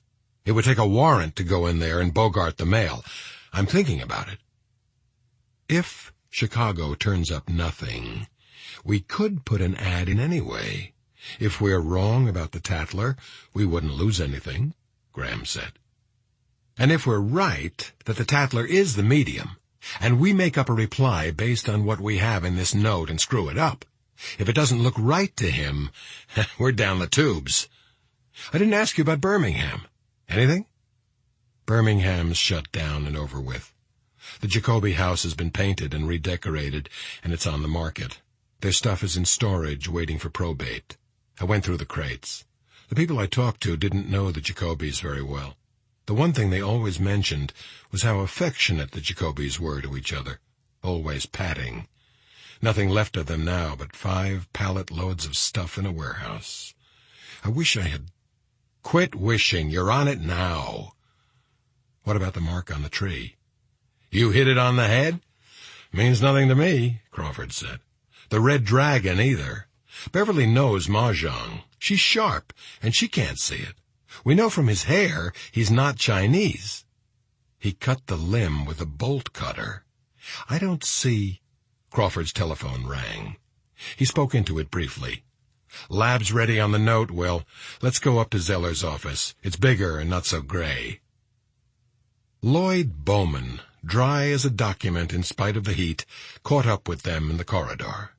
He was flapping damp photographs in each hand and held a sheaf of data fact sheets under his arm. Jack, I have to be in court at 4:15, he said as he flapped ahead. It's that paper hanger Nilton Eskew and his sweetheart, Nan. She could draw a treasury note freehand. They've been driving me crazy for 2 years, making their own traveler's checks on a color Xerox. Won't leave home without them. Will I make it in time, or should I call the prosecutor? You'll make it, Crawford said. Here we are. Beverly Katz smiled at Graham from the couch in Zeller's office, making up for the scowl of Price beside her.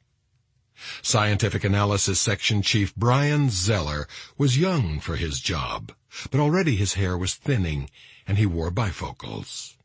On the shelf behind Zeller's desk, Graham saw H.G. Wall's Forensic Science text, Tedeschi's great Forensic Medicine in 3 volumes, and an antique edition of Hopkins' The Wreck of the Deutschland. Will, we met once at GWU, I think, he said. Do you know everybody? Fine. Crawford leaned against the corner of Zeller's desk, his arms folded. Anybody got a blockbuster? Okay.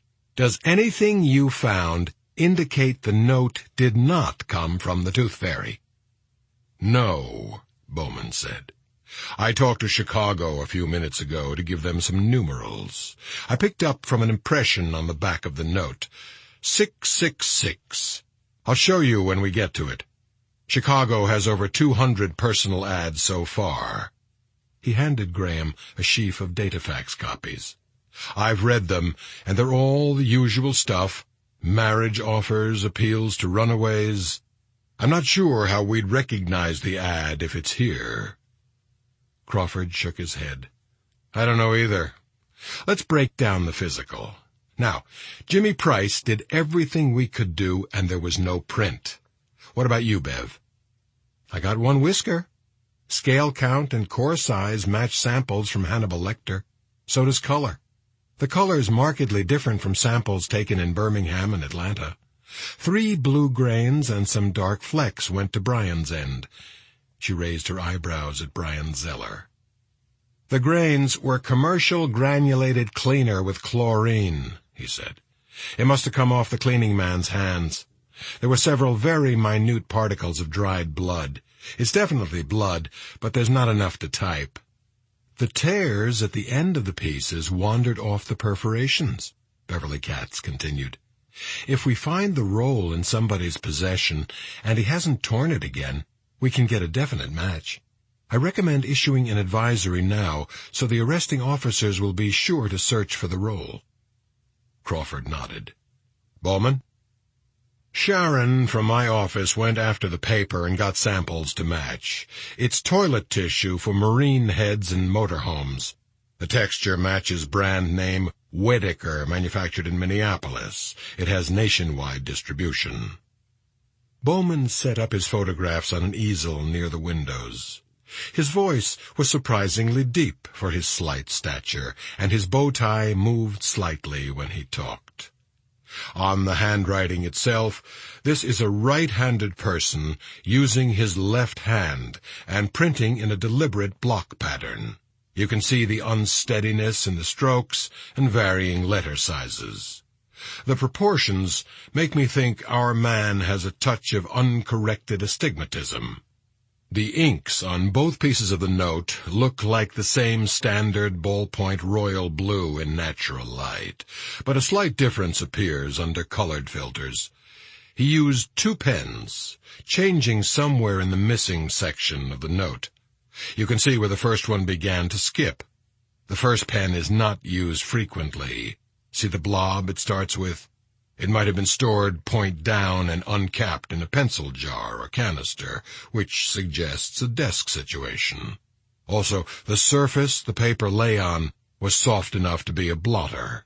A blotter might retain impressions if you find it. I want to add the blotter to Beverly's advisory." Bowman flipped to a photograph of the back of the note. The extreme enlargement made the paper look fuzzy. It was grooved with shadowed impressions. He folded the note to write the bottom part, including what was later torn out. In this enlargement of the backside, oblique light reveals a few impressions.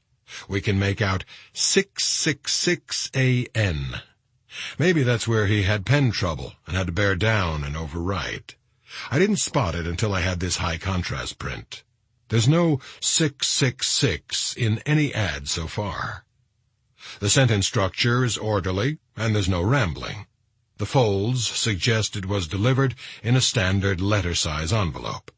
These 2 dark places are printing ink smudges. The note was probably folded inside some innocuous printed matter in the envelope. "That's about it," Bowman said. "Unless you have questions, Jack, I'd better go to the courthouse. I'll check in after I testify." "Sink 'em deep," Crawford said. Graham studied the Tatler Personals column. Attractive queen-size lady, young 52, seeks Christian Leo, non-smoker, 40 to 70. No children, please. Artificial limb welcomed. No phonies. Send photo first letter. Lost in the pain and desperation of the ads, he didn't notice that the others were leaving until Beverly Katz spoke to him. "I'm sorry, Beverly, what did you say?" He looked at her bright eyes and kindly, well-worn face. "I just said I'm glad to see you back, champ. You're looking good." "Thanks, Beverly." "Saul's going to cooking school. He's still hit or miss, but when the dust settles, come over and let him practice on you." "I'll do it." Zeller went away to prowl his laboratory. Only Crawford and Graham were left, looking at the clock. 40 minutes to Tatler press time, Crawford said. I'm going after their mail. What do you say? I think you have to. Crawford passed the word to Chicago on Zeller's telephone. Will, we need to be ready with a substitute ad if Chicago bingos. I'll work on it. I'll set up the drop. Crawford called the Secret Service and talked at some length. Graham was still scribbling when he finished. Okay, the mail drop's a beauty, Crawford said at last.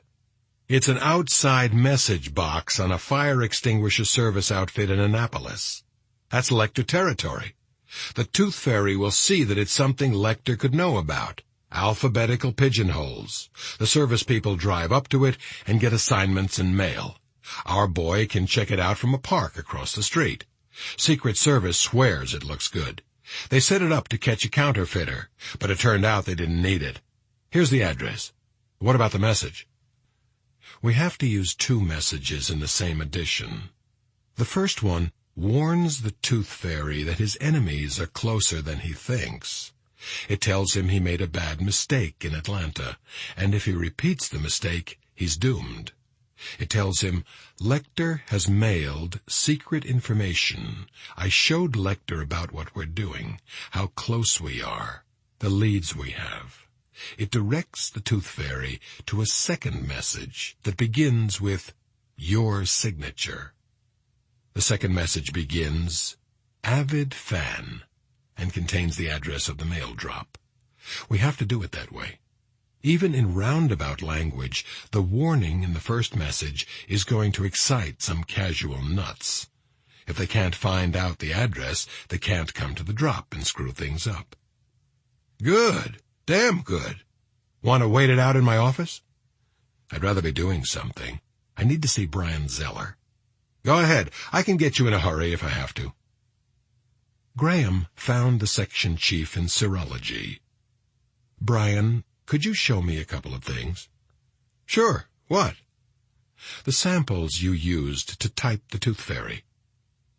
Zeller looked at Graham through the close-range section of his bifocals. Was there something in the report you didn't understand? No. Was something unclear? No. Something incomplete? Zeller mouthed the word as if it had an unpleasant taste. Your report was fine. Couldn't ask for better. I just want to hold the evidence in my hand. Ah, certainly. We can do that. Zeller believed that all field men retain the superstitions of the hunt. He was glad to humor Graham. It's altogether down at that end. Graham followed him between the long counters of apparatus. You're reading Tedeschi? Yes, Zeller said over his shoulder. We don't do any forensic medicine here, as you know, but Tedeschi has a lot of useful things in there. Graham, Will Graham, you wrote the standard monograph on determining time of death by insect activity, didn't you? Or do I have the right Graham? I did it. A pause. You're right, Mant and Nuorteva in the Tedeschi are better on insects. Zeller was surprised to hear his thought spoken. Well, it does have more pictures and a table of invasion waves. No offense. Of course not. They're better. I told them so. Zeller gathered vials and slides from a cabinet and a refrigerator and set them on the laboratory counter. If you want to ask me anything, I'll be where you found me. The stage light on this microscope is on the side here. Graham did not want the microscope. He doubted none of Zeller's findings. He didn't know what he wanted. He raised the vials and slides to the light, and a glassine envelope with 2 blonde hairs found in Birmingham. A second envelope held 3 hairs found on Mrs. Leeds. There was spit and hair and semen on the table in front of Graham, an empty air where he tried to see an image, a face, something to replace the shapeless dread he carried. A woman's voice came from a speaker in the ceiling. Graham, Will Graham, to Special Agent Crawford's office, on red.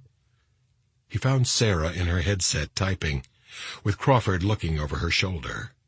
"Chicago's got an ad order with 666 in it," Crawford said out of the side of his mouth. "They're dictating it to Sarah now. They said part of it looks like code." The lines were climbing out of Sarah's typewriter. "Dear Pilgrim, you honor me." That's it, Graham said. Lecter called him a pilgrim when he was talking to me. "You're very beautiful." "Christ," Crawford said. "I offer 100 prayers for your safety. Find help in John 6:22, 8:16, 9:1, Luke 1:7-3:1, Galatians 6:11, 15:2, Acts 3:3, Revelation 18:7, Jonah 6:8. The typing slowed as Sarah read back each pair of numbers to the agent in Chicago. When she had finished, the list of scriptural references covered a quarter of a page. It was signed, "Bless you, 666. "That's it," Sarah said. Crawford picked up the phone. "Okay, Chester, how did it go down with the ad manager?" "No, you did right. A complete clam, right. Stand by at that phone. I'll get back to you." "Code," Graham said. "Has to be. We've got 22 minutes to get a message in, if we can break it. Shop foreman needs 10 minutes notice and $300 to shoehorn one in this edition. Bowman's in his office. He got a recess. If you'll get him cracking, I'll talk to cryptography at Langley. Sarah, shoot a telex of the ad to CIA cryptography section. I'll tell him it's coming." Bowman put the message on his desk and aligned it precisely with the corners of his blotter. He polished his rimless spectacles for what seemed to Graham a very long time. Bowman had a reputation for being quick. Even the explosives section forgave him for not being an ex-Marine and granted him that. "We have 20 minutes, Graham said. "I understand. You called Langley?" Crawford did. Bowman read the message many times, looked at it upside down and sideways, ran down the margins with his finger. He took a Bible from his shelves. For 5 minutes, the only sounds were the two men breathing and the crackle of onion skin pages. "No," he said. "We won't make it in time. Better use what's left for whatever else you can do." Graham showed him an empty hand. Bowman swiveled around to face Graham and took off his glasses. He had a pink spot on each side of his nose. "Do you feel fairly confident the note to Lecter is the only communication he's had from your tooth fairy?" "Right. The code is something simple, then. They only needed cover against casual readers. Measuring by the perforations in the note to Lecter, only about 3 inches is missing. That's not much room for instructions. The numbers aren't right for a jailhouse alphabet grid, the tap code. I'm guessing it's a book code." Crawford joined them. "Book code?" "Looks like it. The first numeral, that 100 prayers, could be the page number. The paired numbers in the scriptural references could be line and letter. But what book?" "Not the Bible?" Crawford said. "No, not the Bible. I thought it might be at first. Galatians 6:11 threw me off. Ye see how large a letter I have written unto you with mine own hand. That's appropriate. But it's coincidence, because next he has Galatians 15:2. Galatians has only 6 chapters. Same with Jonah, 6:8. Jonah has 4 chapters. He wasn't using a Bible. "Maybe the book title could be concealed in the clear part of Lecter's message," Crawford said. Bowman shook his head. "I don't think so." "Then the Tooth Fairy named the book to use. He specified it in his note to Lecter," Graham said. "It would appear so," Bowman said. What about sweating Lecter? In a mental hospital, I would think drugs. They tried sodium amytal on him 3 years ago, trying to find out where he buried a Princeton student, Graham said. He gave them a recipe for dip. Besides, if we sweat him, we lose the connection. If the Tooth Fairy picked the book, it's something he knew Lecter would have in his cell. I know for sure he didn't order one or borrow one from Chilton, Crawford said. What have the papers carried about that, Jack? About Lecter's books? That he has medical books, psychology books, cookbooks? Then it could be one of the standards in those areas, something so basic the Tooth Fairy knew Lecter would definitely have it, Bowman said. We need a list of Lecter's books. Do you have one? No. Graham stared at his shoes. I could get Chilton. Wait! Rankin and Willingham, when they tossed his cell, they took Polaroids so they could get everything back in place. Would you ask them to meet me with the pictures of the books? Bowman said, packing his briefcase. Where? The Library of Congress. Crawford checked with the CIA cryptography section one last time. The computer at Langley was trying consistent and progressive number-letter substitutions, and a staggering variety of alphabet grids. No progress. The cryptographer agreed with Bowman that it was probably a book code. Crawford looked at his watch. Well, we're left with 3 choices, and we've got to decide right now. We can pull Lecter's message out of the paper and run nothing. We can substitute our messages in plain language, inviting the Tooth Fairy to the mail drop. Or we can let Lecter's ad run as is. Are you sure we can still get Lecter's message out of the Tatler? Chester thinks the shop foreman would chisel it for about $500. I hate to put in a plain language message, Jack. Lecter would probably never hear from him again. Yeah, but I'm leery of letting Lecter's message run without knowing what it says, Crawford said. What could Lecter tell him that he doesn't know already?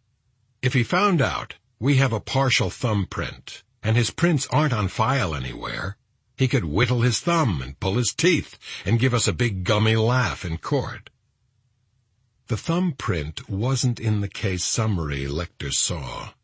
We better let Lecter's message run. At least it'll encourage the Tooth Fairy to contact him again. What if it encourages him to do something besides write? We'll feel sick for a long time, Graham said. We have to do it. 15 minutes later, in Chicago, the Tatler's big presses rolled, gathering speed until their thunder raised the dust in the press room. The FBI agent, waiting in the smell of ink and hot newsprint, took one of the first ones. The cover lines included, "Head Transplant," and "Astronomers Glimpse God." The agent checked to see that Lecter's personal ad was in place and slipped the paper into an express pouch for Washington. He would see that paper again and remember his thumb smudge on the front page. But it would be years later when he took his children through the special exhibits on a tour of FBI headquarters. Chapter 15. In the hour before dawn, Crawford woke from a deep sleep. He saw the room dark, felt his wife's ample bottom comfortably settled against the small of his back. He did not know why he had awakened until the telephone rang a second time. He found it with no fumbling. "Jack, this is Lloyd Bowman. I solved the code. You need to know what it says right now." "Okay, Lloyd." Crawford's feet searched for his slippers. "It says, Graham home, Marathon, Florida. Save yourself. Kill them all." "God damn it. Gotta go." "I know." Crawford went to his den without stopping for his robe. He called Florida twice, the airport once, then called Graham at his hotel. "Will, Bowman just broke the code." "What did it say?" "I'll tell you in a second. Now, listen to me. Everything is okay. I've taken care of it, so stay on the phone when I tell you. Tell me now. It's your home address. Lecter gave the bastard your home address. Wait, Will. Sheriff's Department has 2 cars on the way to Sugarloaf right now. Customs launch from Marathon is taking the ocean side. The Tooth Fairy couldn't have done anything in this short time. Hold on. You can move faster with me helping you. Now listen to this. The deputies aren't going to scare Molly. The sheriff's cars are just closing the road to the house. 2 deputies will move up close enough to watch the house. You can call her when she wakes up. I'll pick you up in half an hour. I won't be here. The next plane in that direction doesn't go until 8. It'll be quicker to bring them up here. My brother's house on the Chesapeake is available to them. I've got a good plan, Will. Wait and hear it. If you don't like it, I'll put you on the plane myself. I need some things from the armory. We'll get it soon as I pick you up. Molly and Willie were among the first off the plane at National Airport in Washington. She spotted Graham in the crowd, did not smile, but turned to Willie and said something as they walked swiftly ahead of the stream of tourists returning from Florida. She looked Graham up and down and came to him with a light kiss. Her brown fingers were cold on his cheek. Graham felt the boy watching. Willie shook hands from a full arm's length away. Graham made a joke about the weight of Molly's suitcase as they walked to the car. "I'll carry it," Willie said. A brown Chevrolet with Maryland plates moved in behind them as they pulled out of the parking lot. Graham crossed the bridge at Arlington and pointed out the Lincoln and Jefferson memorials and the Washington Monument before heading east toward the Chesapeake Bay. 10 miles outside Washington, the brown Chevrolet pulled up beside them in the inside lane. The driver looked across with his hand to his mouth, and a voice from nowhere crackled in the car. "Fox Edward, you're clean as a whistle. Have a nice trip." Graham reached under the dash for the concealed microphone. "Roger, Bobby. Much obliged." The Chevrolet dropped behind them, and its turn signal came on. "Just making sure no press cars or anything were following," Graham said. "I see," Molly said. They stopped in the late afternoon and ate crabs at a roadside restaurant. Willie went to look at the lobster tank. "I hate it, Molly. I'm sorry," Graham said. "Is he after you now?" "We've had no reason to think so. Lecter just suggested it to him, urged him to do it. It's a clammy, sick feeling." "I know it is. You and Willie are safe at Crawford's brother's house. Nobody in the world knows you're there but me and Crawford. I'd just as soon not talk about Crawford. It's a nice place, you'll see." She took a deep breath, and when she let it out, the anger seemed to go with it, leaving her tired and calm. She gave him a crooked smile. "Hell, I just got mad there for a while. Do we have to put up with any Crawfords?" "Nope." He moved the cracker basket to take her hand. "How much does Willie know?" "Plenty. His buddy Tommy's mother had a trash newspaper from the supermarket at their house. Tommy showed it to Willie. It had a lot of stuff about you, apparently pretty distorted. About Hobbs, the place you were after that, Lecter, everything. It upset him. I asked him if he wanted to talk about it. He just asked me if I knew it all along.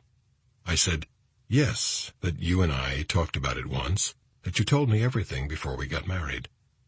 I asked him if he wanted me to tell him about it, the way it really was. He said he'd ask you to your face." "Damn good. Good for him. What was it, the Tattler?" "I don't know. I think so." "Thanks a lot, Freddie." A swell of anger at Freddie Lowndes lifted him from his seat.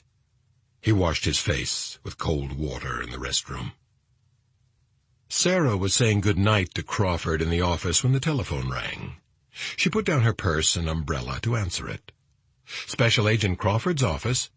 "No, Mr. Graham is not in the office, but let me— Wait, I'll be glad to— Yes, he'll be in tomorrow afternoon, but let me— The tone of her voice brought Crawford around his desk.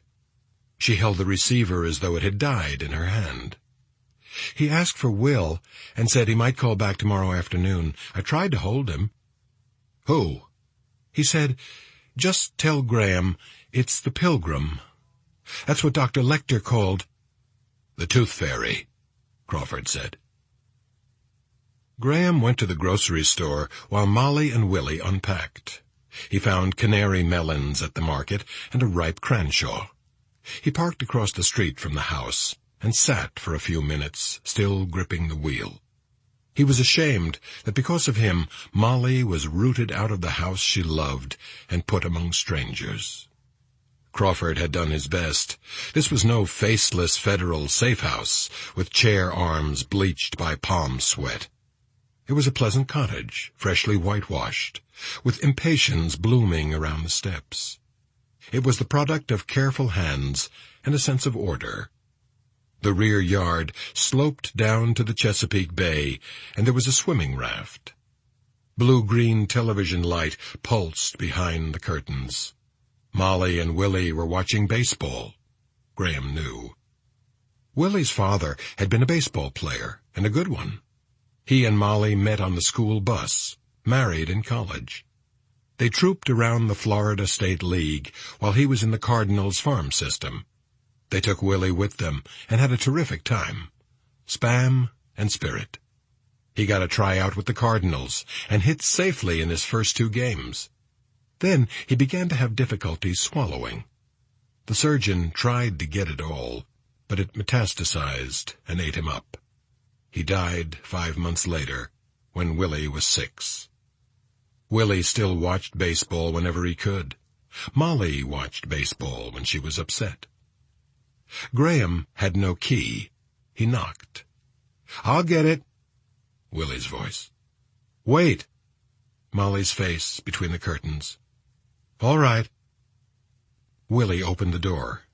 In his fist, held close to his leg, was a fish billy. Graham's eyes stung at the sight. The boy must have brought it in his suitcase. Molly took the bag from him.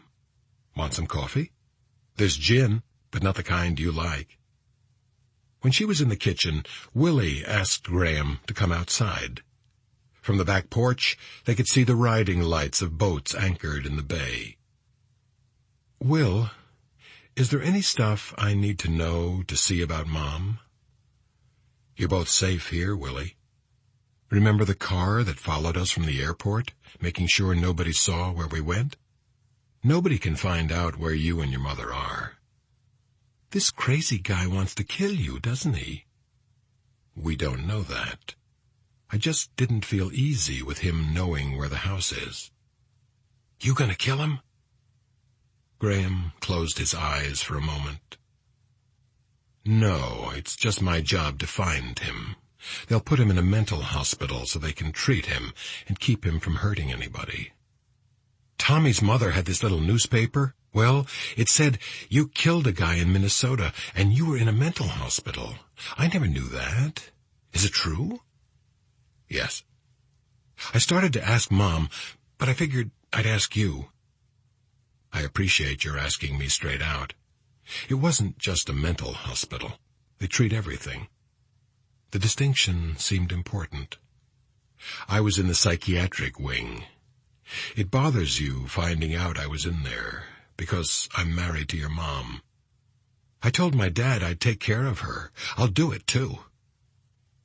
Graham felt he had to tell Willie enough. He didn't want to tell him too much. The lights went out in the kitchen. He could see Molly's dim outline inside the screen door, and he felt the weight of her judgment. Dealing with Willie, he was handling her heart. Willie clearly did not know what to ask next. Graham did it for him. The hospital part was after the business with Hobbs. "You shot him?" "Yes." "How'd it happen?" To begin with, Garrett Hobbs was insane. He was attacking college girls, and he killed them. "How?" "With a knife. Anyway, I found a little curly piece of metal in the clothes one of the girls had on. It was the kind of shred a pipe threader makes. Remember when we fixed the shower outside? I was taking a look at a lot of steam fitters, plumbers, and people. It took a long time. Hobbs had left this resignation letter at a construction job I was checking. I saw it, and it was peculiar. He wasn't working anywhere, and I had to find him at home. I was going up the stairs in Hobbs' apartment house. A uniformed officer was with me. Hobbs must have seen us coming. I was halfway up to his landing when he shoved his wife out the door, and she came falling down the stairs, dead. He had killed her? Yeah. So I asked the officer I was with to call for SWAT to get some help. But then I could hear kids in there and some screaming. I wanted to wait, but I couldn't. You went in the apartment? I did. Hobbs had caught this girl from behind, and he had a knife. He was cutting her with it, and I shot him. Did the girl die? No. She got all right? After a while, yes. She's all right now. Willie digested this silently. Faint music came from an anchored sailboat. Graham could leave things out for Willie, but he couldn't help seeing them again himself. He left out Mrs. Hobbs on the landing, clutching at him, stabbed so many times.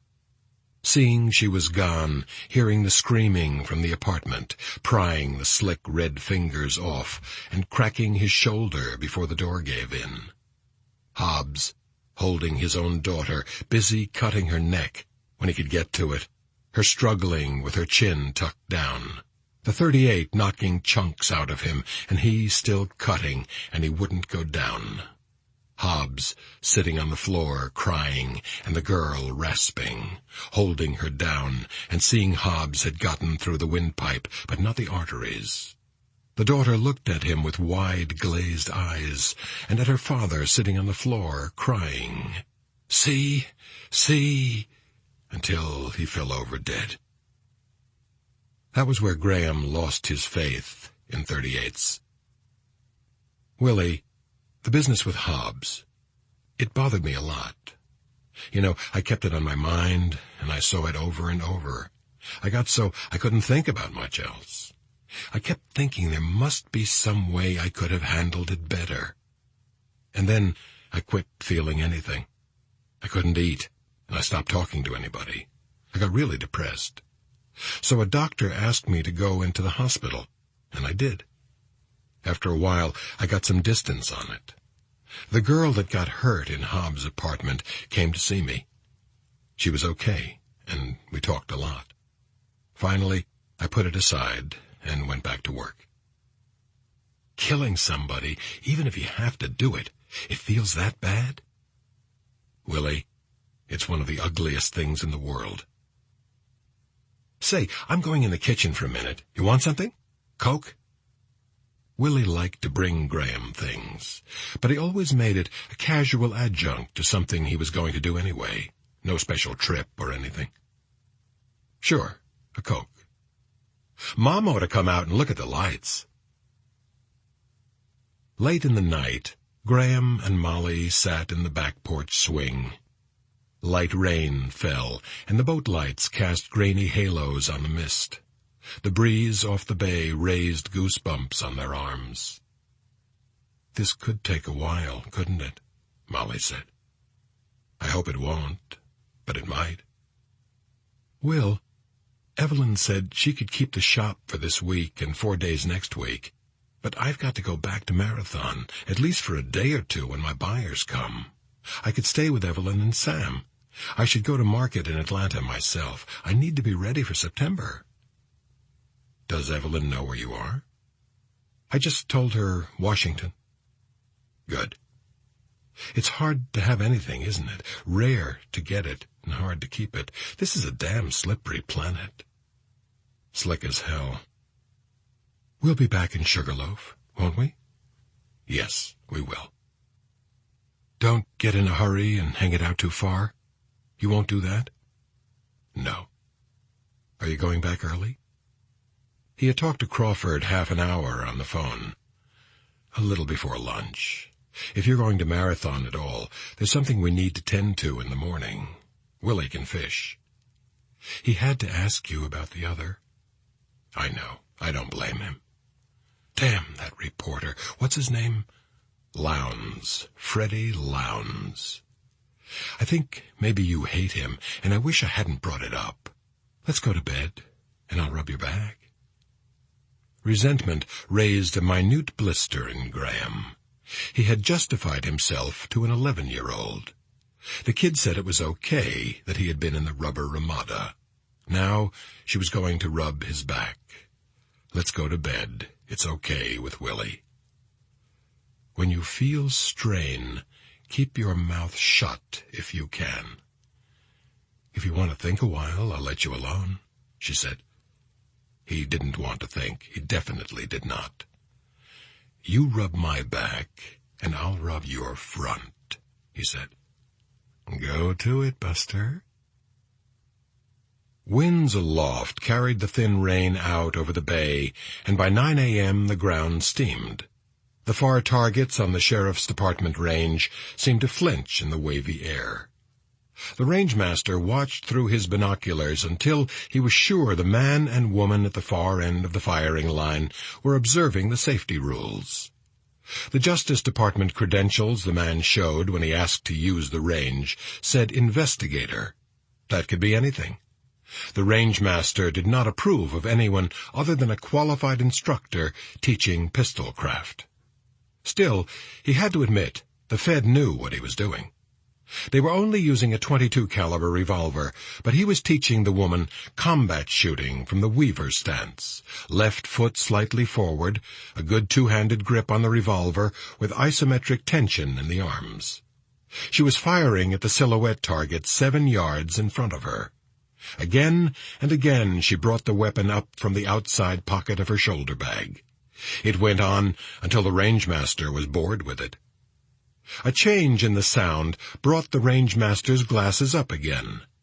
They had the earmuffs on now, and she was working with a short, chunky revolver. The rangemaster recognized the pop of the light target loads. He could see the pistol extended in her hands, and it interested him. He strolled along the firing line and stood a few yards behind them. He wanted to examine the pistol, but this was not a good time to interrupt. He got a good look at it as she shucked out the empties and popped in 5 from a speed loader. Odd arm for a Fed. It was a Bulldog 44 Special, short and ugly with its startling big bore. It had been extensively modified by Magnaport. The barrel was vented near the muzzle to help keep the muzzle down on recoil. The hammer was bobbed, and it had a good set of fat grips. He suspected it was throated for the speed loader. One hell of a mean pistol when it was loaded with what the Fed had waiting. He wondered how the woman would stand up to it. The ammunition on the stand beside them was an interesting progression. First, there was a box of lightly loaded wad cutters. Then came regular service hardball. And last was something the rangemaster had read much about, but had rarely seen. A row of Glazer's safety slugs. The tips looked like pencil erasers. Behind each tip was a copper jacket containing number 12 shot suspended in liquid Teflon. The light projectile was designed to fly at tremendous velocity, smash into the target, and release the shot. In meat, the results were devastating. The rangemaster even recalled the figures. 90 Glazers had been fired at men so far. All 90 were instant one-shot stops. In 89 of the cases, immediate death resulted. One man survived, surprising the doctors. The Glazer round had a safety advantage, too. No ricochets, and it would not go through a wall and kill someone in the next room. The man was very gentle with her and encouraging, but he seemed sad about something. The woman had worked up to the full-service loads now, and the rangemaster was pleased to see she handled the recoil very well, both eyes open and no flinch. True, it took her maybe 4 seconds to get the first one off, coming up from the bag, but 3 were in the X-ring. Not bad for a beginner. She had some talent. He had been back in the tower for some time when he heard the hellish racket of the Glazers going off. She was pumping all 5. It was not standard federal practice. The rangemaster wondered what in God's name they saw in the silhouette that it would take 5 Glazers to kill.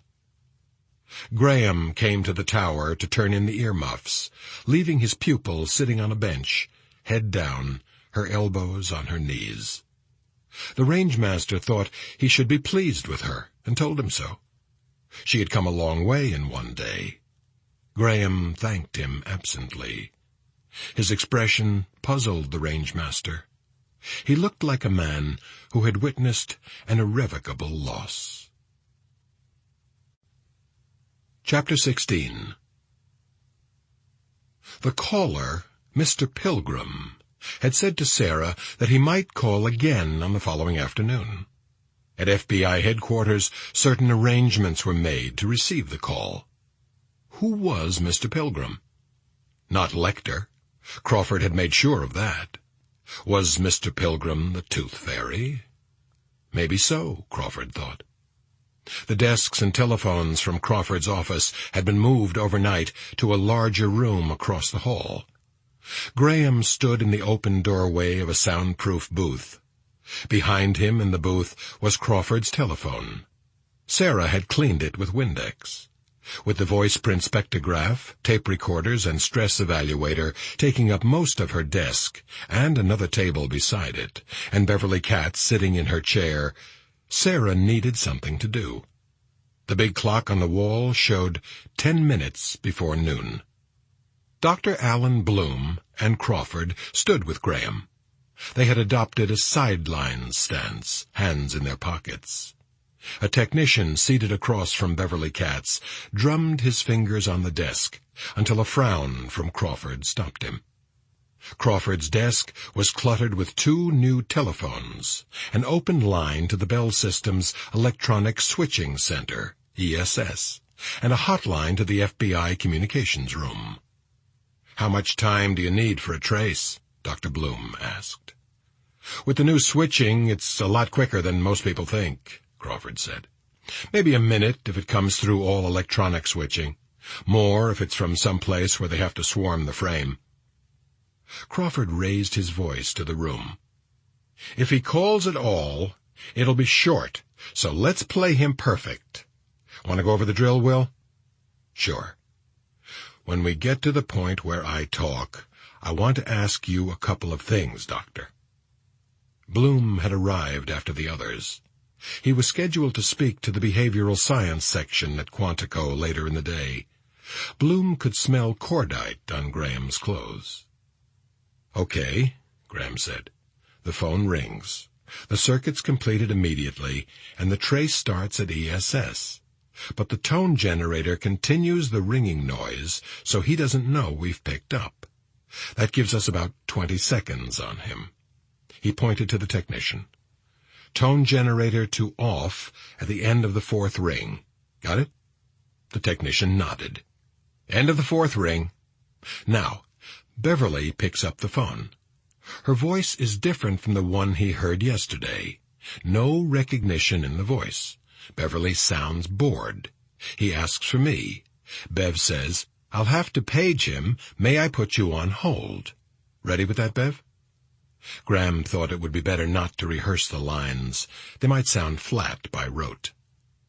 "All right, the line is open to us, dead to him. I think he'll hold longer than he'll talk." "Sure you don't want to give him the hold music?" the technician asked. "Hell no," Crawford said. We give him about 20 seconds of hold, then Beverly comes back on and tells him, "Mr. Graham's coming to the phone. I'll connect you now." I pick up. Graham turned to Dr. Bloom. "How would you play him, Doctor?" "He'll expect you to be skeptical about it really being him. I'd give him some polite skepticism. I'd make a strong distinction between the nuisance of fake callers and the significance, the importance of a call from the real person. The fakes are easy to recognize because they lack the capacity to understand what has happened, that sort of thing. Make him tell something to prove who he is. Dr. Bloom looked at the floor and kneaded the back of his neck. You don't know what he wants. Maybe he wants understanding. Maybe he's fixed on you as the adversary and wants to gloat. We'll see. Try to pick up his mood and give him what he's after, a little at a time. I'd be very leery of appealing to him to come to us for help, unless you sense he's asking for that. If he's paranoid, you'll pick it up fast. In that case, I'd play into his suspicion or grievance. Let him air it. If he gets rolling on that, he may forget how long he's talked. That's all I know to tell you. Bloom put his hand on Graham's shoulder and spoke quietly. Listen, this is not a pep talk or any bullshit. You can take him over the jumps. Never mind advice. Do what seems right to you. Waiting. Half an hour of silence was enough. Call or no call, we've got to decide where to go from here, Crawford said. Want to try the mail drop? I can't see anything better, Graham said. That would give us two baits, a stakeout at your house in the Keys and the drop. The telephone was ringing. Tone generator on. At ESS the trace began. 4 rings. The technician hit the switch and Beverly picked up. Sarah was listening. Special Agent Crawford's office? Sarah shook her head. She knew the caller. One of Crawford's cronies at Alcohol, Tobacco, and Firearms. Beverly got him off in a hurry and stopped the trace. Everyone in the FBI building knew to keep the line clear. Crawford went over the details of the mail drop again. They were bored and tense at the same time. Lloyd Bowman came around to show them how the number pairs in Lecter's scriptures fit page 100 of the softcover Joy of Cooking. Sarah passed around coffee and paper cups. The telephone was ringing. The tone generator took over, and at ESS the trace began. 4 rings. The technician hit the switch. Beverly picked up. Special Agent Crawford's office? Sarah was nodding her head, big nods. Graham went into his booth and closed the door. He could see Beverly's lips moving. She punched hold and watched the second hand on the wall clock. Graham could see his face in the polished receiver. 2 bloated faces in the earpiece and mouthpiece. He could smell cordite from the firing range in his shirt. Don't hang up. Sweet Jesus, don't hang up. 40 seconds had elapsed. The telephone moved slightly on his table when it rang. Let it ring. Once more. 45 seconds. Now. This is Will Graham. Can I help you? Low laughter. A muffled voice. I expect you can. Could I ask who's calling, please? Didn't your secretary tell you? No, but she did call me out of a meeting, sir, and if you tell me you won't talk to Mr. Pilgrim, I'll hang up right now. Yes or no? Mr. Pilgrim, if you have some problem I'm equipped to deal with, I'll be glad to talk with you. I think you have the problem, Mr. Graham. I'm sorry, I didn't understand you. The second hand crawled toward 1 minute. You've been a busy boy, haven't you? The caller said. Too busy to stay on the phone unless you state your business. My business is in the same place yours is, Atlanta and Birmingham. Do you know something about that? Soft laughter. Know something about it? Are you interested in Mr. Pilgrim? Yes or no? I'll hang up if you lie. Graham could see Crawford through the glass. He had a telephone receiver in each hand. Yes, but see, I get a lot of calls, and most of them are from people who say they know things. 1 minute. Crawford put one receiver down and scrawled on a piece of paper. You'd be surprised how many pretenders there are, Graham said. Talk to them a few minutes, and you can tell they don't have the capacity to even understand what's going on. Do you? Sarah held a sheet of paper to the glass for Graham to see. It said, Chicago phone booth, PD scrambling.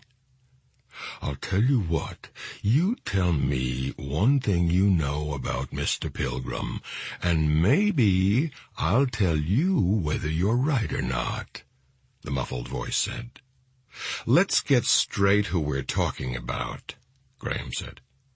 We're talking about Mr. Pilgrim. How do I know Mr. Pilgrim has done anything I'm interested in? Has he? Let's say yes. Are you Mr. Pilgrim? I don't think I'll tell you that. Are you his friend? Sort of. Well, prove it then. Tell me something that shows me how well you know him. You first. You show me yours. A nervous giggle. First time you're wrong, I hang up. All right. Mr. Pilgrim is right-handed. That's a safe guess. Most people are. Mr. Pilgrim is misunderstood. No general crap, please.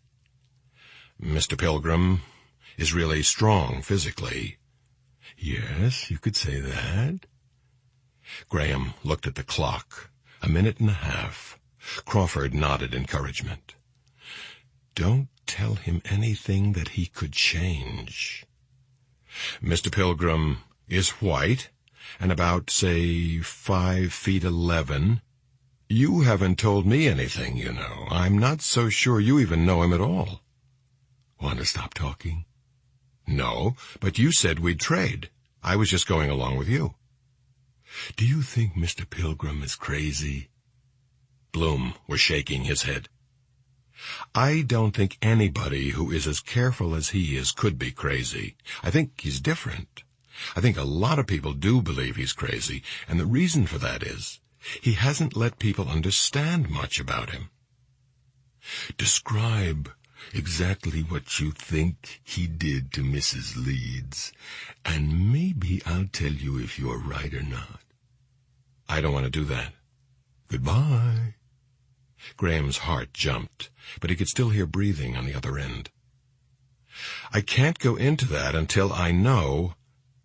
Graham heard the telephone booth door slam open in Chicago and the receiver fall with a clang. Faint voices and bangs as the receiver swung on its cord. Everyone in the office heard it on the speakerphone. Freeze! Don't even twitch. Now lock your fingers behind your head and back out of the booth slowly. Slowly. Hands on the glass and spread 'em. Sweet relief was flooding Graham. I'm not armed, Stan. You'll find my ID in my breast pocket. That tickles. A confused voice loud on the telephone. Who am I speaking to? Will Graham, FBI. This is Sergeant Stanley Riddle, Chicago Police Department.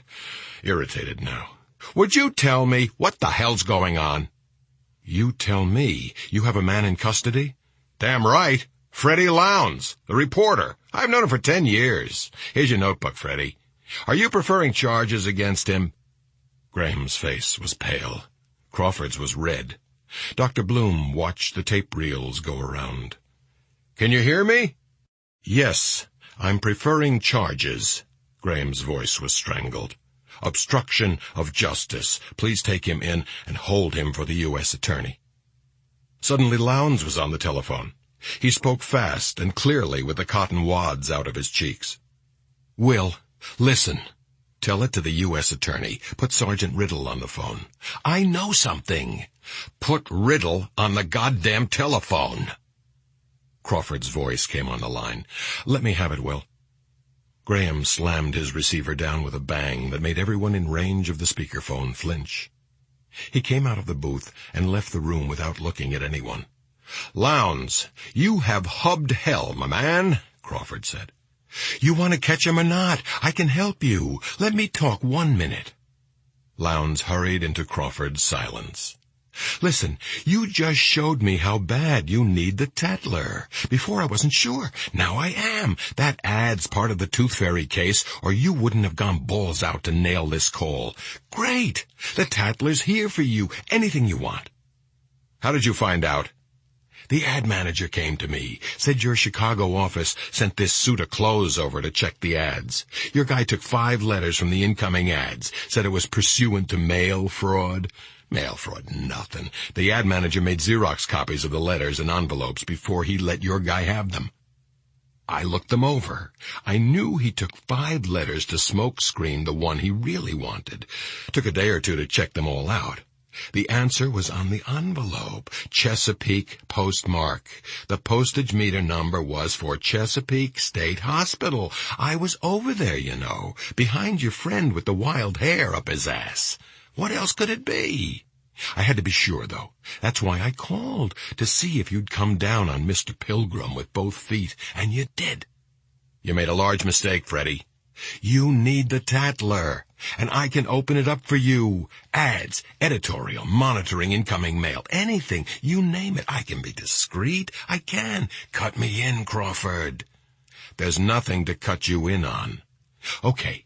Then it won't make any difference if somebody happened to put in 6 personal ads next issue, all to Mr. Pilgrim, and sign the same way. I'll get an injunction slapped on you and a sealed indictment for obstruction of justice. And it might leak to every paper in the country. Lowndes knew he was talking on tape. He didn't care anymore. I swear to God I'll do it, Crawford. I'll tear up your chance before I lose mine. Add interstate transmission of a threatening message to what I just said.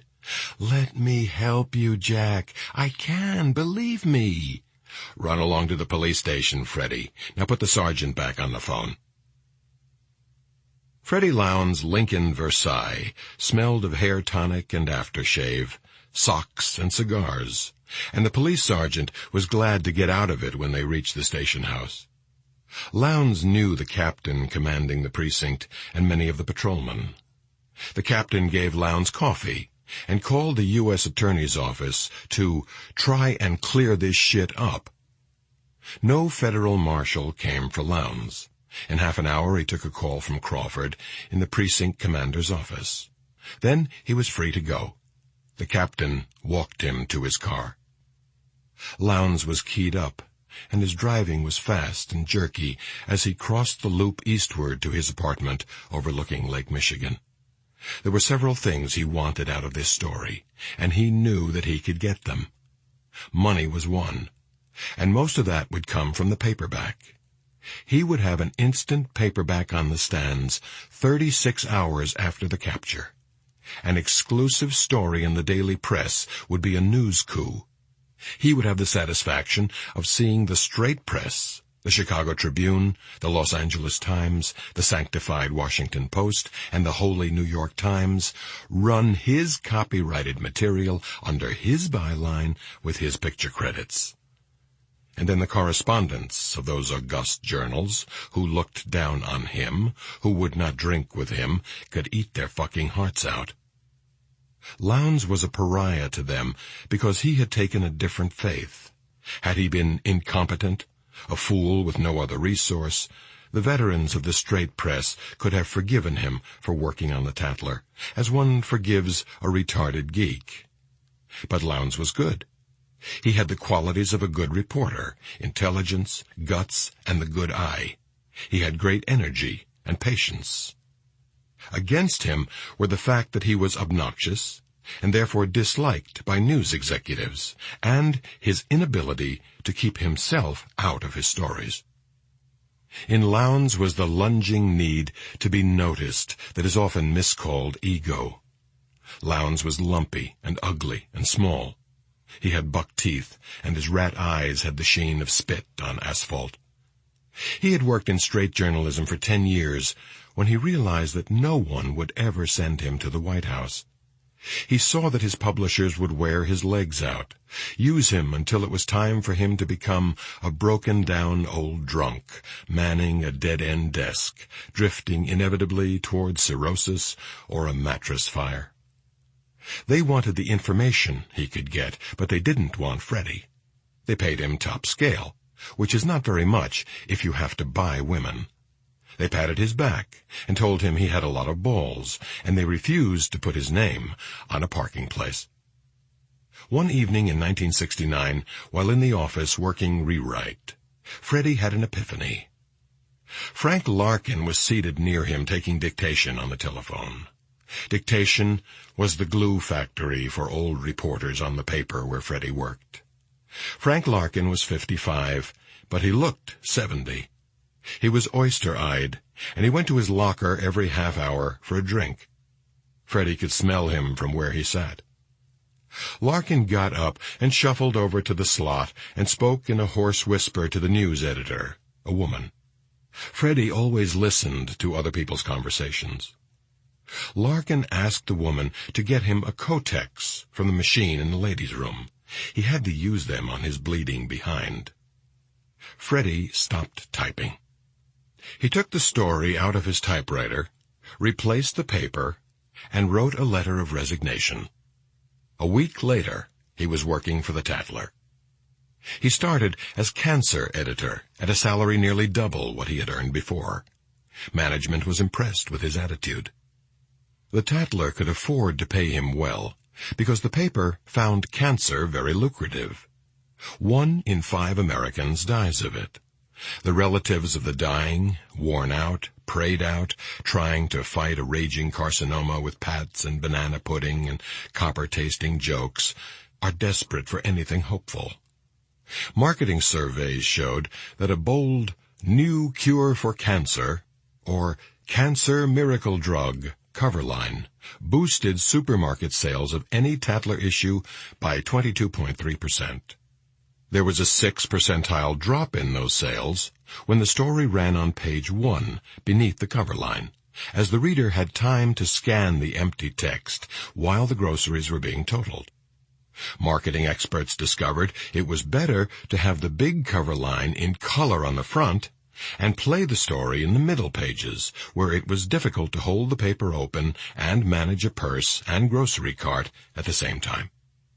The standard story featured an optimistic 5 paragraphs in 10-point type, then a drop to 8-point, then to 6-point, before mentioning that the miracle drug was unavailable or that animal research was just beginning. Freddie earned his money turning them out, and the stories sold a lot of Tatlers. In addition to increased readership, there were many spin-off sales of miracle medallions and healing cloths. Manufacturers of these paid a premium to get their ads located close to the weekly cancer story. Many readers wrote to the paper for more information. Some additional revenue was realized by selling their names to a radio evangelist, a screaming sociopath who wrote to them for money using envelopes stamped, "Someone you love will die unless—" Freddie Lowndes was good for the Tatler, and the Tatler was good to him. Now, after 11 years with the paper, he earned $72,000 a year. He covered pretty much what he pleased, and spent the money trying to have a good time. He lived as well as he knew how to live. The way things were developing, he believed he could raise the ante on his paperback deal, and there was movie interest. He had heard that Hollywood was a fine place for obnoxious fellows with money. Freddie felt good. He shot down the ramp to the underground garage in his building and wheeled into his parking place with a spirited squeal of rubber. There on the wall was his name, in letters a foot high, marking his private spot, Mr. Frederick Lowndes. Wendy was here already. Her Datsun was parked next to his space. Good. He wished he could take her to Washington with him. That would make those flat feet's eyes pop. He whistled in the elevator on his way up. Wendy was packing for him. She had lived out of suitcases, and she did a good job. Neat in her jeans and plaid shirt, her brown hair gathered in a chipmunk tail on her neck, she might have been a farm girl, except for her pallor and her shape. Wendy's figure was almost a caricature of puberty. She looked at Lowndes with eyes that had not registered surprise in years. She saw that he was trembling. "You're working too hard, Roscoe." She liked to call him Roscoe, and it pleased him for some reason. "What are you taking, the 6 o'clock shuttle?" She brought him a drink, and moved her sequined jumpsuit and wig case off the bed so he could lie down. "I can take you to the airport. I'm not going to the club till 6. Windy City was her own topless bar, and she didn't have to dance anymore. Lowndes had co-signed the note. "You sounded like Morocco Mole when you called me," she said.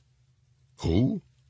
"You know. On television Saturday morning. He's real mysterious, and he helps Secret Squirrel. We watched it when you had the flu.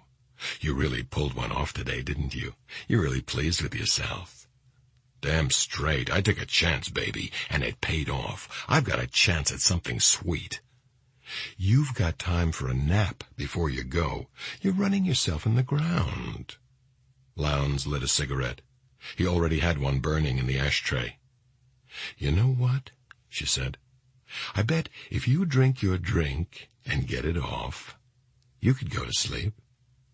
Lowndes' face, like a fist pressed against her neck, relaxed at last, became mobile as suddenly as a fist becomes a hand.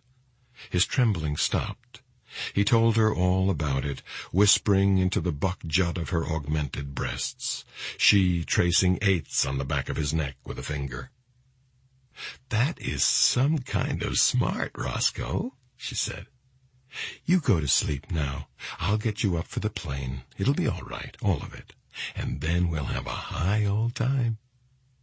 They whispered about the places they would go. He went to sleep. Chapter 17. Dr. Allen Bloom and Jack Crawford sat on folding chairs, the only furniture left in Crawford's office. "The cupboard is bare, Doctor." Dr. Bloom studied Crawford's simian face and wondered what was coming. Behind Crawford's grousing and his Alka-Seltzers, the doctor saw an intelligence as cold as an X-ray table. "Where did Will go?" "Yeah, walk around and cool off," Crawford said. "He hates Lowndes." "Did you think you might lose Will after Lecter published his home address? That he might go back to his family?" "For a minute I did. It shook him." "Understandably," Dr. Bloom said. "Then I realized he can't go home, and neither can Molly and Willie. Never, until the tooth fairy is out of the way." "You've met Molly?" "Yeah, she's great. I like her. She'd be glad to see me in hell with my back broken, of course. I'm having to duck her right now." "She thinks you use Will?" Crawford looked at Dr. Bloom sharply. "I've got some things I have to talk to him about. We'll need to check with you. When do you have to be at Quantico?" "Not until Tuesday morning. I put it off." Dr. Bloom was a guest lecturer at the behavioral science section of the FBI Academy. "Graham likes you. He doesn't think you run any mind games on him," Crawford said. Bloom's remark about using Graham stuck in his craw. "I don't. I wouldn't try," Dr. Bloom said. "I'm as honest with him as I'd be with a patient." "Exactly." "No, I want to be his friend, and I am. Jack, I owe it to my field of study to observe.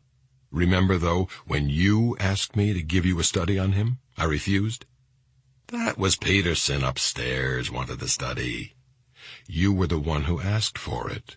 No matter if I ever did anything on Graham, if there were ever anything that might be of therapeutic benefit to others, I'd abstract it in a form that would be totally unrecognizable. If I ever do anything in a scholarly way, it'll only be published posthumously." "After you or after Graham?" Dr. Bloom didn't answer. "One thing I've noticed. I'm curious about this.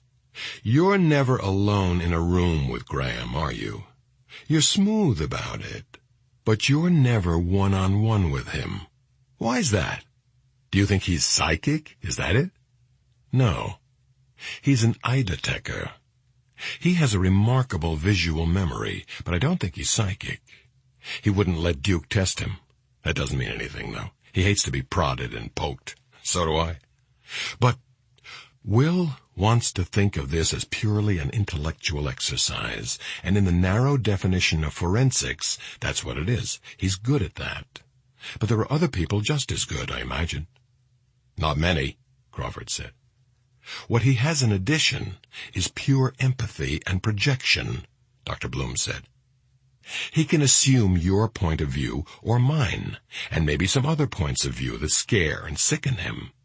It's an uncomfortable gift, Jack. Perception's a tool that's pointed on both ends. Why aren't you ever alone with him? Because I have some professional curiosity about him, and he'd pick that up in a hurry. He's fast. If he caught you peeking, he'd snatch down the shades. An unpleasant analogy, but accurate, yes. You've had sufficient revenge now, Jack. We can get to the point. Let's make it short. I don't feel very well. A psychosomatic manifestation, probably, Crawford said. Actually, it's my gallbladder. What do you want? I have a medium where I can speak to the tooth fairy. The tattler, Dr. Bloom said. Right. Do you think there's any way to push him in a self-destructive way by what we say to him? Push him toward suicide? Suicide would suit me fine. I doubt it. In certain kinds of mental illness, that might be possible. Here, I doubt it. If he were self-destructive, he wouldn't be so careful. He wouldn't protect himself so well. If he were a classic paranoid schizophrenic, you might be able to influence him to blow up and become visible. You might even get him to hurt himself. I wouldn't help you, though. Suicide was Bloom's mortal enemy. No, I suppose you wouldn't, Crawford said. Could we enrage him? Why do you want to know? To what purpose? Let me ask you this. Could we enrage him and focus his attention? He's already fixed on Graham as his adversary, and you know it. Don't fool around. You've decided to stick Graham's neck out, haven't you? I think I have to do it. It's that, or he gets his feet sticky on the 25th. Help me. I'm not sure you know what you're asking. Advice, that's what I'm asking.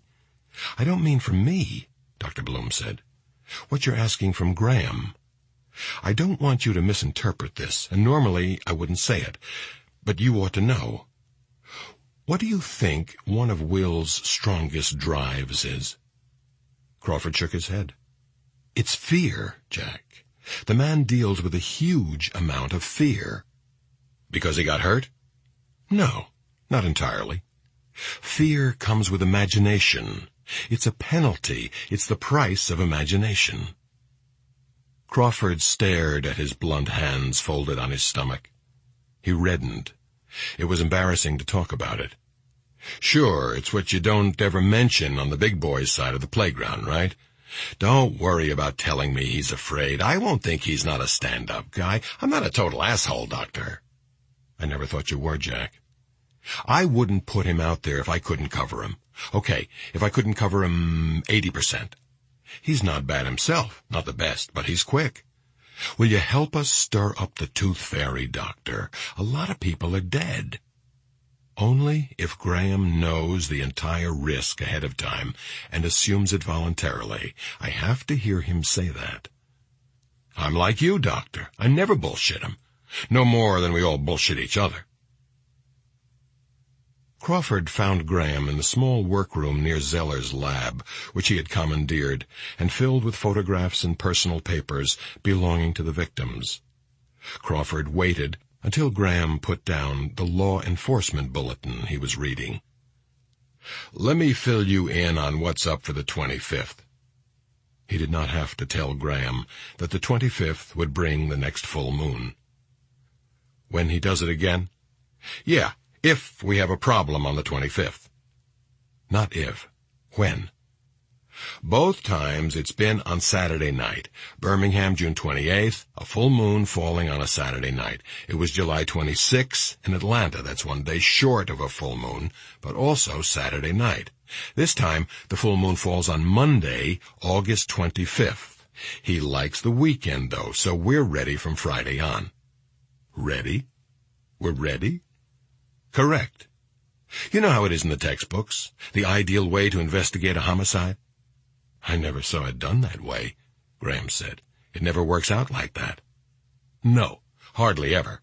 It would be great to be able to do it, though. Send one guy in, just one. Let him go over the place. He's wired and dictating all the time. He gets the place absolutely cherry for as long as he needs. Just him. Just you. A long pause. What are you telling me? Starting the night of Friday the 22nd, we have a Grumman Gulfstream standing by at Andrews Air Force Base. I borrowed it from Interior. The basic lab stuff will be on it. We stand by, me, you, Zeller, Jimmy Price, a photographer, and 2 people to do interrogations. Soon as the call comes in, we're on our way.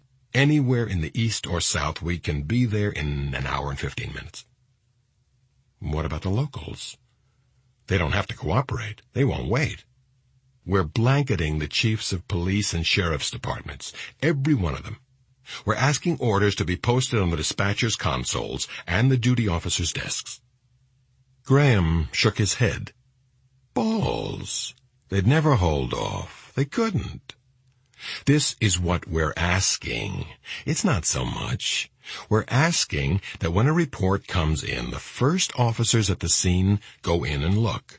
Medical personnel go in and make sure nobody's left alive. They come back out.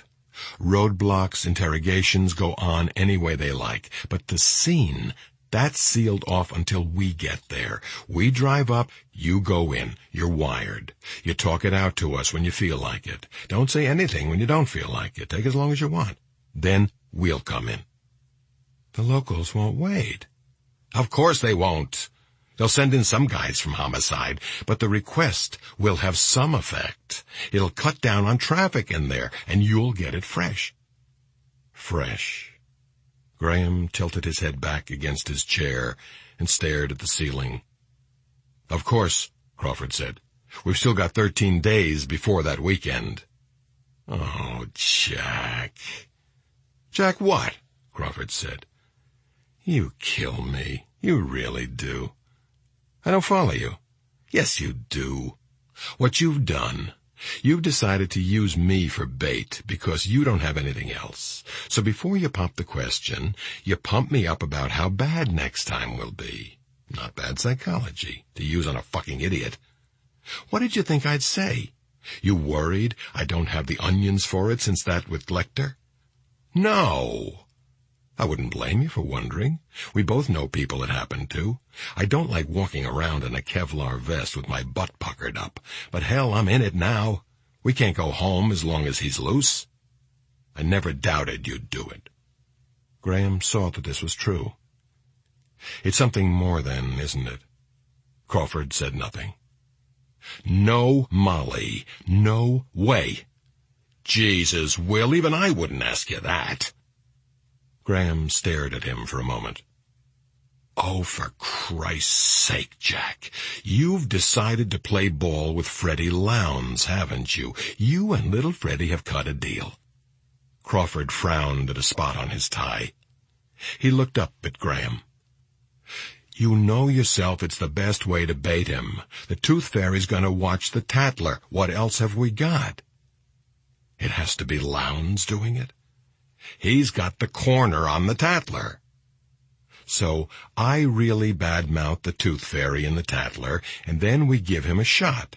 You think it's better than the mail drop. Don't answer that. I know it is. Have you talked to Bloom about it? Just in passing. We'll both get together with him, and Lowndes. We'll run the mail drop on him at the same time. What about the setup? I think we'll have to give him a pretty good shot at it. Something open, some place where he can get close. I don't think he'd snipe. He might fool me, but I can't see him with a rifle. We'll have still watches on the high places. They were both thinking the same thing. Kevlar body armor would stop the Tooth Fairy's 9mm and his knife, unless Graham got hit in the face. There was no way to protect him against a headshot if a hidden rifleman got the chance to fire. You talk to Lowndes. I don't have to do that. He needs to interview you, Will, Crawford said gently. He has to take your picture. Bloom had warned Crawford he'd have trouble on that point. Chapter 18. When the time came, Graham surprised both Crawford and Bloom. He seemed willing to meet Lowndes halfway, and his expression was affable beneath the cold blue eyes. Being inside FBI headquarters had a salutary effect on Lowndes' manners. He was polite when he remembered to be, and he was quick and quiet with his equipment. Graham balked only once. He flatly refused to let Lowndes see Mrs. Leeds' diary or any of the family's private correspondence. When the interview began, he answered Lowndes' questions in a civil tone. Both men consulted notes taken in conference with Dr. Bloom. The questions and answers were often rephrased. Alan Bloom had found it difficult to scheme toward hurt. In the end, he simply laid out his theories about the tooth fairy. The others listened like karate students at an anatomy lecture. Dr. Bloom said the tooth fairy's acts and his letter indicated a projective delusional scheme which compensated for intolerable feelings of inadequacy. Smashing the mirrors tied these feelings to his appearance. The killer's objection to the name Tooth Fairy was grounded in the homosexual implications of the word fairy. Bloom believed he had an unconscious homosexual conflict, a terrible fear of being gay.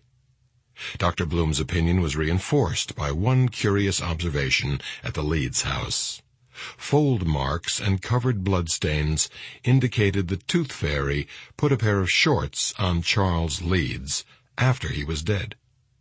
Dr. Bloom believed he did this to emphasize his lack of interest in Leeds. The psychiatrist talked about the strong bonding of aggressive and sexual drives that occurs in sadists at a very early age. The savage attacks, aimed primarily at the women and performed in the presence of their families, were clearly strikes at a maternal figure. Bloom, pacing, talking half to himself, called his subject the child of a nightmare. Crawford's eyelids drooped at the compassion in his voice. In the interview with Lowndes, Graham made statements no investigator would make and no straight newspaper would credit. He speculated that the Tooth Fairy was ugly, impotent with persons of the opposite sex, and he claimed falsely that the killer had sexually molested his male victims. Graham said that the Tooth Fairy doubtless was the laughingstock of his acquaintances and the product of an incestuous home. He emphasized that the Tooth Fairy obviously was not as intelligent as Hannibal Lecter. He promised to provide the tattler with more observations and insights about the killer as they occurred to him. Many law enforcement people disagreed with him, he said, but as long as he was heading the investigation, the tattler could count on getting the straight stuff from him.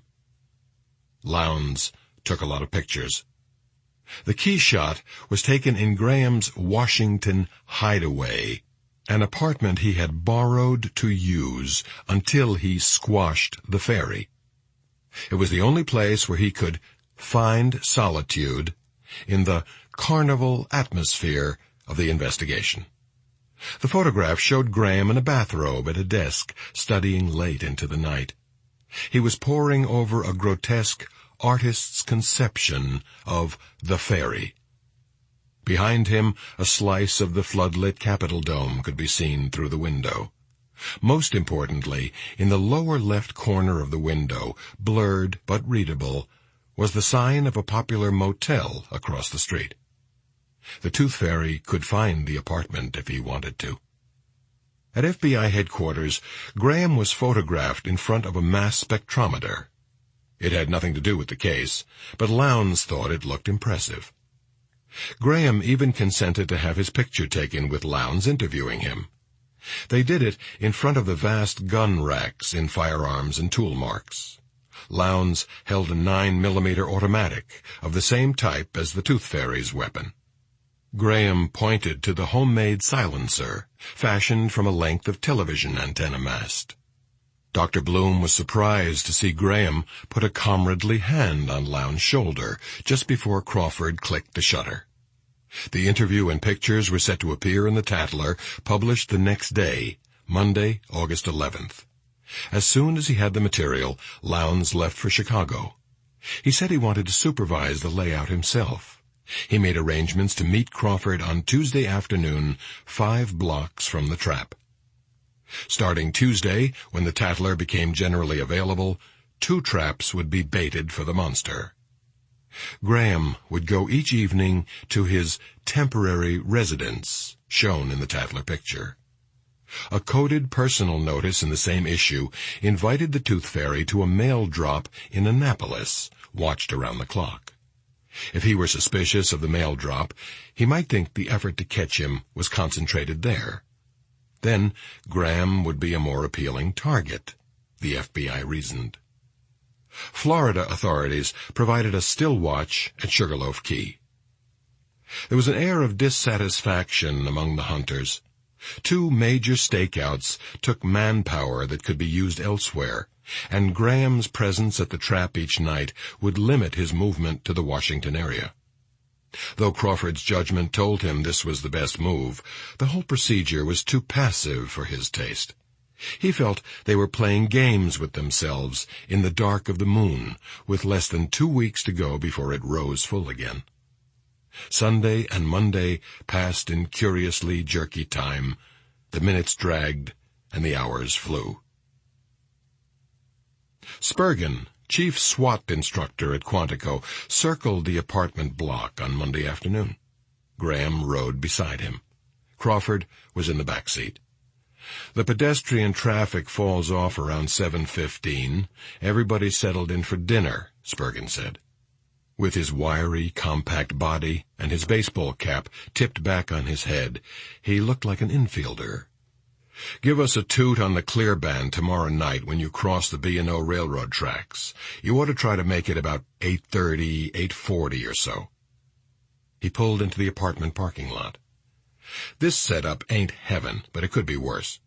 You'll park here tomorrow night.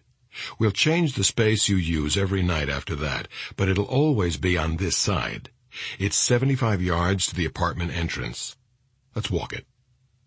Spurgeon, short and bandy-legged, went ahead of Graham and Crawford. He's looking for places where he could get the bad hop, Graham thought. The walk is probably where it'll happen, if it happens, the SWAT leader said. See, from here, the direct line from your car to the entrance, the natural route, is across the center of the lot. It's as far as you can get from the line of cars that are here all day. He'll have to come across open asphalt to get close. How well do you hear? Pretty well, Graham said. Damn well on this parking lot. Spurgeon looked for something in Graham's face, found nothing he could recognize. He stopped in the middle of the lot. We're reducing the wattage on these street lights a little to make it tougher on a rifleman. Tougher on your people, too, Crawford said.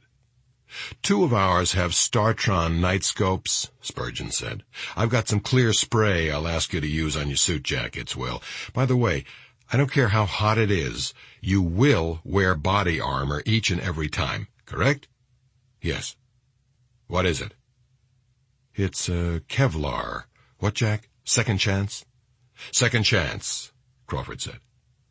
It's pretty likely he'll come up to you, probably from behind, or he may figure on meeting you and then turning around to shoot when he's past you, Spurgeon said. 7 times he's gone for the headshot, right? He's seen that work. He'll do it with you, too, if you give him the time. Don't give him the time. After I show you a couple of things in the lobby and the flop, let's go to the range. Can you do that? He can do that, Crawford said. Spurgeon was high priest on the range. He made Graham wear earplugs under the earmuffs and flash targets at him from every angle.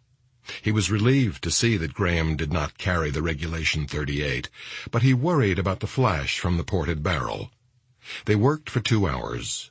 The man insisted on checking the cylinder crane and cylinder latch screws on Graham's .44 when he had finished firing. Graham showered and changed clothes to get the smell of gun smoke off him before he drove to the bay for his last free night with Molly and Willie. He took his wife and stepson to the grocery store after dinner and made a considerable to-do over selecting melons. He made sure they bought plenty of groceries. The old Tatler was still on the racks beside the checkout stands, and he hoped Molly would not see the new issue coming in the morning. He didn't want to tell her what was happening.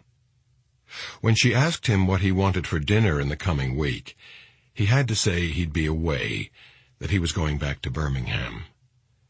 It was the first real lie he had ever told her, and telling it made him feel as greasy as old currency. He watched her in the aisles.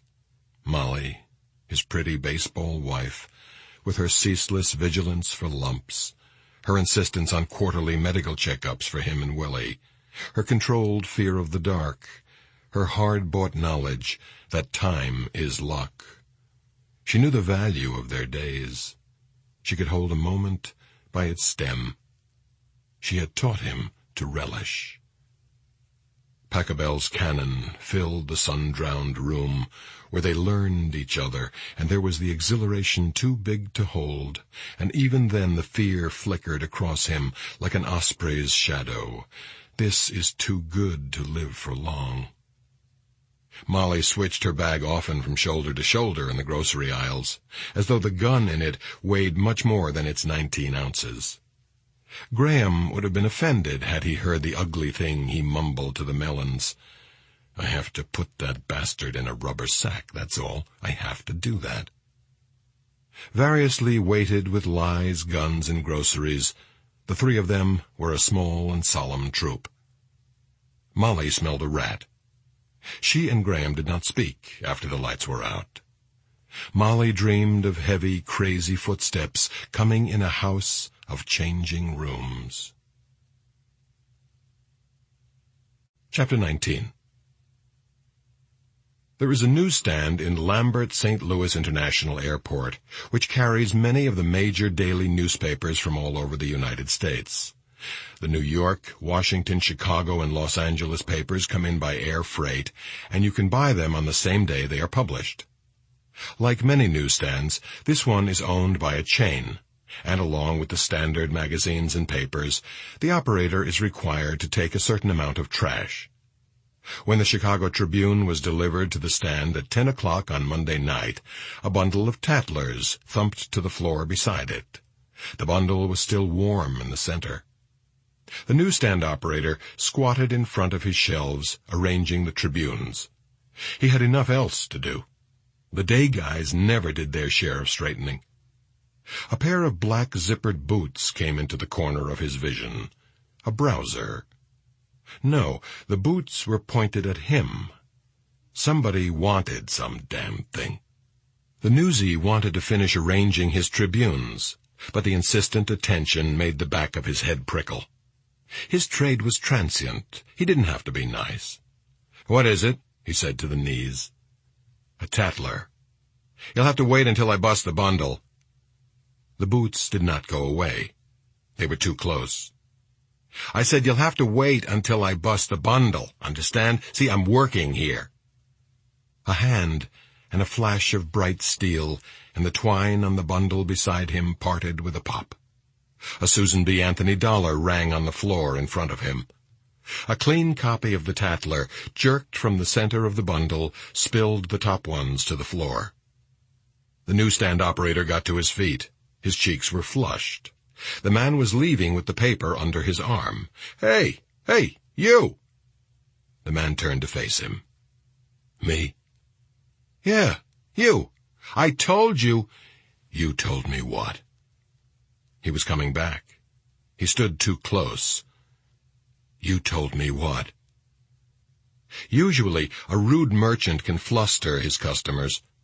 There was something awful in this one's calm. The newsie looked at the floor. "You got a quarter coming back." Dollarhide turned his back and walked out. The newsstand operator's cheeks burned for half an hour.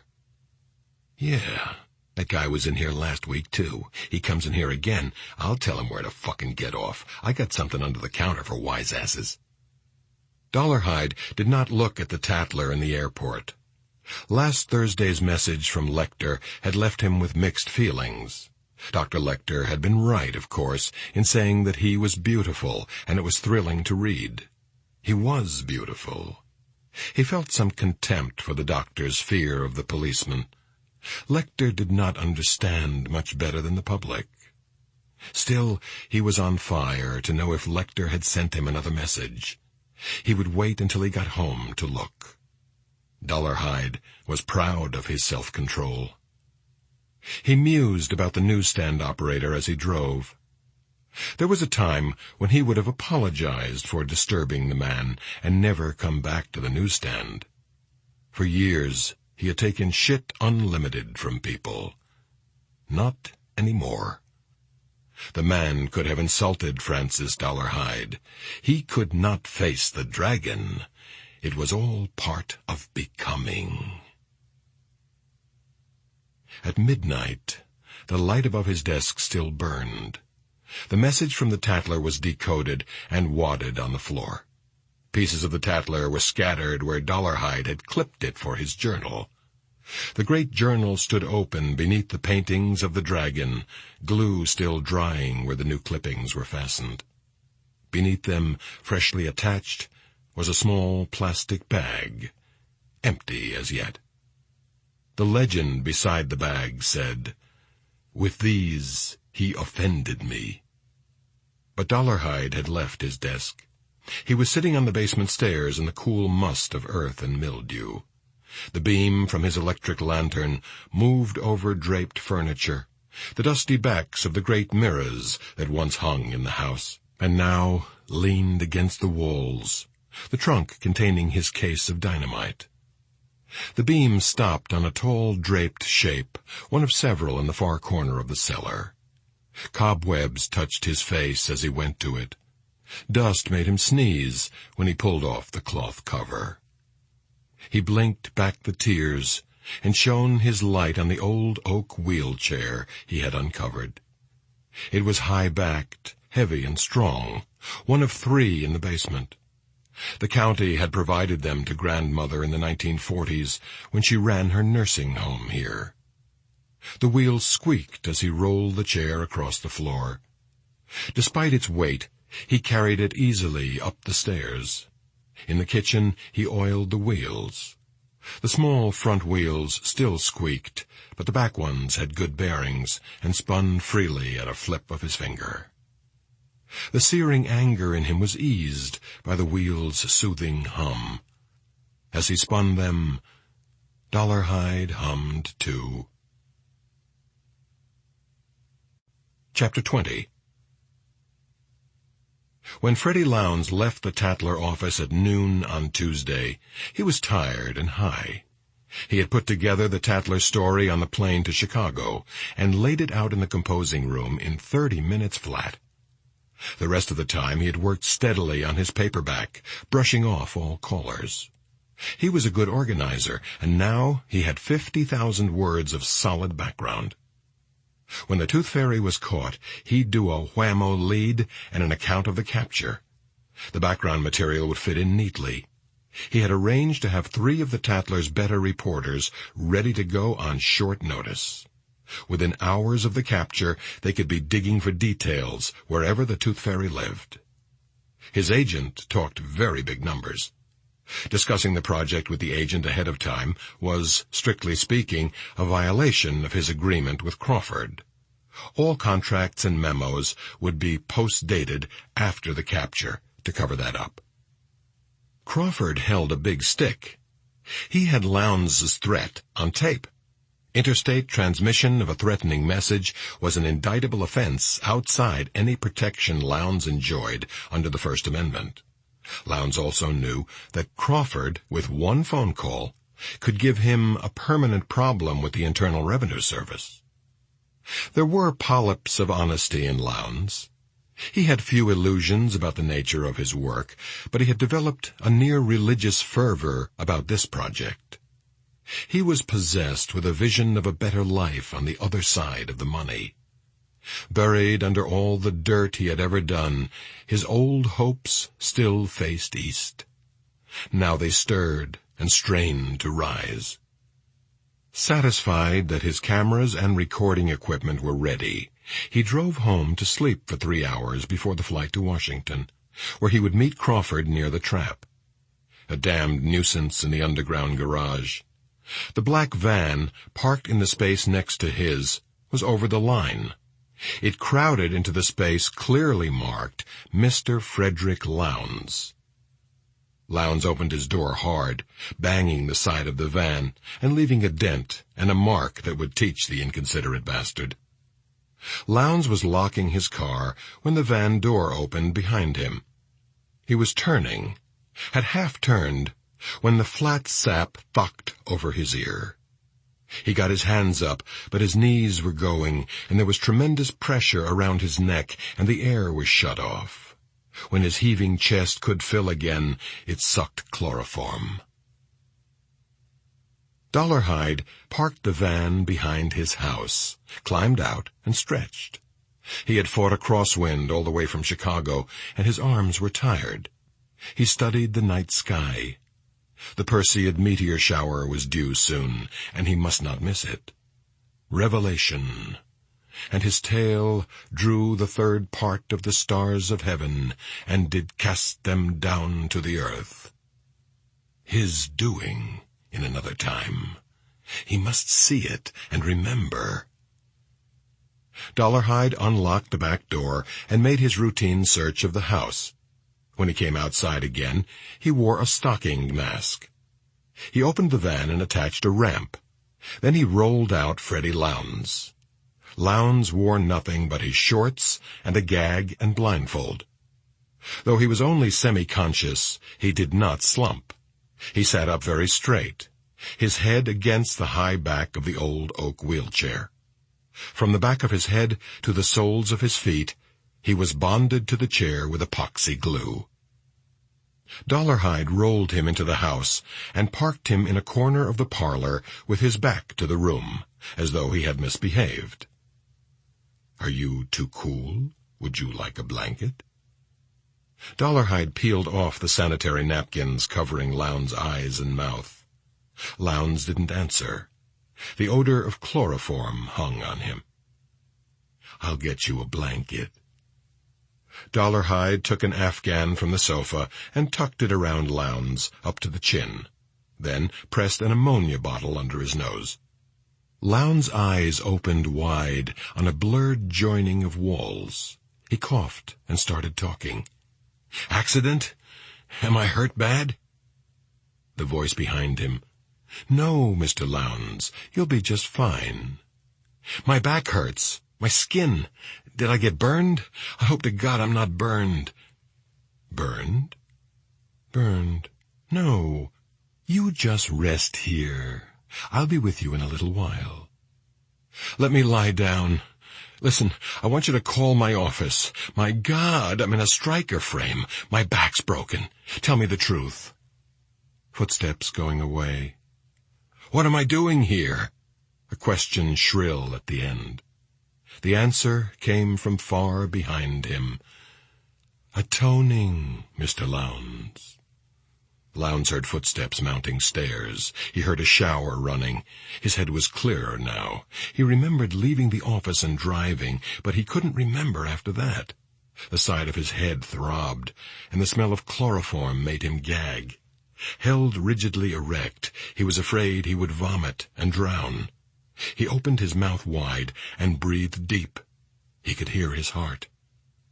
Lowndes hoped he was asleep.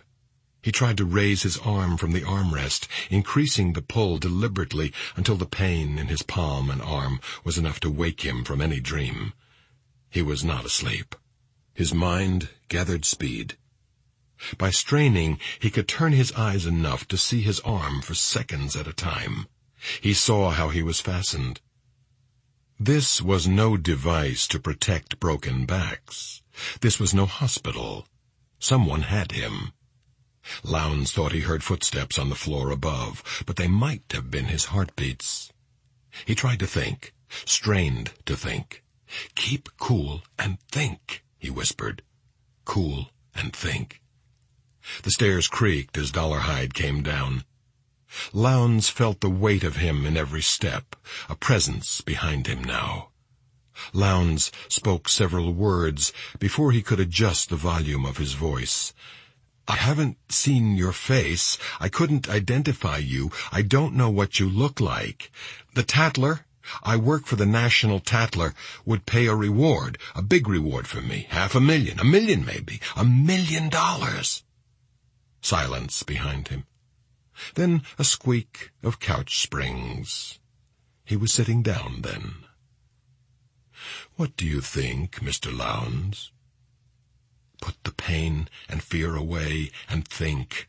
Now, for all time, to have some time, to have years. He hasn't decided to kill me. He hasn't let me see his face." "What do you think, Mr. Lowndes?" "I don't know what's happened to me." "Do you know who I am, Mr. Lowndes?" "No, I don't want to know, believe me." "According to you, I'm a vicious, perverted, sexual failure. An animal, you said, probably turned loose from an asylum by a do-good judge." Ordinarily, Dollarhide would have avoided the sibilant S in sexual. In the presence of this audience, very far from laughter, he was freed. "You know now, don't you?" "Don't lie. Think fast." "Yes." "Why do you write lies, Mr. Lowndes? Why do you say I'm crazy? Answer now." When a person does things that most people can't understand, they call him crazy. They called, like, the Wright brothers, all through history. History. Do you understand what I'm doing, Mr. Lowndes? Understand. There it was. A chance. Swing hard. No, but I think I've got an opportunity to understand, and then all my readers could understand, too. Do you feel privileged? It's a privilege, but I have to tell you, man to man, that I'm scared. It's hard to concentrate when you're scared. If you have a great idea, you wouldn't have to scare me for me to really be impressed. Man to man, man to man. You use that expression to imply frankness, Mr. Lowndes. I appreciate that. But you see, I am not a man. I began as one. But by the grace of God and my own will, I have become other and more than a man. You say you're frightened. Do you believe that God is in attendance here, Mr. Lowndes? I don't know. Are you praying to him now? Sometimes I pray. I have to tell you, I just pray mostly when I'm scared. And does God help you? I don't know. I don't think about it after. I ought to. You ought to. Mm-hmm. There are so many things you ought to understand. In a little while, I'll help you understand. Will you excuse me now? Certainly. Footsteps out of the room. The slide and rattle of a kitchen drawer. Lowndes had covered many murders committed in kitchens where things are handy. Police reporting can change forever your view of kitchens. Water running now. Lowndes thought it must be night. Crawford and Graham were expecting him. Certainly he had been missed by now. A great hollow sadness pulsed briefly with his fear. Breathing behind him, a flash of white caught by his rolling eye. A hand, powerful and pale. It held a cup of tea with honey. Lowndes sipped it through a straw. "I'll do a big story," he said between sips. "Anything you want to say. Describe you any way you want. Or no description, no description." Shh. A single finger tapped the top of his head. The lights brightened. The chair began to turn. "No, I don't want to see you." "Oh, but you must, Mr. Lowndes. You're a reporter. You're here to report. When I turn you around, open your eyes and look at me. If you won't open them yourself, I'll staple your eyelids to your forehead." A wet-mouthed noise, a snapping click, and the chair spun. Lowndes faced the room, his eyes tight shut. A finger tapped insistently on his chest, a touch on his eyelids. He looked. To Lowndes, seated, he seemed very tall, standing in his kimono. A stocking mask was rolled up to his nose. He turned his back to Lowndes and dropped the robe. The great back muscles flexed above the brilliant tattoo of the tail that ran down his lower back and wrapped around the leg. The dragon turned his head slowly, looked over his shoulder at Lowndes, and smiled, all jags and stains. "Oh, my dear God, Jesus," Lowndes said. Lowndes, now in the center of the room where he can see the screen. Dollarhide, behind him, has put on his robe and put in the teeth that will allow him to speak. "Do you want to know what I am?" Lowndes tried to nod. The chair jerked his scalp. "More than anything, I was afraid to ask." "Look." The first slide was Blake's painting. The great man-dragon, wings flared and tail lashing, poised above the woman clothed with the sun. "Do you see now?" "I see." Rapidly, Dollarhide ran through his other slides. Click. Mrs. Jacoby alive. "Do you see?" "Yes." Click. Mrs. Leeds alive. "Do you see?" "Yes." Click. Dollarhide, the dragon rampant, muscles flexed and tail tattoo above the Jacoby's bed. "Do you see?" "Yes." Click. Mrs. Jacoby waiting. "Do you see?" "Yes." Click. Mrs. Jacoby after. "Do you see?" "Yes." Click. The dragon rampant. "Do you see?" "Yes." Click. Mrs. Leeds waiting, her husband slack beside her. "Do you see?" "Yes." Click. Mrs. Leeds after, harlequined with blood. "Do you see?" "Yes." Click. Freddie Lowndes, a copy of a Tatler photograph. "Do you see?" "Oh, God." "Do you see?" "Oh, my God." The words drawn out as a child speaks, crying. "Do you see?" "Please, no." "No what?" "Not me." "No what? You're a man, Mr. Lowndes. Are you a man?" "Yes." "Do you imply that I'm some kind of queer?" "God, no." "Are you a queer, Mr. Lowndes?" "No." "Are you going to write more lies about me, Mr. Lowndes?" "Oh, no, no." "Why did you write lies, Mr. Lowndes?" "The police told me. It was what they said." "You quote Will Graham." "Graham told me the lies. Graham." "Will you tell the truth now? About me, my work, my becoming, my art, Mr. Lowndes? Is this art? Art." The fear in Lowndes' face freed Dollarhide to speak, and he could fly on sibilants and fricatives. Plosives were his great webbed wings. "You said that I, who see more than you, am insane. I, who pushed the world so much further than you, am insane. I have dared more than you. I have pressed my unique seal so much deeper in the earth, where it will last longer than your dust. Your life to mine is a slug track on stone.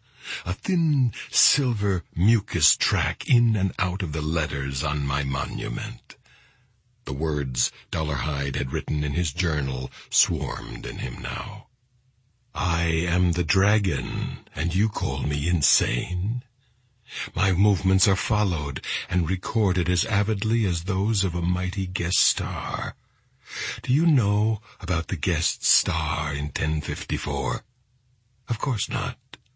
Your readers follow you like a child follows a slug track with his finger, and in the same tired loops of reason. Back to your shallow skull and potato face, as a slug follows his own slime back home.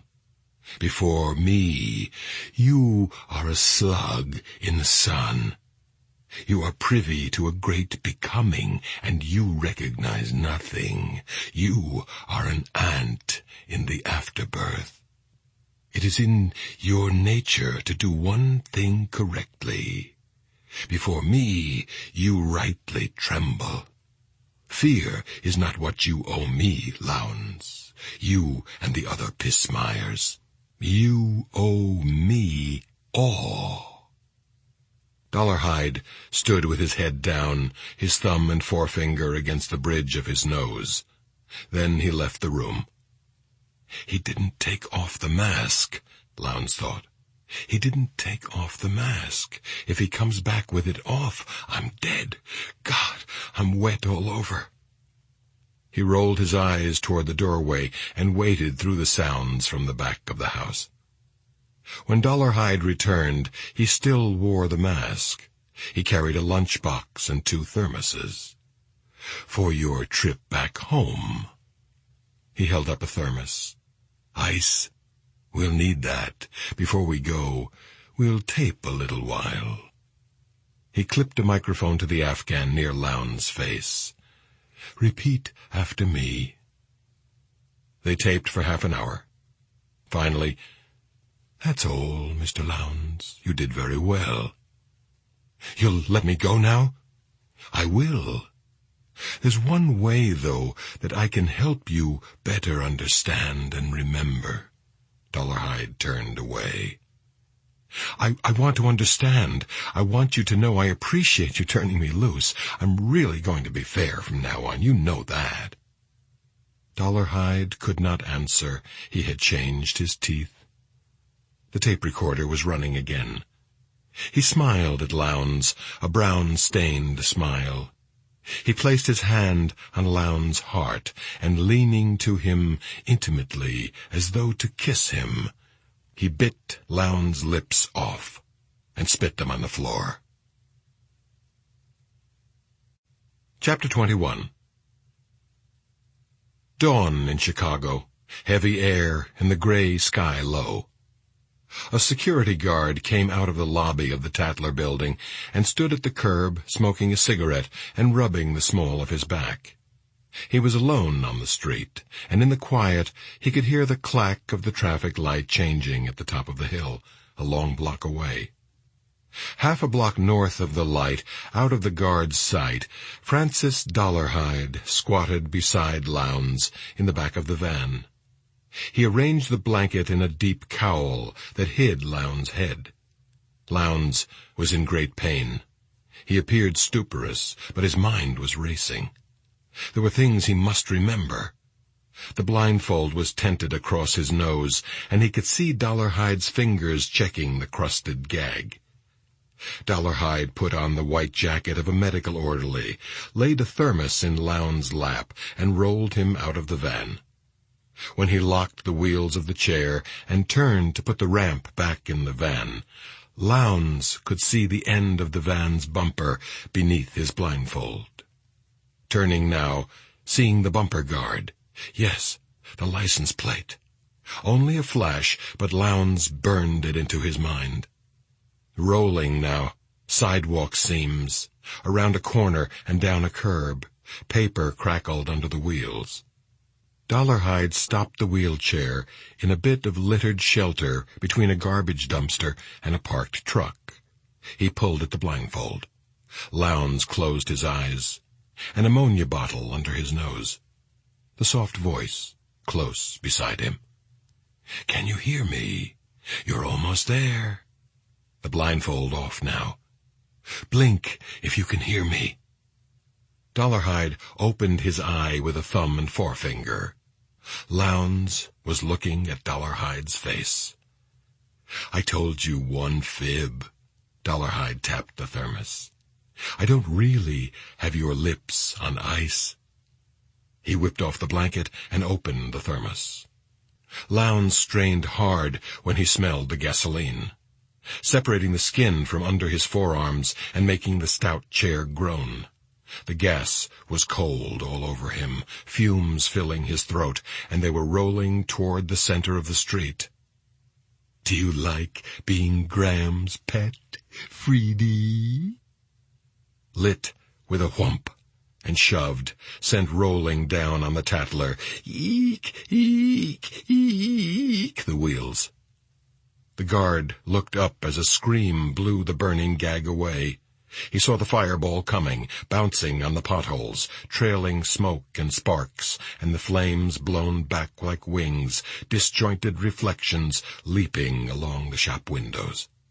It veered, struck a parked car, and overturned in front of the building, one wheel spinning and flames through the spokes, blazing arms rising in the fighting posture of the burned. The guard ran back into the lobby. He wondered if it would blow up, if he should get away from the windows. He pulled the fire alarm. What else?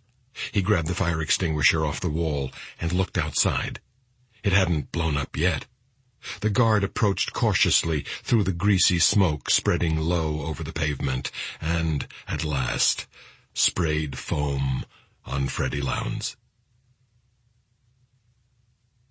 Chapter 22.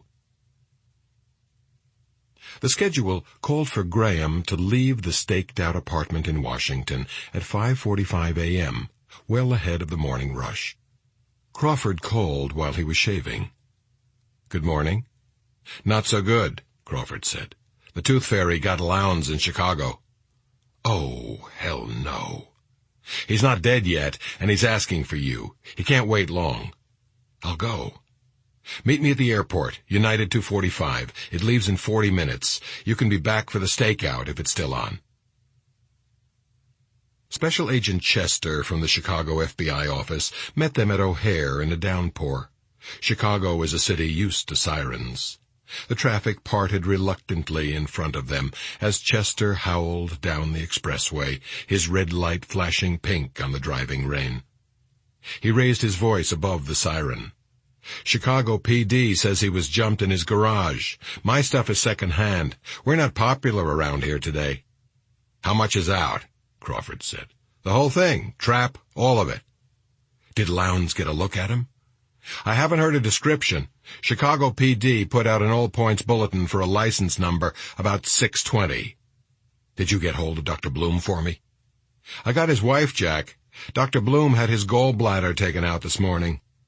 "Glorious," Crawford said. Chester pulled under the dripping hospital portico. He turned in his seat. "Jack, Will, before you go up, I hear this fruit really trashed Lowndes. You ought to be ready for that." Graham nodded.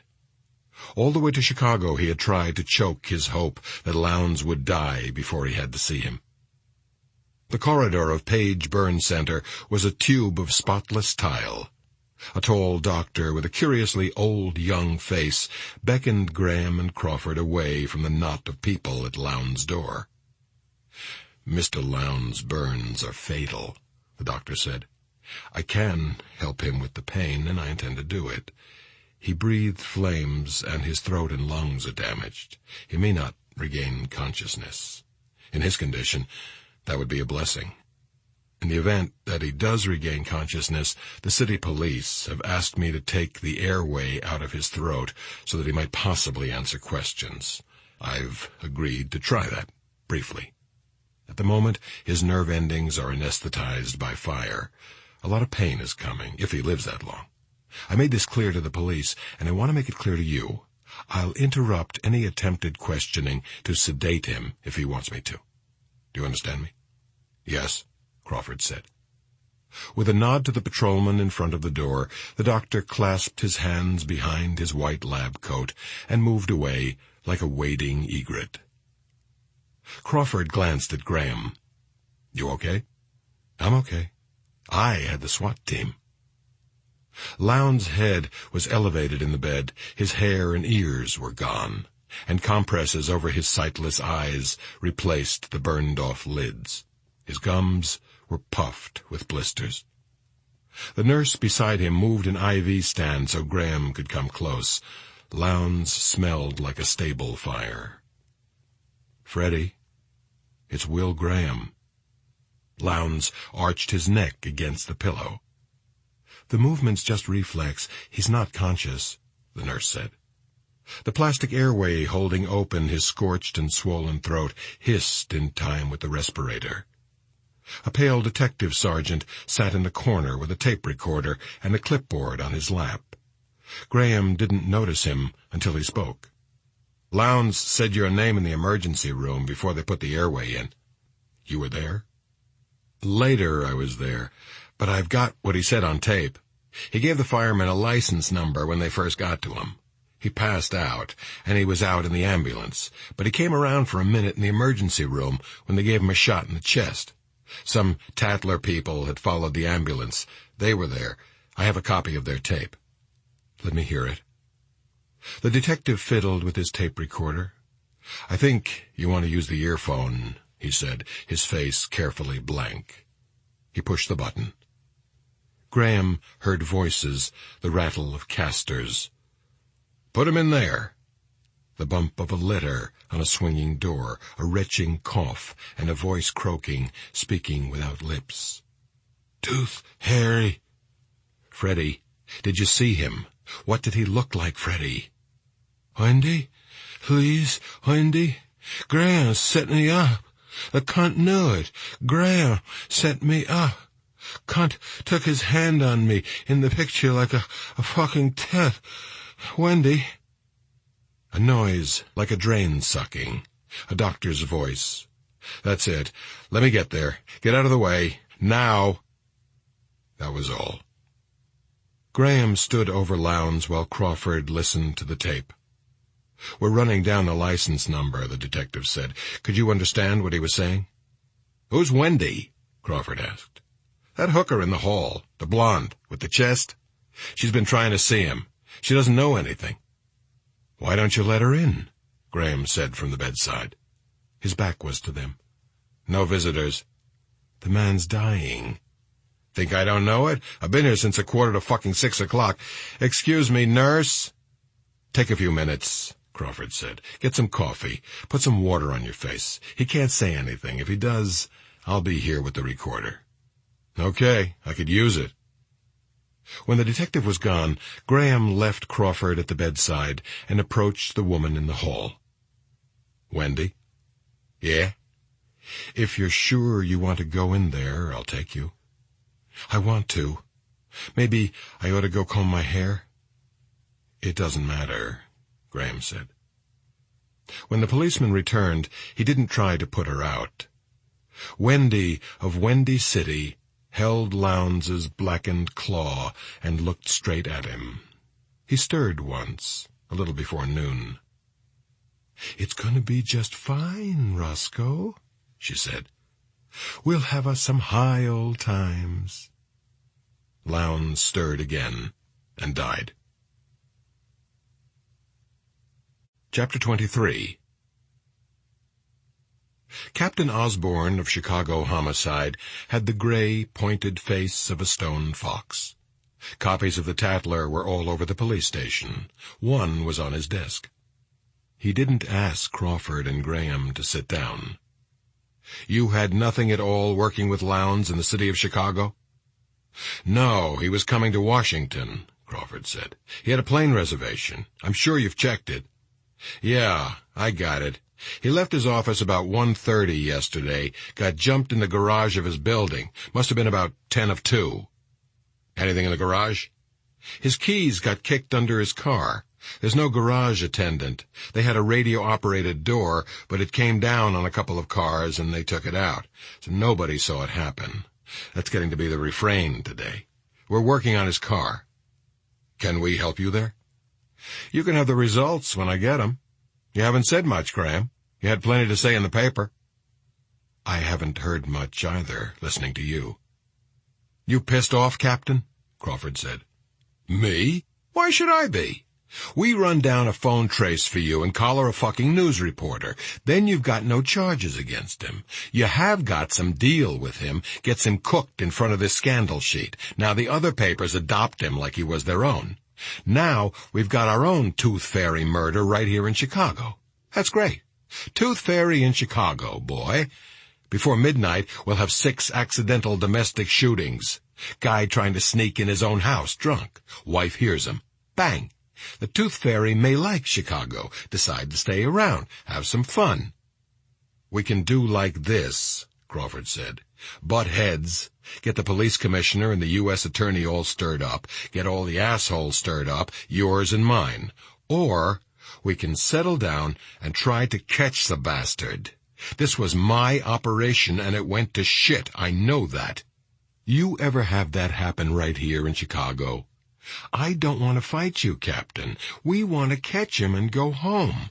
What do you want? Osborne moved a couple of items on his desk, a pen holder, a picture of a fox-faced child in band uniform. He leaned back in his chair, pursed his lips, and blew out some air. Right now, I want some coffee. You guys want some? I'd like some, Crawford said. So would I, Graham said. Osborne passed around the styrofoam cups. He pointed to some chairs. The Tooth Fairy had to have a van or a panel truck to move Lowndes around in that wheelchair, Graham said. Osborne nodded. The license plate Lowndes saw was stolen off a TV repair truck in Oak Park. He took a commercial plate, so he was getting it for a truck or a van. He replaced the plate on the TV truck with another stolen plate so it wouldn't be noticed so fast. Very sly, this boy. One thing we do know. He got the plate off the TV truck sometime after 8:30 yesterday morning. The TV repair guy bought gas first thing yesterday, and he used a credit card. The attendant copied the correct license number on the slip, so the plate was stolen after that. Nobody saw any kind of truck or van, Crawford said. Nothing. The guard at the Tatler saw Zip. He could referee wrestling, he sees so little. The fire department responded first to the Tatler. They were just looking for fire. We're canvassing the overnight workers in the Tatler neighborhood, and the neighborhood's where the TV guy worked Tuesday morning. We hope somebody saw him cop the plate. I'd like to see the chair again, Graham said. It's in our lab. I'll call them for you. Osborne paused. Lowndes was a ballsy little guy. You have to give him that. Remembering the license number and spitting it out, the shape he was in. You listened to what Lowndes said at the hospital? Graham nodded. I don't mean to rub this in, but I want to know if we heard it the same way. What does it sound like to you? Graham quoted in a monotone. Tooth Fairy. Graham set me up. The cunt knew it. Graham set me up. Cunt put his hand on me in the picture like a fucking pet. Osborne could not tell how Graham felt about it. He asked another question. He was talking about the picture of you and him in the Tatler? Had to be. Where would he get that idea? Lowndes and I had a few run-ins. But you looked friendly toward Lowndes in the picture. The Tooth Fairy kills the pet first. Is that it? That's it. The stone fox was pretty fast, Graham thought. Too bad you didn't stake him out.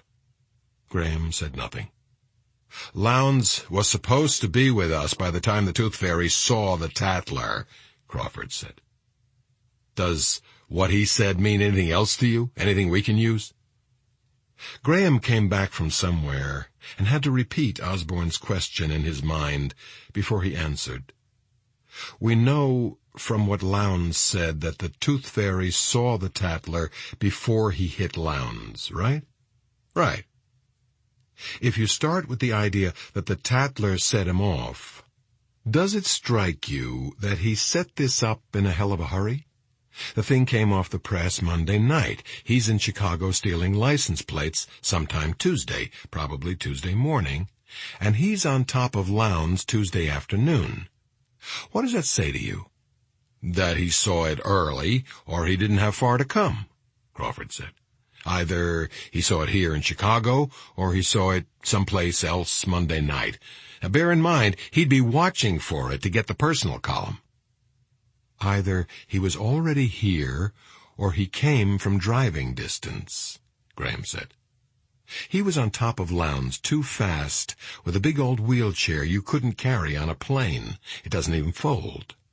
And he didn't fly here, steal a van, steal plates for it, and go around looking for an antique wheelchair to use.